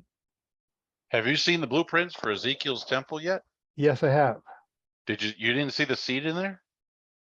Well, I seen that they have a model of Ezekiel's temple there in Jerusalem. Yeah, I mean, I'm talking about the actual, there's only like one Gentile. There's actually one Gentile on this group. And they came to Atlanta and I actually got to see the blueprints. And it showed Yeah. in there a seat that they said the Messiah will sit in. Okay, I didn't see that. Okay. Can't comment on it. So, Okay. Okay. but this is all still future. But let me go. What verse am I looking for in Daniel? Randy, how about you? Do you know that one? You're sleeping, right? How does it read? Daniel, I want to say 9:27, but I'm not sure. How are the words? What are the key words? I can look it up that way. He will sit in the place he ought not to sit. Sit. Okay. Sit. I'll try sit. That's in Matthew 24 and Luke. Matthew 24? Yeah, that's what Yeshua talks about. What give me what verse? Let me get it to you.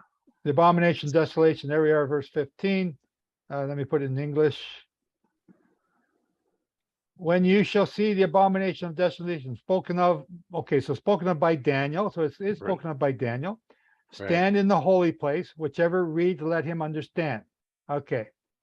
Where are you at in that verse, sir? 24:15. 15. 24:15. Which book? I'm sorry. Matthew. Matthew. Okay. So the abomination that makes desolate. What is that? That's some sort of God image, some sort of statue or something set up. Spoken of by Daniel. So now we got to go back to Daniel. Let me see who. I would have, once I get it, a lot of times my computer will reference Daniel where it is in 9:27. That's what I said. So Daniel Yeah. 9:27. Okay. So Daniel 9:27. Spoken of by Daniel. And when he shall confirm a covenant with many. Okay, so this is the UNEP, the Paris Accord, for 1 week. That's a 49-year period. In the midst of the week, so now it stops. There's a period there. Something else is going on.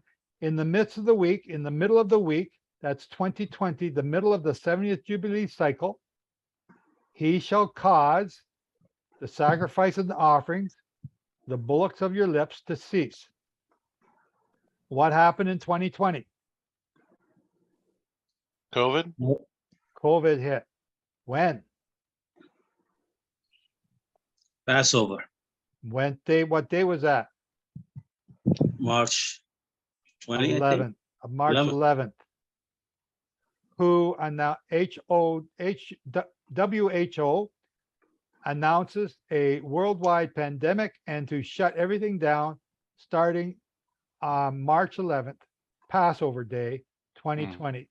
1 week later, yeah, it was worldwide. Yep. Yehovah does everything in secret, so nobody sees it, right? This is worldwide. Yeah. And the bullocks of our leases, all our bullocks of our lips, all the churches were shut down. Remember all those superheroes standing up, hey, I'm going to fight for our church, freedom of speech, freedom of religion. They're a bunch of idiots. But they did. And they made, popularity contests rebelling against the authority to shut down. They forgot that authority was put in place by Yehovah. The abominations, the sacrifice and offerings of our lips were to cease. They stopped there. We are now going back to those churches. The covenant made with many. When did it start? 1972. When did it stop? It stopped on, I believe, January 1, 2020. Trump signed it out of existence on January or February of 2016, but it's a 4-year period of time that he could not get out of it until those 4 years had expired. That was 2020. Oh, President Biden comes into office, re-signs a contract again, renewing it, but the covenant was broken. Now there's another covenant. The United Kingdom joined the European Common Market, January 1973. But January 1973 is still part of the biblical year of 1972. And in December 31st, 2019, I think it's 2019, the Brexit took place and they got out of the European Common Market. So we have these two covenants made with many for 1 week, 149-year period of time, coming to an end at the same time. Then in the midst of the week, in the midst of the 70th week, because this is talking about the 70th week now, in the midst of the 70th week, the middle 2020, offerings are to cease, and on a corner of the altar, desolating abominations. So what is the corner of the altar? What altar? This is where this assumption that the altar, the temple is going to be rebuilt. Okay, Randy has posted in the side comments there the article on Golgotha. Read it. Golgotha is your altar.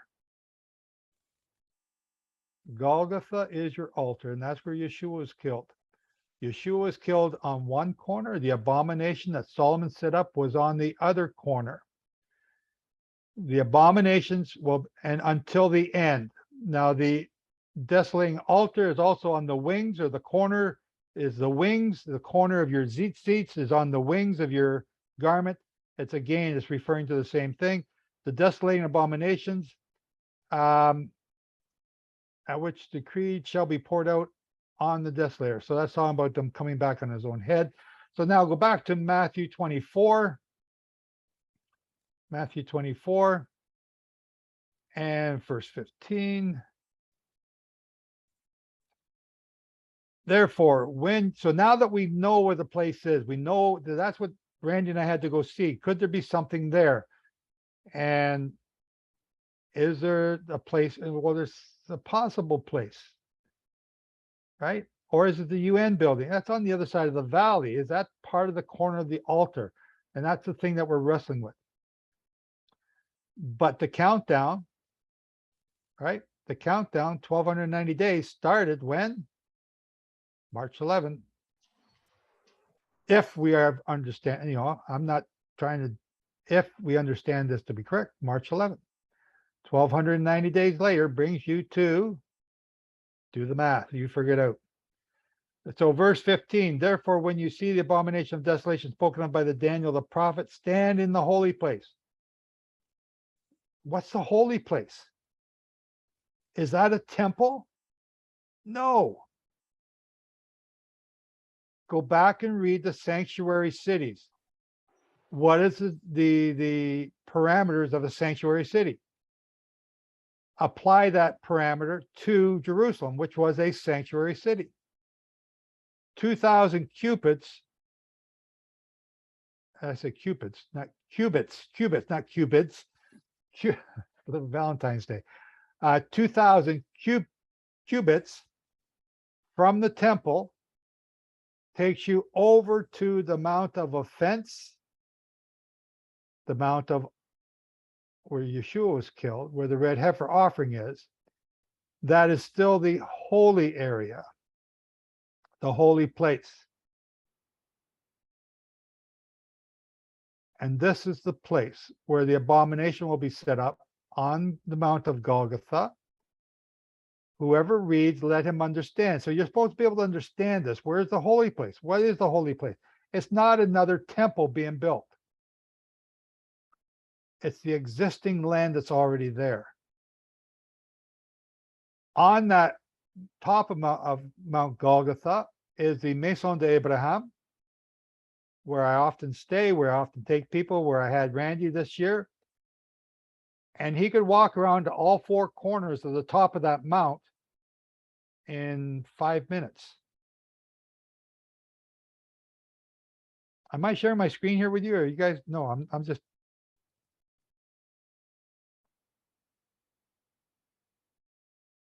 So what, where is this abomination going to be set up? I believe on Golgotha.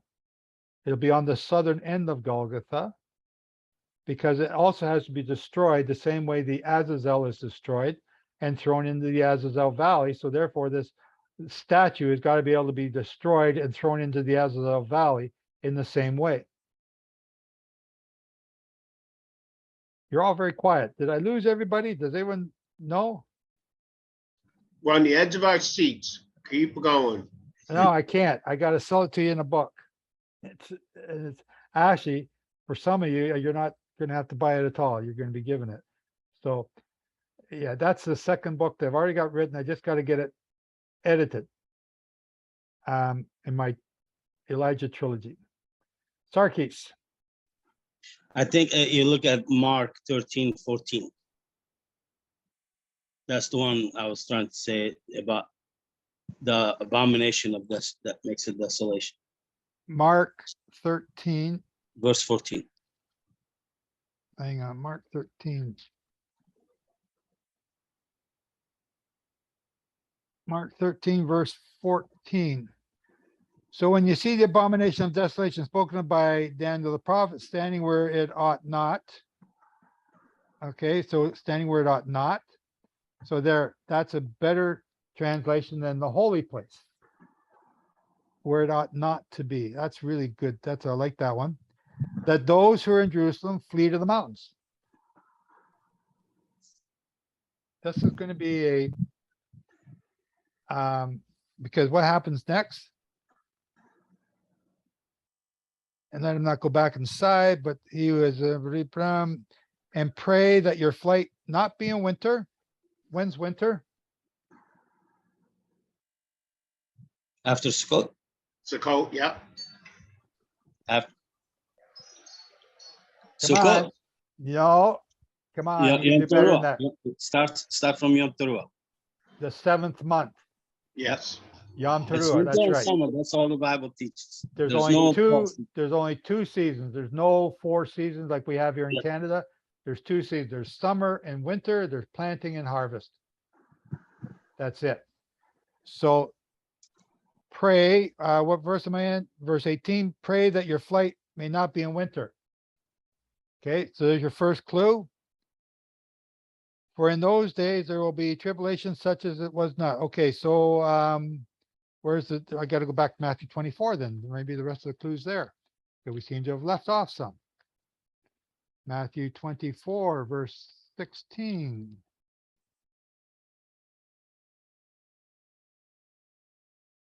Oops. Yeah, you start with 15. 24, therefore, when you see the abomination of desolation spoken of by Daniel, the prophet, standing in the holy place. The other one says what's the other one say? Standing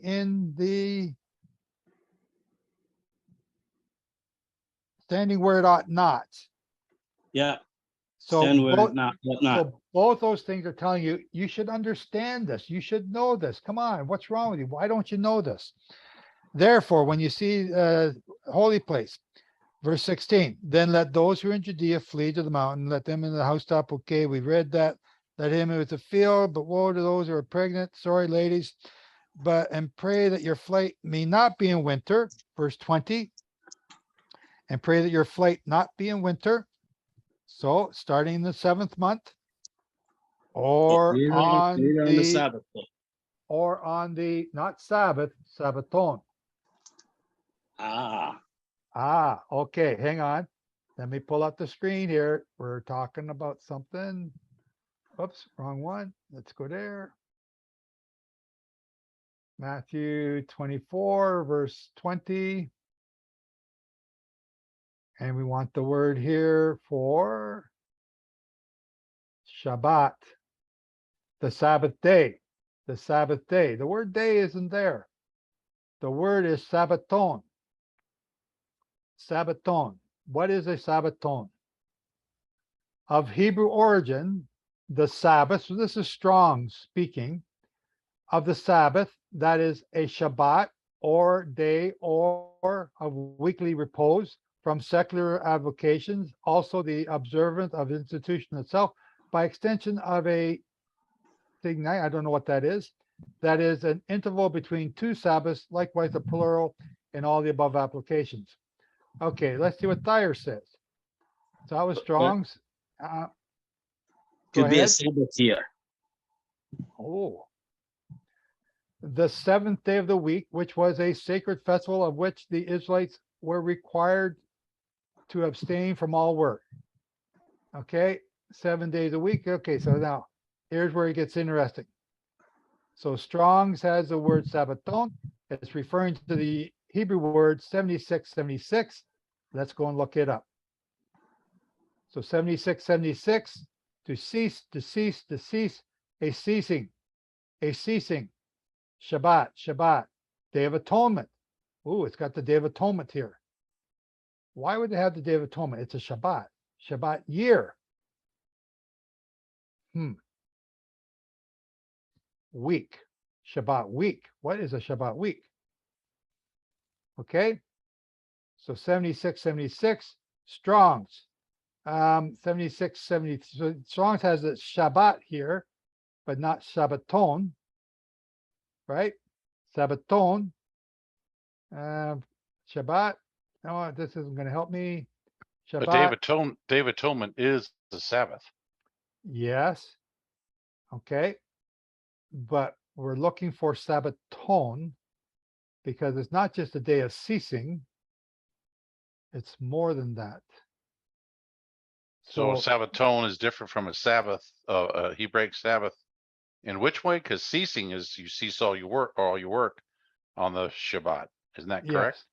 So ceasing 7676. So that brings us there. 7674. What's that going to show me? It's 7677.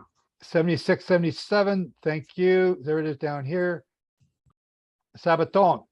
Okay. There we go. Sabbaton. A weekly Sabbath, Day of Atonement. So we have two different words. All right. Sabbatism, special holy day or special holy day. There you go. A special holy day. And it's that's not just a Sabbath. Yeah, but that's what we were talking. I was telling you about last week. The only 4 days that I see that are declared a Sabbath by Leviticus 23 is Yom Teruah, Yom Kippur, and the first and last day of Sukkot. There's no other feast day that is declared a Shabbat rest. Leviticus 25 or 23:2. These are my Sabbaths. Right. And then it lists all of the Sabbaths after that. Well, So, if you'll notice though, but hang on before we get off track here, Eric, I don't want to Okay. lose this point. Okay. So the word Sabbaton here is speaking specifically to a specific time. The Sabbaton of Matthew 24. It's not the Sabbath day. Okay, it's not the Sabbath day. It is, let me see if I can get another reference here, because it could very well be a Sabbath. Okay, so this is the JLT. Let me see if I can find another one here. Let me see if I go to the Hebrew. What would I get if I go to the Hebrew? Hebrew. Well, What about 4868? What's 4868? It is, oh, I lost it. Hang on. So what I'm pointing out though is that it's a Sabbath. Okay. So go back to Matthew 24, verse, I'm going to go back to the English. Verse 20. Verse 20. Pray that your flight is not in the winter. So that's established the 7th month or after until the 1st month, nor on the Sabbath or Sabbaton, Again, so we already had that reference to the Day of Atonement, which is a clue, but it's also a reference to the sabbatical year. Leviticus 25. It's a context. When you look at the context, it's winter. It's not a specific a day. It's a timeline. And the winter it's up to 6 months. So when you're saying Sabbaton, therefore it is talking about a timeline, not a specific day as a day in a week. Yes. The context is about a timeline. And therefore sabbatical year fits in there perfectly. It could be a whole year versus a partial year like a winter. So our Sabbaton, which covers the sabbatical year and the Day of Atonement. And as Eric is saying, and I'm not sure I 100% agree, but he's saying he could be very well right, is that it covers the Feast of Trumpets, Day of Atonement, and Sukkot, and the 8th day. And there's a little homework assignment for me and you. See if that's correct. But if that is correct, then you take the 1290 days from the from the 1290 days from what 15. Therefore, when you see the abomination of desolation spoken of, be damned in the prophet, stand in the holy place. No, that's not it. Whenever I see Sabbath rest in the scriptures, I believe, now I don't know, you already told me you don't believe the Feast of Trumpets is the resurrection day, which is fine. But there's something that's going on in the Feast of Trumpets, the Day of Atonement, the first and the last day of Tabernacles. It is something that if you haven't done what you're supposed to have done before this point, you cannot do it. This is something that man cannot work to accomplish. Whatever Yehovah is doing on these days, like the Day of Atonement would be a good one. You cannot atone for yourself. If you reach this day and you have not received the atoning sacrifice that God has given to us through Yeshua, you are not going to be able to meet the requirements of this day. Yeah, but you're missing the point here. The point is not, not these things. This is a physical prophecy for us to be aware of. So if you count from March 31st, you're looking at 1260. That's what? 1290. 1290. Are you getting into the winter of 23? Did you just do that? Roughly, yeah. Okay, and how about more precisely? Where are you? You're looking at the fall feast, 23. And be even more precise than that. Oh, gee. Atonement? Which feast? Well, he said the fall feast, but I'm telling you, get more specific. Like Yom Teruah or Yom Kippur or Feast of Sukkot? Well, I don't want you to guess. I want you to do the calculation, figure it out. Oh, I see what you're saying. I see what you're saying. I did not do that detail, no. So 3.5 years, it is where you are accomplishing the summer, you're fulfilling the summer. That's half a year before the winter starts. So now you have 3.5 years from sabbatical year. It's more than that. It's 390 days. But still, it's winter, 390. I mean, 200, I mean, 1290. What did we do in 2020? Talk about Passover? I mean, no, not 2020. What did we do this year, 2022? We had an 8-hour bet. Yes, yeah. Yeah, okay, that's at 30 days. Yeah, we had an 8-hour bet. So now there's the 1290 has got an 8-hour bet in it. So now if we got an 8-hour bet and we did that this year, that falls inside that 1290 day period. Where does that bring you out to? It brings you out in the winter time. It brings you into the year 2030. What day does it bring you to?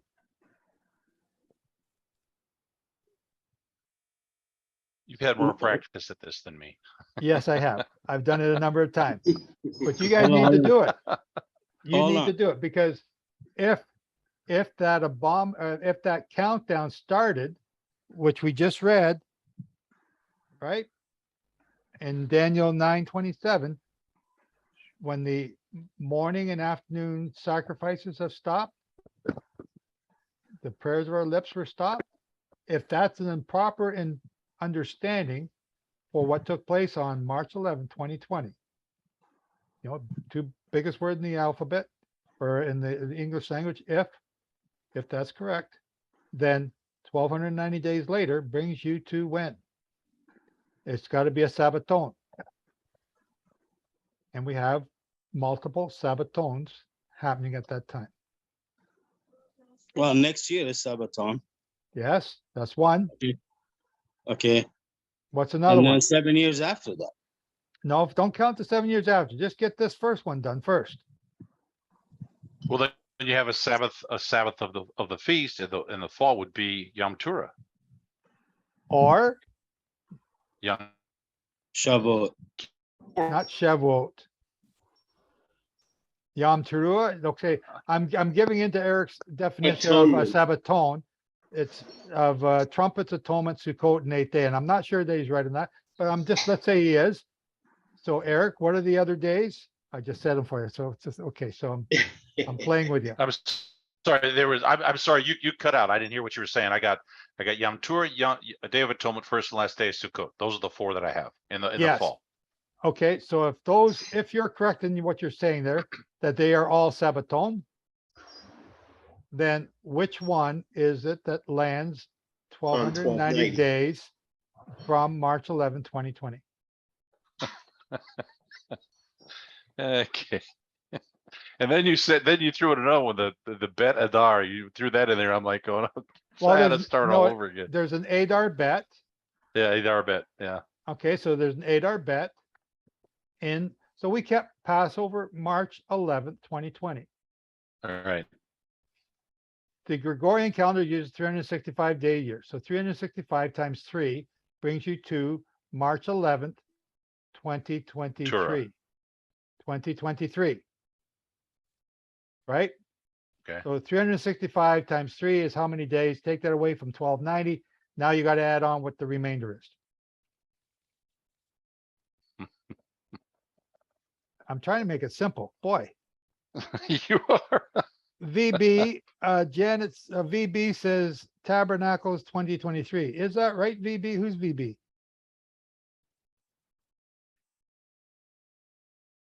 Are you guessing VB? Vivian Blake. Oh, is that Vivian? Okay. Vivian doesn't have a Well, mic. So. roughly speaking, shalom.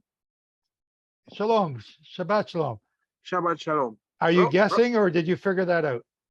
No, well, remember no, the 1290 days, if you're factoring in an Adar bet, would take you roughly 3.5 years later, which would be about the 15th day of the 7th month. Okay, so you're guessing. It's roughly, you're guessing. I want you to get specific. No, well, I cannot get any more specific than that. But yes, you can. No, I leave that to you. No. This is you guys. You guys got to learn how to do this. I've already done it. Sarkis. Okay, I calculated it. So it falls either on Yom Teruah or first day of Sukkot. That's 15 days. You are off by 15 days, one way or the other. That's not calculating. That's a guess. Come on. You guys are smarter than this. Michelle. Are there 165 days in addition to the 3 years? Are you asking me? Yeah, I'm trying to figure it out, but because of the 8-hour bet, I'm confused. You don't need to ask me any questions. You just go. Well, you just start counting. Get a calendar out. 3 times 365 plus 30 because you've got your 8-hour bet, then minus 12. No. Give us the math. You're mixing two calendars when you do that. Stop. You either go Gregorian or you go Hebrew. So go Hebrew. Hebrew is March 11th, right? That's Passover. Okay. So that's the 15th of the first month. Oh, I see how you're doing it. Okay. You cannot mix two calendars. You either do one or you do the other, but you still got to count. So from March, Adar 5th, Aviv 15, 2020. Just get a calendar out and count 1,290 days. I was trying to make it simple by going 365 times 3 brings you to March 11th in 2023.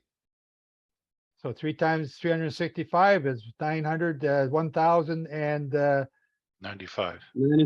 95. So that leaves you 1,095 from 1,290. That leaves you with what?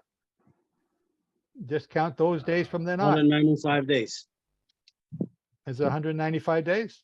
Yeah, divided by 30 is 6.5 No, months. you don't divide by 30. What are you doing? You forgot the, You're now, hey, hang on, you're on a Gregorian calendar now. There's 12 months. There's 6 months with 30 and 6 months with 31, and there's 1 with 28.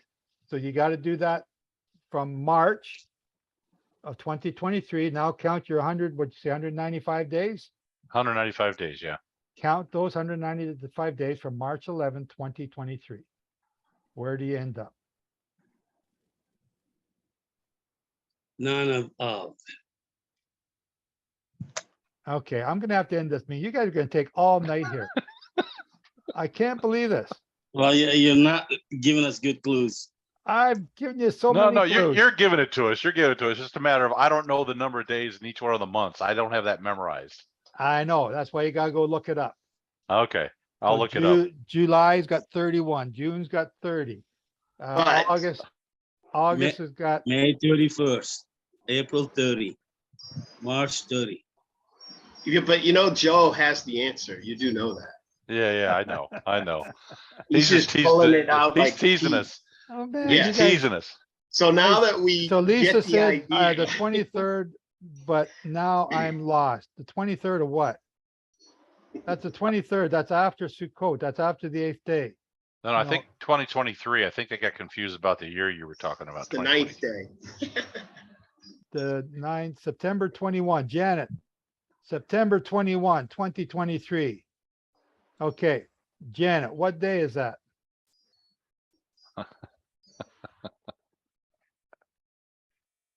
Janet's got the right answer. For all the Okay. rest, for all the rest of you scholars. 1,290 days from March the 11th of 2020 counts up to 9/21/23. What day is that in the Hebrew calendar? I have it down as Heshvan 5, the 8th month, 5th day. Heshvan, you're in the wrong month. Wrong You're month. going, Yeah. you're going by the Hillel calendar. Go by the, No, I'm counting by the Gregorian days and placing it on my counting yes, days. and you're in the wrong month. You're supposed to be in the Okay, 7th so if month. I add a 13th month, that'll shove it to the 5th of Tishri. Tishri's a good month. The 5th of Tishri. I just can't make it come out on the 1st or the 10th. I just No, can't. it will not come on the 1st or the 10th. But I believe you got the 21st of the September, correct? Which should be, Yeah. the way I calculated, 3 days after the Day of Atonement. I've got September the 2nd of 23 as the 15th of Tishri. Or you can say September 1st because it'll be the evening. So what is significant about 3 days after the Day of Atonement, though? Mhm. What if you can't see the moon for 3 months before? Then that'll put it on the Day of Atonement. What if you, there's a, the moon is a variable here that we have to keep in mind. If we can't see the sun and the moon for 3 days or 4 months, that could change the date of the holy days. If it doesn't change that, it still puts the mark, the abomination being set up, only being set up about the Day of Atonement. Maybe it's going to be dedicated on 3 days after 1,290 days. I don't know. But what I'm saying is be watching. It's still going to come out to September the 21st, no matter what you do. Because 1,290 days is 1,290 days, whether it's Gregorian or September 21st is whether you're using Hillel calendar or the crescent using- moon and barley being Aviv. We are now 30 days ahead of most of our brethren. Yep. So But there's a still- difference that you have to keep in mind. September 21st is correct. Which calendar are we using? That is the determinant thing here. We've had an Adar bet this year. We will not have an Adar bet this coming year. We might, Joe, Oh. based on the okay. I can tell you, the parents globally is changing, and we might have one. Okay, I stand possibly corrected. We'll find out in 6 months, 7 months. Yep. Unless we have a nuclear bomb that throws the earth off of its current axis. There you go. And that is still a possibility, because I doubt it though, because it says after the abomination set up, then you will see destruction like you've never seen before. Guess what? Guess what happens 6 months after the fall of 2023? What? Another Passover. Oh boy, Aviv 2024. The start of the 10 days or 10 years of awe. And I've only talked to you a little bit about that last year. I got to start talking to you more about it. Oh yeah, I got it. This is the 10 days of repentance to draw you back. Why are these curses? Why does Yehovah send curses on us? Why does he? We're not obeying. Okay, what is, so is it, I'm just going to punish them because I don't like them? No. He's trying to get people to come back to his Torah. There you go. He's wanting you to come back, to repent and return to him. Right. And unfortunately, the only time you do that is when you're hitting bottom and you're miserable and you got nowhere else to turn. And what did Adam and Eve say when they were in the garden, hiding? Yeah. No, not what did they say. What did Yehovah say? Where are you? Aika. What does that mean? It's not where are you, just where are you? Right. No, it's where you are. Where are you? Not physically. Where are you spiritually? Why are you not with me? Right. It's a plead. It's a plead. It's Yehovah's heart being broken. Right. Why are you not with me? Right. And what's Where are the you? implication of that, Joe? It's that the betrayal. Well, yeah, that too. Exactly Okay, that. it's a betrayal that, I made you, and I have provided everything to you. Why are you betraying me? Yes. Why are you leaving me? Why are you Yes. going on your own?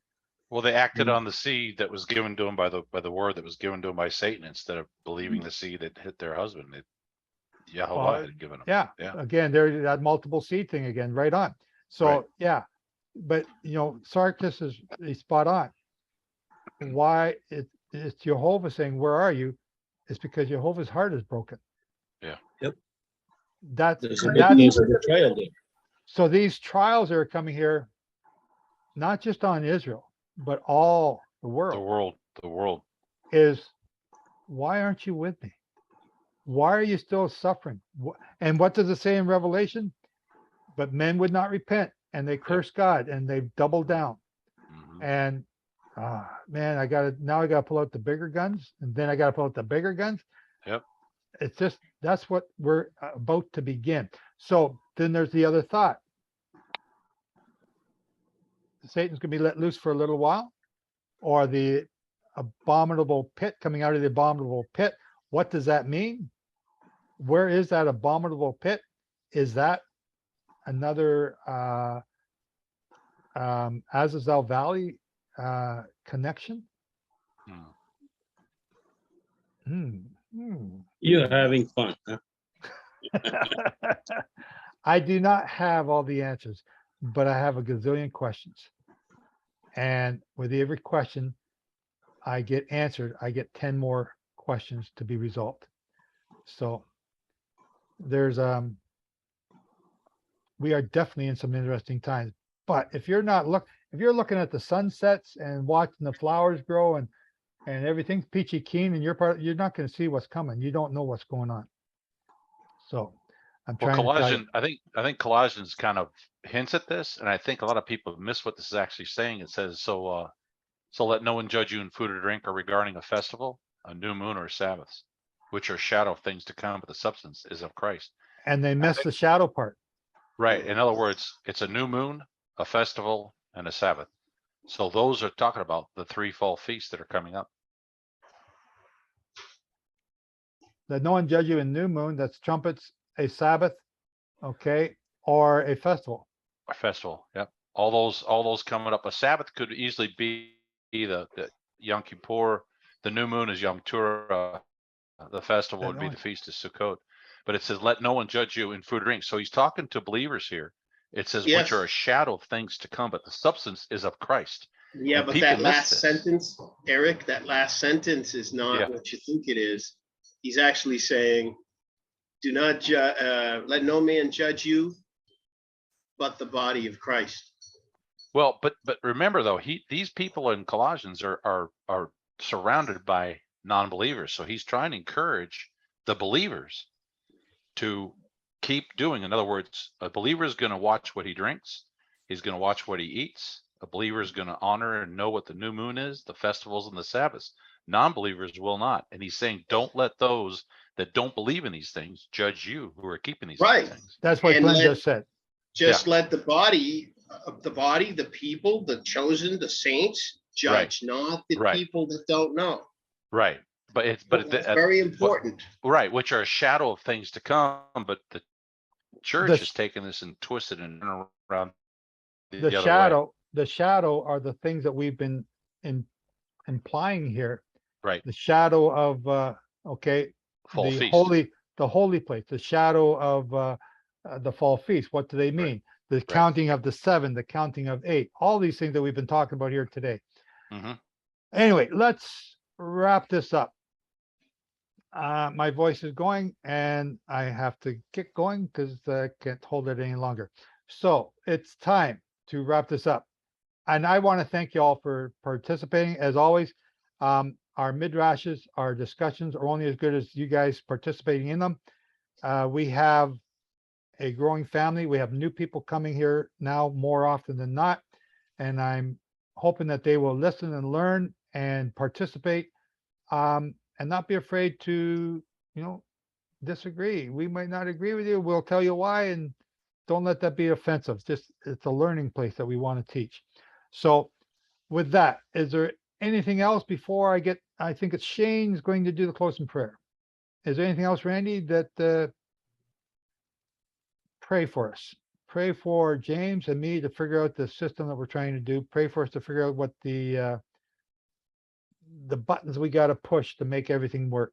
Pray that I get these books done, because there's a ton of information there, and I know you want it. And I'm like, maybe I should just throw them out there unedited. Oh boy, I could hear some people screaming at me now. No, because Joe can't spell or talk. Anyway, keep us in your prayers, folks. There's just so much to do.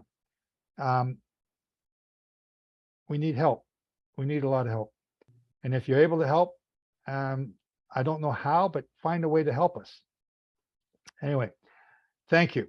Shane, would you close us out, please? Yes, sir. Father, thank you for this day, just allowing us to come together for this teaching. We are all humbled to be learning your word and following what you have called us to do. There are many of us who seek healing from injury or other health issues or other circumstances going on. There are many in these times seeking an answer for guidance and what to do for the Shemitah or what calendar follow, or maybe you have already answered that prayer, but we don't like the answer you have shown us. But we all shall seek understanding and listen and obey where we are at this time in our life. Maybe you're waiting on our repentance to answer these prayers. I pray for Joe and James and the leaders, for all the behind the scenes work they are doing to touch and teach the people throughout the world. Father, we all want to be clean in your sight, so help us to be clean and let us follow your lead. Bless everyone here today. May we all be guided by the truth. Pray this in your name. Amen. Amen. And before we go, don't turn off yet, Randy. I had two things. We have a bunch of in the promotional section of the newsletter, and I'm going to put it there each week. There'll be little buttons or little promos that you can share on your Facebook page or to your group. We're not all on the same page. We're not on the same group, social media. Maybe somebody can make a Netflix or not Netflix. Yeah, Netflix movie. Yeah, right. No, a TikTok movie or whatever other social media program you're on. Make a little thing for that, but use those promos to help you do it, or make your own to help promote the work. And then the last thing that I'd like to mention, which I only just found out today, I did not know, but Ben Miller was with us today. And Thursday, I believe it's Thursday this week. I'm looking at Randy to nod. Yes, Thursday this week. Fell off a ladder and broke his back and just got out of surgery. He's here with us today. I'm not sure how he was, but to keep him in prayer. Ben Miller's been with us for a little while, and it's sad to see when someone gets hurt like that. And yes, Yolanda, I've had a newsletter every week, and if it's not coming, it's because of our new email supplier. And you can still go to the website and get the newsletter. We are working on figuring out what is causing the email supplier that we use to not send to certain people. It says it sends them all, but then certain ones are being blocked and we're not sure why. Okay. With that, I thank you all and I wish you all a happy Shabbat and what's left of it. And we look forward to seeing you here next week. Shabbat Shalom, everyone. Bye-bye.